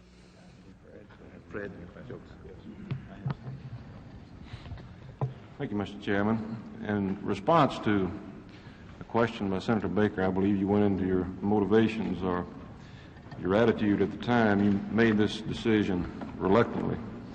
And Senator Weicker explored that a little bit further, and now the chairman has explored it even further. And since we are just talking about your motivations and your frame of mind at that time, I feel like I should ask this question. Were you concerned about legitimate demonstrations, about subversives hiding under beds, things of that nature? Or were there some more serious things going on in the country at that time? Up until that time, had there been bombings of public buildings, for example? Well, I think it goes much deeper than that. Not only were there bombings of public buildings, there were bombings of our headquarters. I think Mr. McCord gave you a complete rundown of many of the problems. We had death threats against Mr. Mitchell's life, against Mrs. Mitchell's life. We had continuous demonstrations in front of our headquarters. We knew that there were individuals from other campaigns located in our headquarters and were doing, in effect, to us what we were doing to them. That, again, doesn't make it right, but we were somewhat fearful through many events that actually did occur, that were there and were occurring on a continual and daily basis. San Diego, we were particularly concerned about the convention in San Diego. We knew that we expected a tremendous problem there. In fact, it got to the point where we actually had to maneuver the change of the convention site, not because of the hotel and the convention center, but because of the demonstration problem. Were people inciting other people to riot? There were indications particularly in one candidate's campaign for the president, that their offices were being used by anti-war demonstrators for purposes of disrupting the president's campaign. So in the year preceding this decision, had there been a series of break-ins of FBI offices, for example? Yes, sir. Well, such that the whole security procedure for FBI offices had to be changed. That's correct. And I'm a personal witness of the change of that procedure. Were there plans to overthrow, according to legitimate surveillance activities that were being conducted? Was it your opinion at the time that there were plans afoot to make some attempt to overthrow the government by illegal and improper means? Well, I would not go so far as saying to overthrow the government. I think we had some concern about them overthrowing our convention, as they did the Democratic Party convention in 1968. Well, maybe I'm getting into an area broader than your concern. I'm talking about the complete atmosphere rather than just the political atmosphere. I think there was, Mr. Thompson, an atmosphere, generally speaking. I think we in the committee were particularly relating our concerns to the campaign. Sure. And again, I think you properly pointed out that this in no way justifies what you did. Absolutely. But also, in fairness to you, contributes and sheds some light on the mentality of the time, at the time you made this decision, and possibly was even the determining factor, as I understand it, in your making this reluctant decision. There certainly, I think, was an atmosphere where certain illegal acts at that time were not considered illegal by many people. In fact, were considered very moral. Let me ask you this, with a few questions with regard to Mr. Dean. Mr. Magruder, I don't want to belabor the point, but I have no idea, of course, what Mr. Dean will testify to. And we realize this possible significance of Mr. Dean's testimony when he does testify, and I think it's very important that we pin down just exactly what you know about his situation right now. I can see the possibility that there might be some difference of stories, so to speak, especially with regard to pre-June 17. Now, if I understand your testimony correctly, the first information you got, or the first proposition that was made to you about any kind of intelligence gathering activities was by Mr. Dean and his discussion with regard to the Sand Wedge project. Of the kind of significance of the Sand Wedge and then the eventual Liddy project. We did have some minor kind of intelligence gathering going on that Mr. Dean had nothing to do with, that Mr. Porter, I think, has testified to, but of the kind of significant intelligence gathering, it was initiated in the first meeting with Mr. Dean. All right, now after your first meeting with Mr. Mitchell, I believe you said there was some discussion between you and Mr. Dean and Mr. Liddy. Did Mr. Dean disapprove of the concept in general of surveillance activities? I think when we, after the first meeting, Mr. Dean and I were both concerned about the scope of Mr. Liddy's proposal. I think we were trying to handle Mr. Liddy in an appropriate manner, and we tried to say, now, Gordon, you're just going way out in left field here, and you've got to come back in. He was quite annoyed that he didn't get immediate approval and so on. He was the one who had originally recommended Liddy to you, as I understand it. Mr. Dean was, yes. Yes. But Mr. Dean was not, I would not characterize him as being anything more than, I mean, he was appalled as I was, as Mr. Mitchell was, at Mr. Liddy's first proposal. And after the second proposal, he particularly made the comment, I remember, that it would be not appropriate for us to discuss these matters further with the Attorney General, as an example. Well, why? Was that inappropriate? Because he felt that if anything ever happened eventually, that he did not want it to lead back to Mr. Mitchell. A safety precaution, in other words, as to how it should be handled. Yes, that's correct. To protect Mr. Mitchell. And then, as I understand it, when you fired Mr. Liddy, or contemplated firing him after he threatened to kill you, he called you, Mr. Dean called you and intervened on his behalf and made some reference to the importance of what Mr. Liddy was doing. Could you be any more specific as to Mr. Dean's reference to Mr. Liddy's activities? Was he talking about his advice as far as campaign expenditures were concerned? See, I had removed him as campaign counsel, so it was only in relation to the intelligence gathering. I do think, Mr. Thompson, it's not fair to characterize Mr. Liddy's threat to me as what I would call a serious threat. I did not consider it as such. All right, sir. But I'm more concerned about what Mr. Dean said to you. Mr. Dean was relating only to the intelligence gathering. All right. Was it your opinion at that time that Mr. Dean knew that there was under serious consideration a bugging operation? Well, yes, of course he did, because he was at the second meeting where we agreed he would reduce this even further and restrict it to the 3 targets we had talked about. Did he at any time tell you that you really should not engage in an electronic surveillance operation of any kind or a bugging operation? No, he did not. All right. Now, another thing I'm interested in, even according to your testimony, Mr. Mitchell finally approved this plan, but evidently it did not originate with Mr. Mitchell. No, it did not. As I understand, here's Mr. Mitchell, who is supposed to be the so-called political expert. He's the head of the campaign. He's running the show, and you, in a sense, are the number 2 man, and yet you are not the ones who think this up. You are the recipients of this plan. That's correct. And it's being presented to you by Gordon Liddy.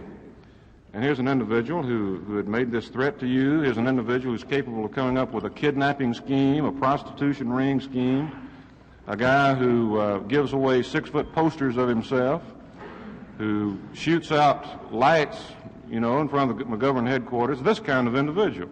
Now, did you assume that Liddy was actually the father of these ideas, or did you not question as to where perhaps Mr. Liddy was getting his original ideas for this project? Well, I think Mr. Liddy was basically the father of most of these ideas, and I think it's appropriate at this point to indicate that Mr. Mitchell at that point in time was under tremendous stress. He had just gone through the ITT hearings. There was a tremendous amount of detail that he was trying to catch up with. And as I have characterized this decision, it was what I call a throwaway decision, and I personally have now and did have tremendous respect for Mr. Mitchell. He treated me extremely well and was a tremendous leader as far as I am concerned, and still is, and I have not changed my opinion of him because of this. I think he was under pressure. It was one of these things that he said, let's go, fine, but in a very negative way. And I think that's necessary to characterize it that way because he... Let me digress just a minute. Did you ever tell Mr. Mitchell before you made your full truthful disclosure that you were going to have to tell the truth? Yes, sir. And what was his response?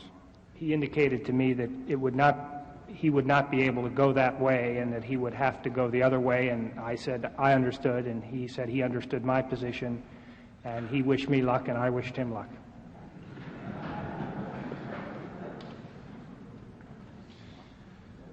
After June 17, as I understand it, Mr. Dean was more or less your liaison to help you with your story to the grand jury. On the cover-up, yes, sir. On the cover-up. And when things got kind of hot, so to speak, he first of all suggested that he be eliminated from that first meeting. When we talked about the meetings after the second grand jury appearance, just before my third grand jury appearance, the question was who attended the meetings that my calendar said Mr. Liddy, Mr. Mitchell, Mr. Dean, and I attended. Mr. Dean suggested that maybe he didn't attend those meetings, and I indicated that that wouldn't work because too many other people were aware of his presence. Of course, he knew better, did he not? I mean, this was a suggestion that the rest of you agree that he did not, when in fact he did. Oh, Is yes. that correct? Yes. All right. You said that just wouldn't work. Wouldn't work. So we agreed that one meeting just didn't occur since that was something we thought could be handled. And in this December meeting that you had with him, I believe you said he began to forget things. Well, that's when I did become concerned and asked to see Mr. Haldeman because I felt that possibly things were being set up so that Mr. Porter, say, and myself would end up with the... Right.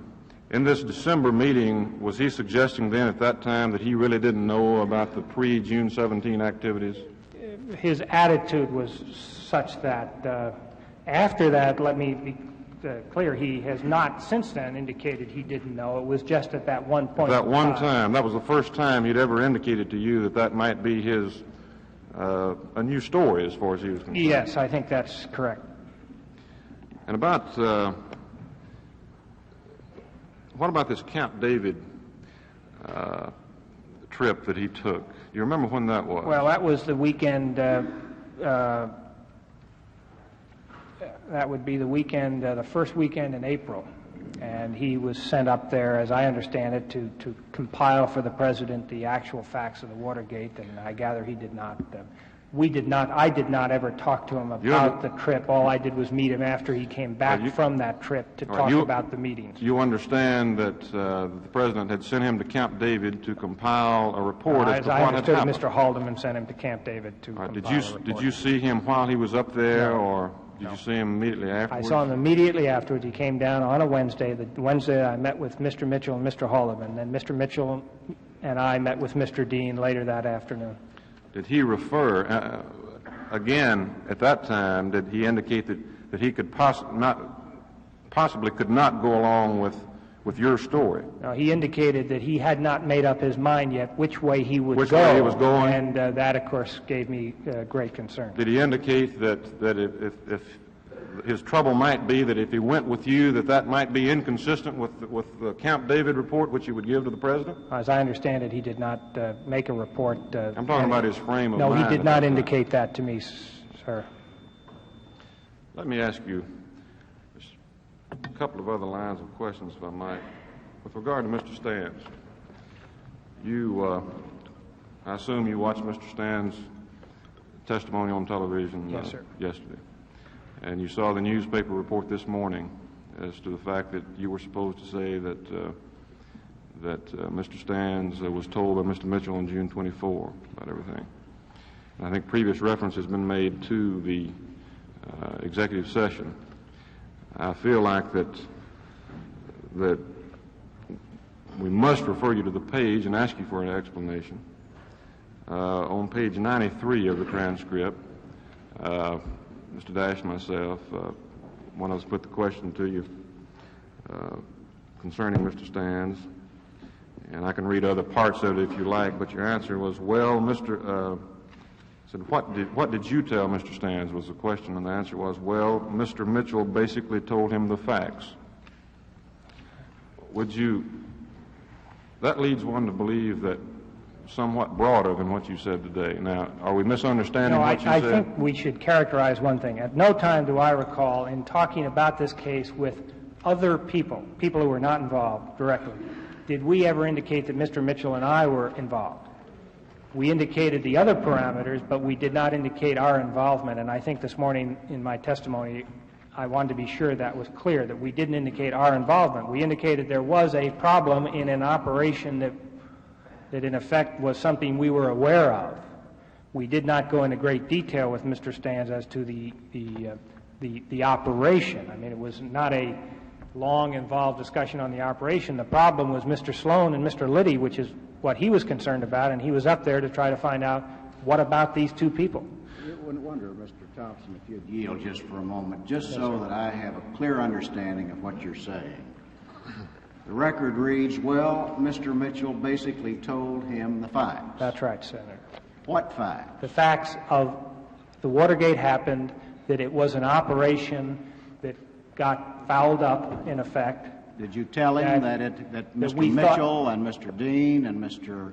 LaRue and you had consulted with Mr. Liddy on a plan to break and enter the Watergate and had contrived a method of covering up that fact? No, Did you sir. tell him those facts? Not those facts. We told him the facts about the Watergate as it related to Mr. Liddy being a target and one that we thought would have to be terminated soon, that we were having problems with Sloan. So we discussed the Watergate in that context. Now, an assumption throughout these discussions was that it was our operation. I want to not say that we didn't give that impression. We never made an impression that it wasn't our operation. Thank you. But I want to be very careful because I think Mr. Stans did testify very directly on that, and I think my response, I think, should be as direct as his was. All right. In other words... Let me also indicate, Senator, that question was asked to me in executive session as we were reaching the end of the executive session, and we were moving along very quickly, trying to wrap up that session by 1 o'clock, and we moved along at that point very quickly. That is the first time that subject had come up to me. So you were telling him, in effect, that the thing had been cut off at Liddy. No, we didn't say that. I want to make that clear. As I recall, we simply said that the operation was fouled up, that there are problems, and implicit in those problems are Mr. G. Gordon Liddy. So you should be aware that he probably is going to have to be terminated eventually, if not soon. Do you recall who else was present? Just Mr. Mitchell and I. Mr. LaRue was in Mississippi. Mr. Mardian at that time, who had been attending most of those meetings, stepped out of the office at Mr. Mitchell's request. Mr. Magruder, in your discussions with regard to the story that you tell the grand jury or how you might cover this matter up. Was there ever any discussion as to the possibility of using CIA involvement as a possible defense? I think, as I've indicated before, that subject was brought up, not particularly in a great extent when I was there, but it was a subject that was discussed. Have you mentioned that today in testimony? I have. All right. Do you recall when that?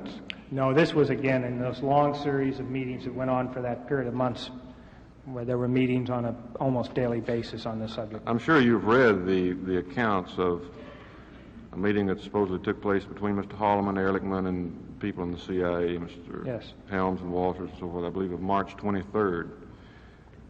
Thinking back, can you determine... June 23rd, I think. Okay. Can you determine... Yes, right. Can you determine whether or not it was before or after June 23rd that this matter was discussed at the committee to re-elect? It would seem to me it would have been after, but I would not like to... these were very free-flowing type of discussions, and I can't recall the context, and I did not participate in most of these discussions.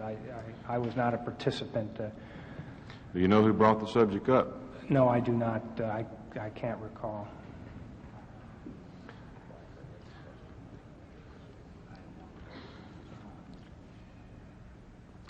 I believe you said that you knew that you were in trouble when you knew the grand jury was going to reconvene and they would get to Mr. Reasoner. A combination, I think, of the Senate, your committee, and the grand jury both. Were you aware of the fact that we, in effect, I believe, had subpoenaed him at that time for this committee? I was aware of it shortly thereafter, but I knew that he was critical from that standpoint. All right, and you said this, in your mind, was the only mistake the prosecutors made as far as you know. Well, my own view is that we were able to convince the prosecutors of our position, but if they had seen him, they would have not been convinced. Let me explore one more point, which I feel like I should address myself to just a moment. In questioning Mr. Sloan, asked him about his statement to the prosecutors that you had tried to get him to perjure himself, and as to the prosecutor's response, which started some speculation. And you have testified as to this today. But I think in fairness to them, we ought to get your exact views as to that. As I understand it, they did pursue this matter with you.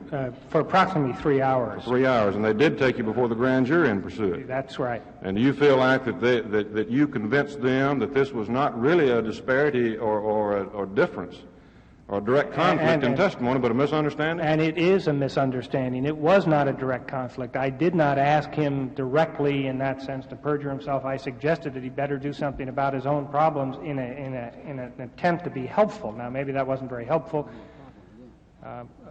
If the problem was not on the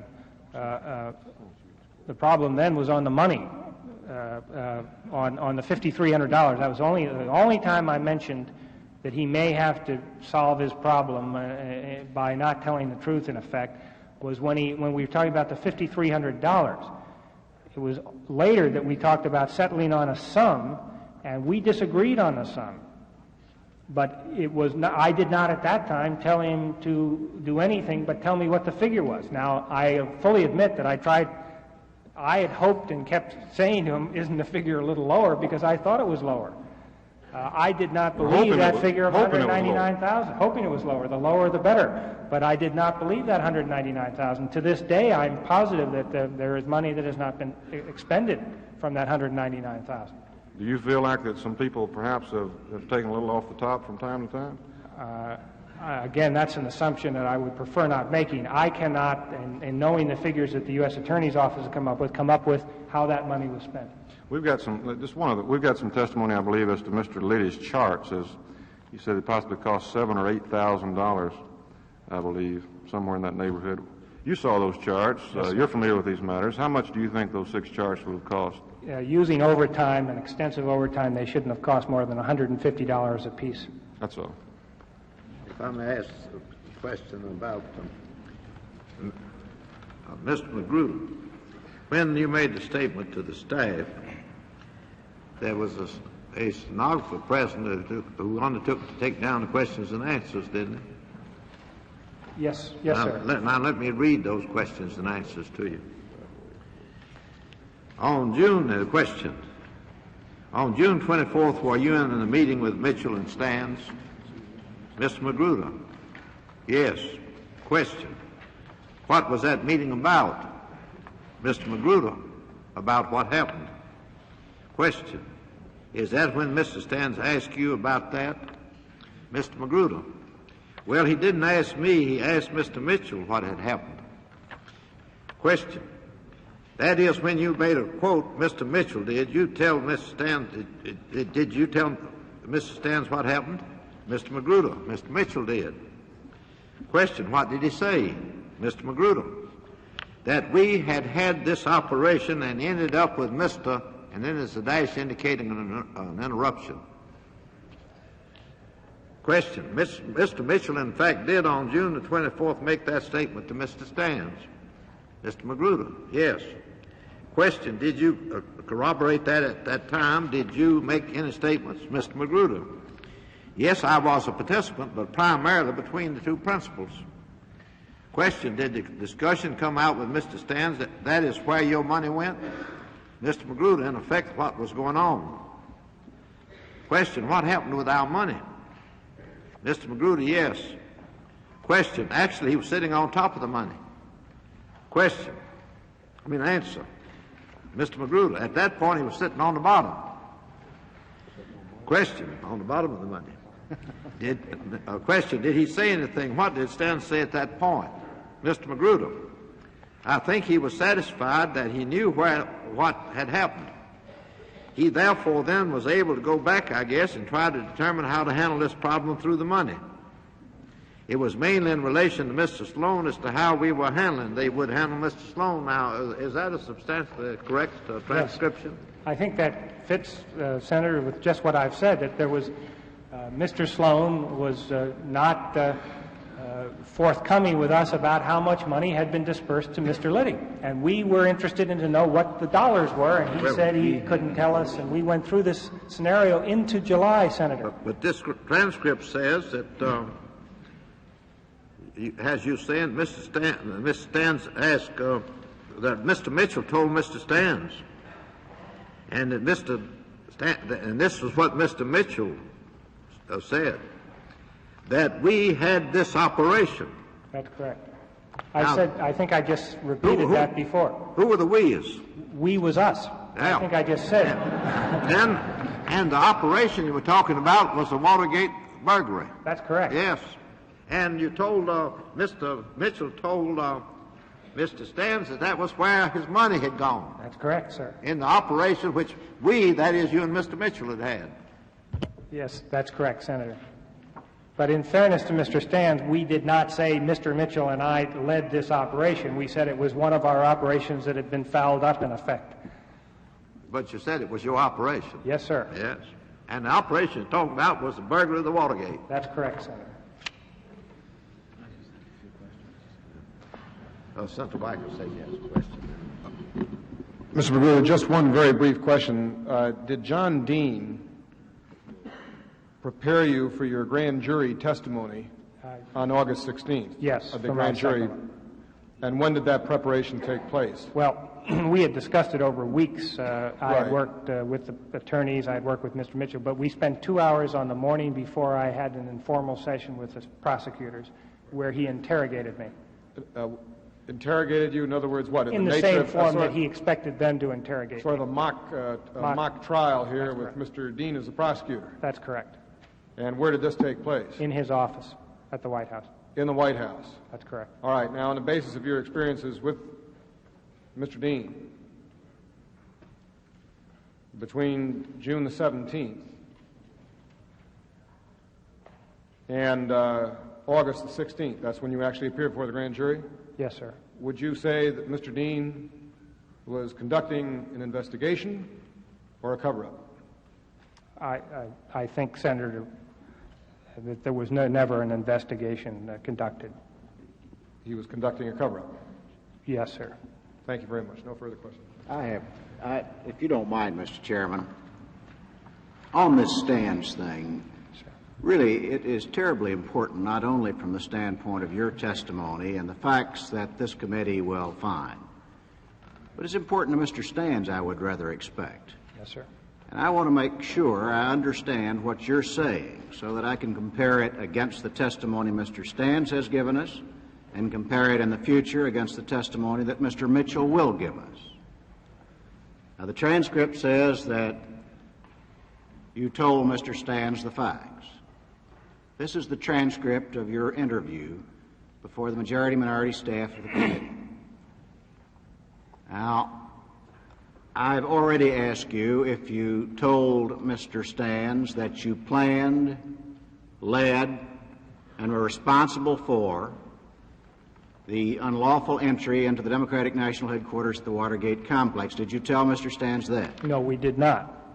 Did you tell Mr. Stans that you were then planning and intended to implement an untruthful story to try to cover it up? Absolutely not. Well, what does that leave? What did you tell Mr. Stans? We told him, I think, just what Senator Ervin has said, is that an operation that we had knowledge of got fouled up, something to that effect. That Mr. Liddy, who was his general counsel, was involved in this operation, and that we would probably have to terminate Mr. Liddy, and that we were having difficulty with Mr. Sloan because Mr. Sloan was not discussing with us in any legitimate terms how much money had been given to Mr. Liddy, and it was important for us to know how much money was given to Mr. Liddy. And I think that's the general context. It was a meeting that took no more than 10 minutes, 5-10 minutes. It was a year ago. I think it's very difficult to recall specifically the specific statements made by participants in meetings of this kind. But the general context was because Mr. Stans had come up, I think because Mr. Sloan had said, they're giving me a tough time upstairs. Can you go up and see what you can do for me? And we, in effect, said to Mr. Stans, would you go down and assist us with Mr. Sloan, in effect? Mr. Magruder, thank you very much. Mr. Chairman, thank you. I just have a few questions, Mr. Magruder. You said, and I think the testimony seems to be that Mr. Dean introduced Mr. Liddy to you, but yes. Is it not true that you've also told us that Mr. Haldeman approved Mr. Liddy's appointment? In the sense that no White House employee was allowed to move over to the Committee of Re-elect without his prior approval, which in a sense was a negative approval. We let Mr. Strawn know that we were contemplating hiring Mr. Liddy through Mr. Dean. There was some salary discrepancies and discussions with another assistant of Mr. Haldeman's. When that was straightened out, in fact, that led to a memo which I sent to Mr. Haldeman explaining all of the individuals who had been hired from the White House and at what salary and so on. Mr. Liddy is included in that memo. So Mr. Haldeman was involved in solving the salary That's correct. setup? Yes. Now, when Mr. Liddy told Mr. Mitchell and you, after you'd gone over the gemstone file with him and said that when Mr. Mitchell said he was dissatisfied, and he said that he was going to correct the error, did Mr. Mitchell or you say, no, don't do it? No. Isn't it true also, Mr. Magruder, that you did give Mr. Howard some information, that you had received information from that operation? Yes, in a number of informal discussions with him, I indicated that we would have information forthcoming and that if he worked with Mr. Strawn, who was again the conduit, we'd probably be able to provide them. Mr. Colson, as you know, headed up this what's euphemistically called the attack group. And this was the gemstone information that you were referring to? I was referring to the gemstone, but to be fair to Mr. Howard, I didn't say this was gemstone information coming from wiretaps. Now, did you have any discussion with Sally Harmony prior to her testimony? Yes. And could you give us briefly what that discussion was? It was a type of discussion we had with a number of the employees that were being questioned by the U.S. Attorney's Office. Generally speaking, was just that we hoped that they would do nothing that would affect the president's election type of discussion. Other people did discuss with Ms. Harmony and other people more detailed facts about. What did she say to you when you had that? When you she indicated that there would be no problem with her testimony. And did you make that report to Mr. Mitchell? Again, I think there was other individuals who were more directly involved. With talking with people who were prospective witnesses. I think I probably did mention as when we found out that we were not going to have a problem. Did Mr. LaRue tell you what his role was in the cover-up? I think you've mentioned Mr. LaRue's name. He worked, of course, on the fund end of it. Could you tell us what he told you? Well, he simply told me he was parceling out the cash, in effect. No, can you be more specific? Well, I really can't, because the only direct reference was did I know somebody who could make a drop for him to one of the defendants in Miami. So he didn't go into detail as to how he was doing it, so it's very difficult for me to be more specific. Did he tell you where he was getting the money?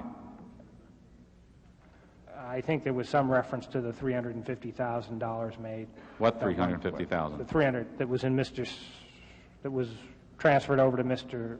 Haldeman and Mr. Strawn, and then transferred back to Mr. Is that the $350,000 that appears there that was taken from Mr. Sloan's safe? Matter of fact, Mr. LaRue did tell me when Mr. Strawn brought it back, Mr. Strawn wanted a receipt, and Mr. LaRue said, I won't give you a receipt, so Mr. Strawn just gave him the money. That's when Mr. Strawn brought back the money from the White House? To Mr. LaRue.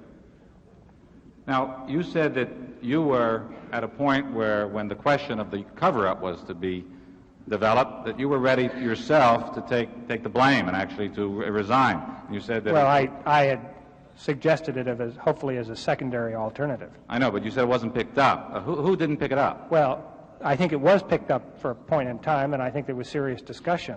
Well, who decided not to Mr. Mitchell told me that they did not accept my offer. Isn't it true that Mr. Haldeman told you that the President wanted you to stay on?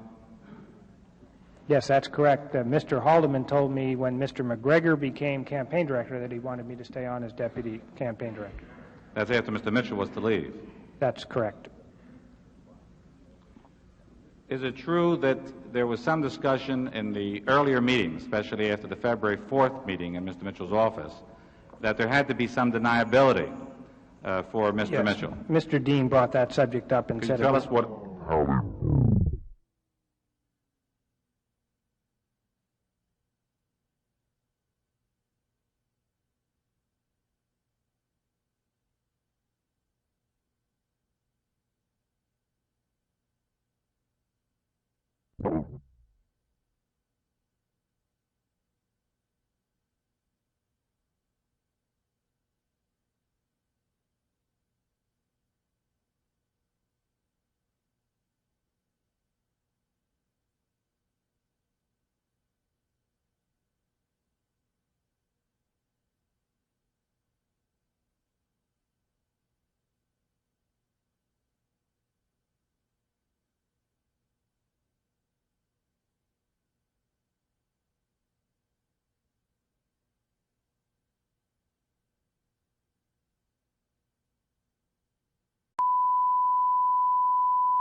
approval, which in a sense was a negative approval. We let Mr. Strawn know that we were contemplating hiring Mr. Liddy through Mr. Dean.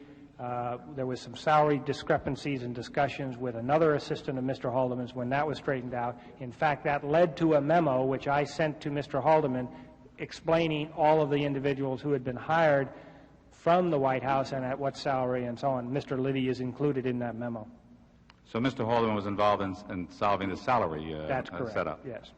Now, when Mr. Liddy told Mr. Mitchell and you, after you'd gone over the gemstone file with him and said that when Mr. Mitchell said he was dissatisfied, and he said that he was going to correct the error, did Mr. Mitchell or you say, no, don't do it? No. Isn't it true also, Mr. Magruder, that you did give Mr. Howard some information, that you had received information from that operation? Yes, in a number of informal discussions with him, I indicated that we would have information forthcoming and that if he worked with Mr. Strawn, who was again the conduit, we'd probably be able to provide them. Mr. Colson, as you know, headed up this, what's euphemistically called the attack group. And this was the gemstone information that you were referring to? I was referring to the gemstone, but to be fair to Mr. Howard, I didn't say this was gemstone information coming from wiretaps. Now, did you have any discussion with Sally Harmony prior to her testimony? Yes. And could you give us briefly what that discussion was? It was a type of discussion we had with a number of the employees that were being questioned by the U.S. Attorney's Office.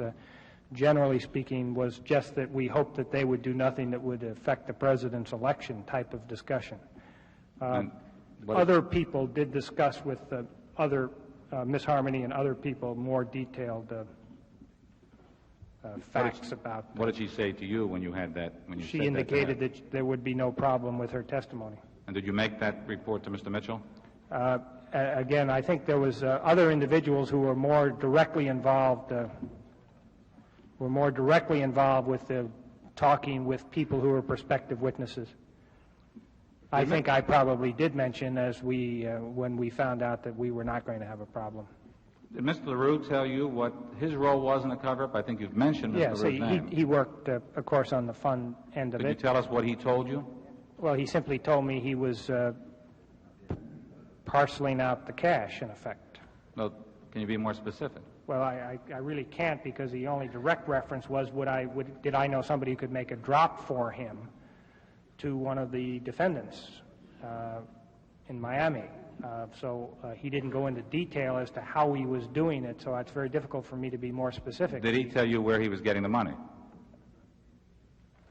I think there was some reference to the $350,000 made. What $350,000? The 300 that was that was transferred over to Mr.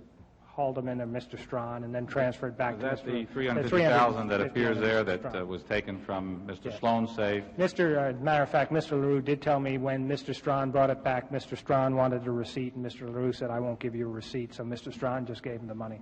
That's when Mr. Strawn brought back the money from the White House? To Mr. LaRue. Now, you said that you were at a point where, when the question of the cover-up was to be developed, that you were ready yourself to take the blame and actually to resign. You said that... Well, I had suggested it hopefully as a secondary alternative. I know, but you said it wasn't picked up. Who didn't pick it up? Well, I think it was picked up for a point in time, and I think there was serious discussion. Well, who decided not to Mr. Mitchell told me that they did not accept my offer. Isn't it true that Mr. Haldeman told you that the President wanted you to stay on? Yes, that's correct. Mr. Haldeman told me when Mr. McGregor became campaign director that he wanted me to stay on as deputy campaign director. That's after Mr. Mitchell was to leave? That's correct. Is it true that there was some discussion in the earlier meetings, especially after the February 4th meeting in Mr. Mitchell's office, that there had to be some deniability for Mr. Mitchell? Mr. Dean brought that subject up and Can said... you tell us how he brought that subject up? Well, towards the end of the meeting, again, we were getting into these very sensitive matters, and Mr. Dean said, I think it would be appropriate in the future that we not hold meetings with Mr. Mitchell in his office, but that Gordon and you and I, meaning myself, take care of this matter ourselves. And I become the conduit to Mr. Mitchell, so that Mr. Liddy would not have to deal with Mr. Mitchell directly. Now, when Mr. Dean was appearing at these meetings and later was working with you after the break-in, was it your impression that Mr. Dean was acting on his own, or was he acting in his capacity as a White House person? Well, he had worked for Mr. Mitchell, so he was in effect acting as helping Mr. Mitchell. Again, it's an unfair assumption for me to make as to whether he was or wasn't working under direct orders from Mr. Haldeman or Mr. Ehrlichman. I do not know. Naturally, well, you had an opinion at the time while he was working. What was your opinion at the time? My opinion was that he was working under their instruction, yes. Now, just one final question. In California, just before you came back to Washington, you said there were a number of meetings. Did you know that Mr. Gray was out in California at that time? No, I did not. He was not with us at the Beverly Hills Hotel, and I left from Beverly Hills. I read in the newspapers that they met him down at the Newport Inn at Newport.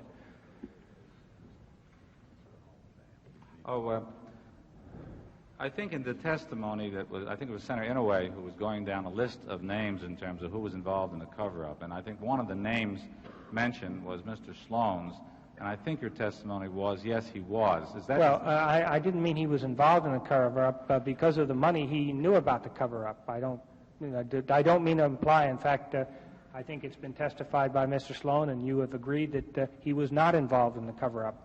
To my knowledge, he was not involved in it. I think he obviously had to be aware of it because he was dealing in the funds at that time. By the way, we just get back very quickly on June 24 in terms of the problem of Mr. Stans not finding out how much money Mr. Sloan had given Mr. Liddy. Are you aware of the fact that on June 23rd, Mr. Sloan had given a final report to Mr. Stans in which that figure, $199,000, was given to... I was aware yesterday of his testimony. I was not aware... So that on June 24th, Mr. Stans the day afterwards, he certainly couldn't have been in trouble in terms of finding out what the money was. He did not tell us what the figure was. I have no further questions, Mr. Chairman. Since Montoya. I'd like to ask just one question directed at one subject matter. Did you know Mr. Dick Whitney?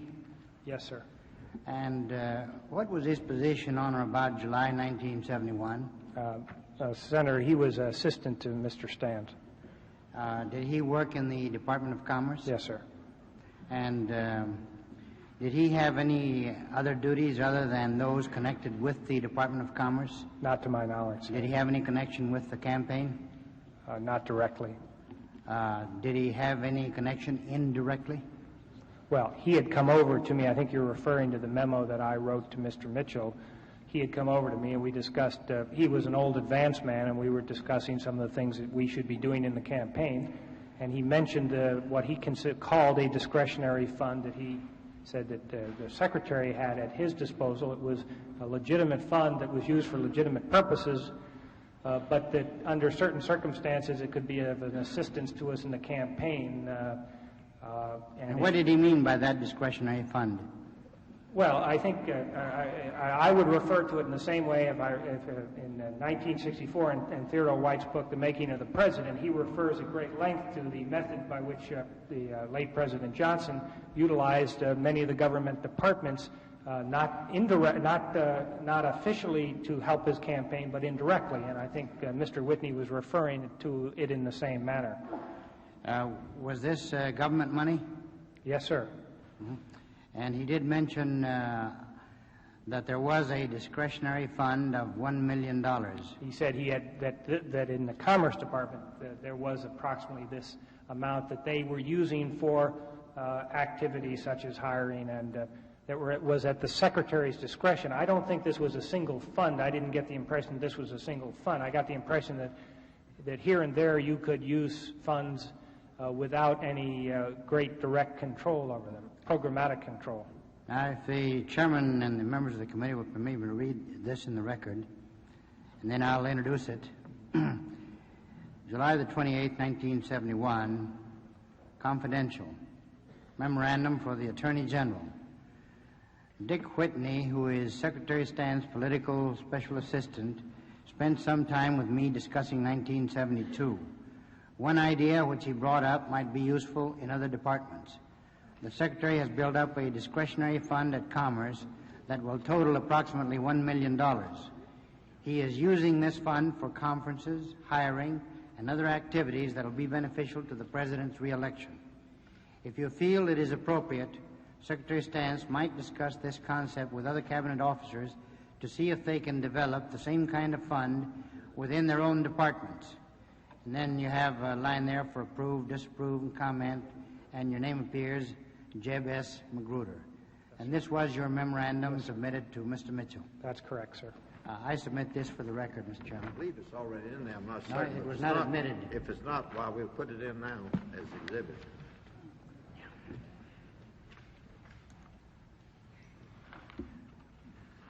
Like Senator Montoya, I have a compassionate heart, and I have a great deal of sympathy for the predicament in which you find yourself.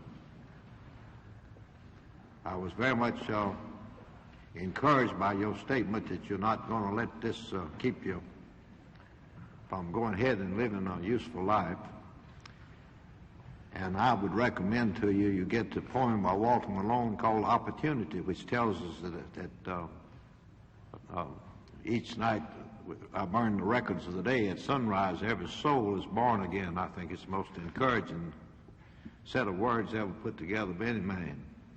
And despite your very unfortunate state at the present time, you've got about the greatest blessing any man can have. You've got a wife who stands by you in shadow as well as sunshine. And so I wish you success in your future endeavors. And I want to thank you for your testimony. And I presume if we need to recall you, you'll be available on proper notice. Yes, sir, and thank you for your comment. We have, since the committee has some internal affairs to deal with on Monday, we will not have a public session on Monday. Now, the next public session will be at 10 o'clock on Tuesday. Thank you. Very good, Sam.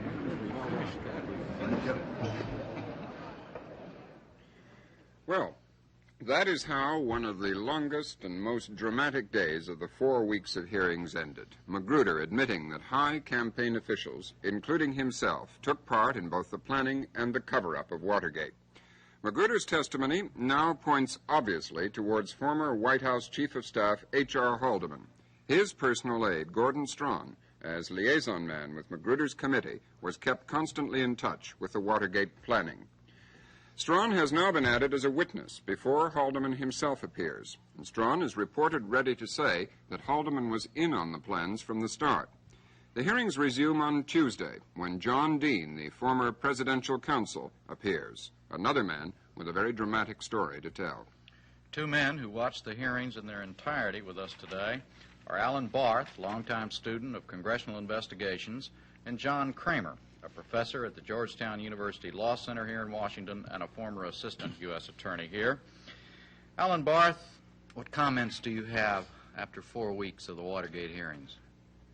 You know, I imagine that a great many people, like myself, are troubled at the picture of their country that is being presented to the world in the course of these hearings. It's not a lovely picture. It's not one we choose as a photograph of the USA. And yet, it seems to me to reflect a kind of soul-searching, a kind of self-inquiry, if you like, that is indispensable in a self-governing society. It's something like what we went through, I think, in the course of attempting to deal with and solve our racial problem in this country. We had first to acknowledge that we had a problem, to face it frankly, and then to try to do something about it. And we've done that.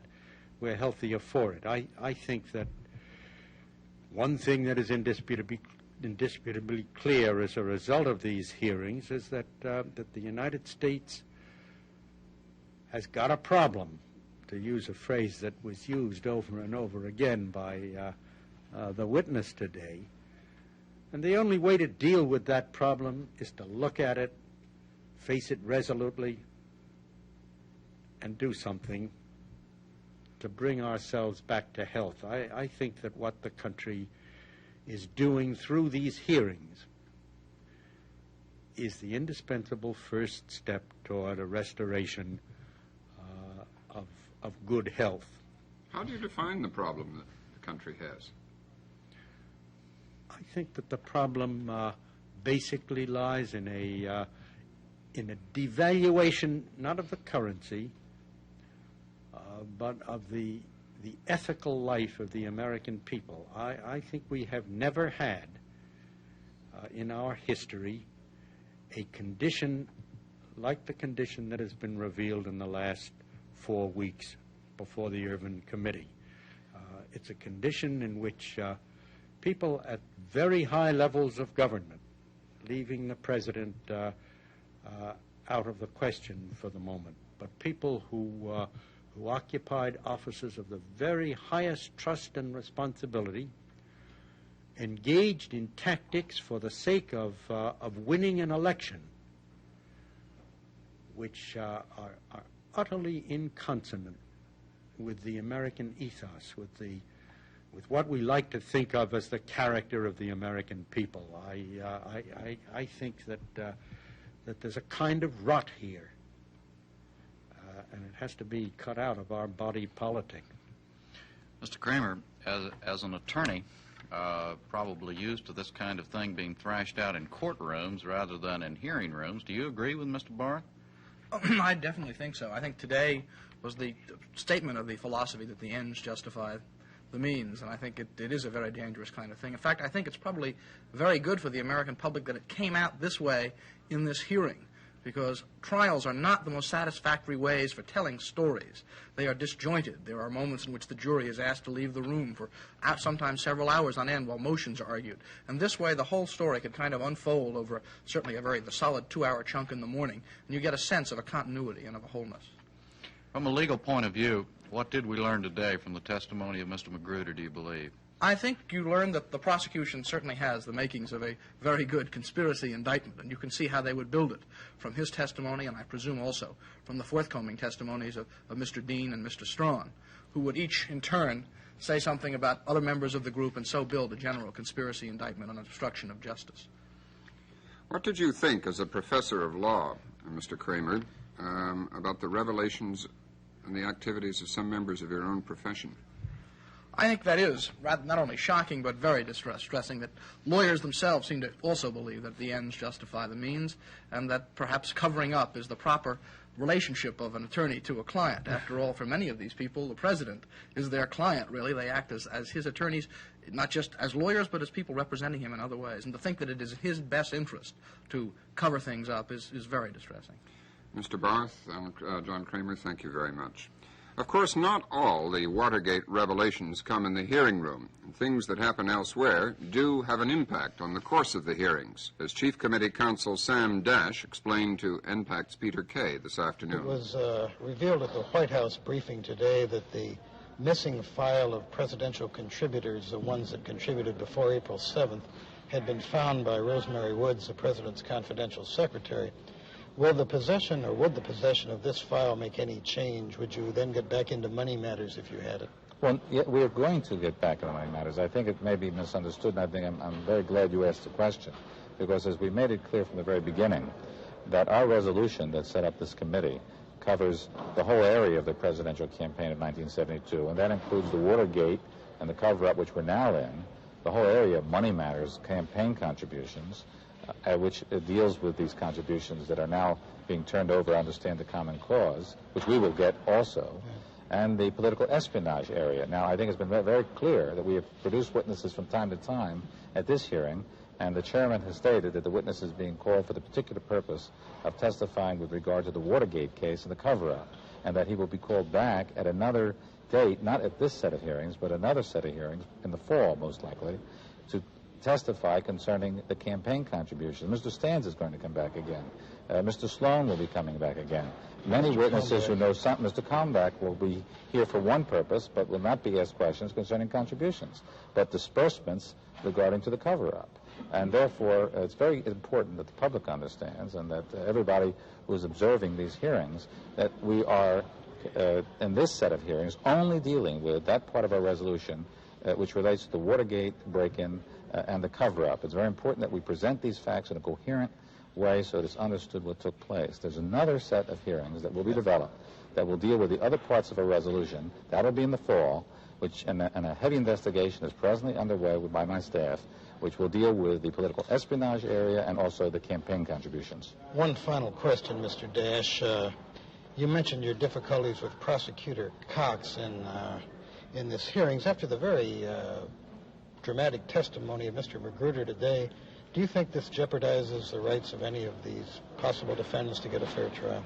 No, I really don't. And I think the Supreme Court and the other courts have reviewed this very same issue, and that was the issue that Judge Sirica reviewed when he had to make his decision recently.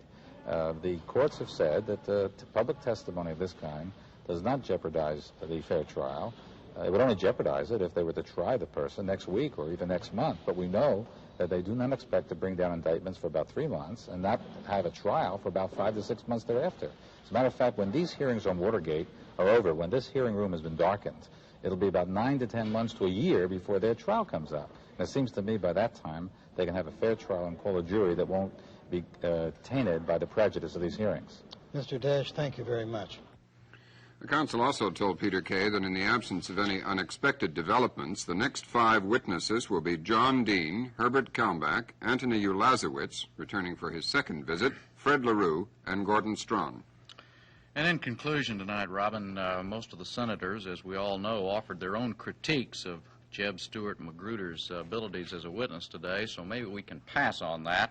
And as to the content of his testimony, what can you say after you use up gems like incredible, remarkable, staggering, and startling? And you can come up with just as many of those as I can.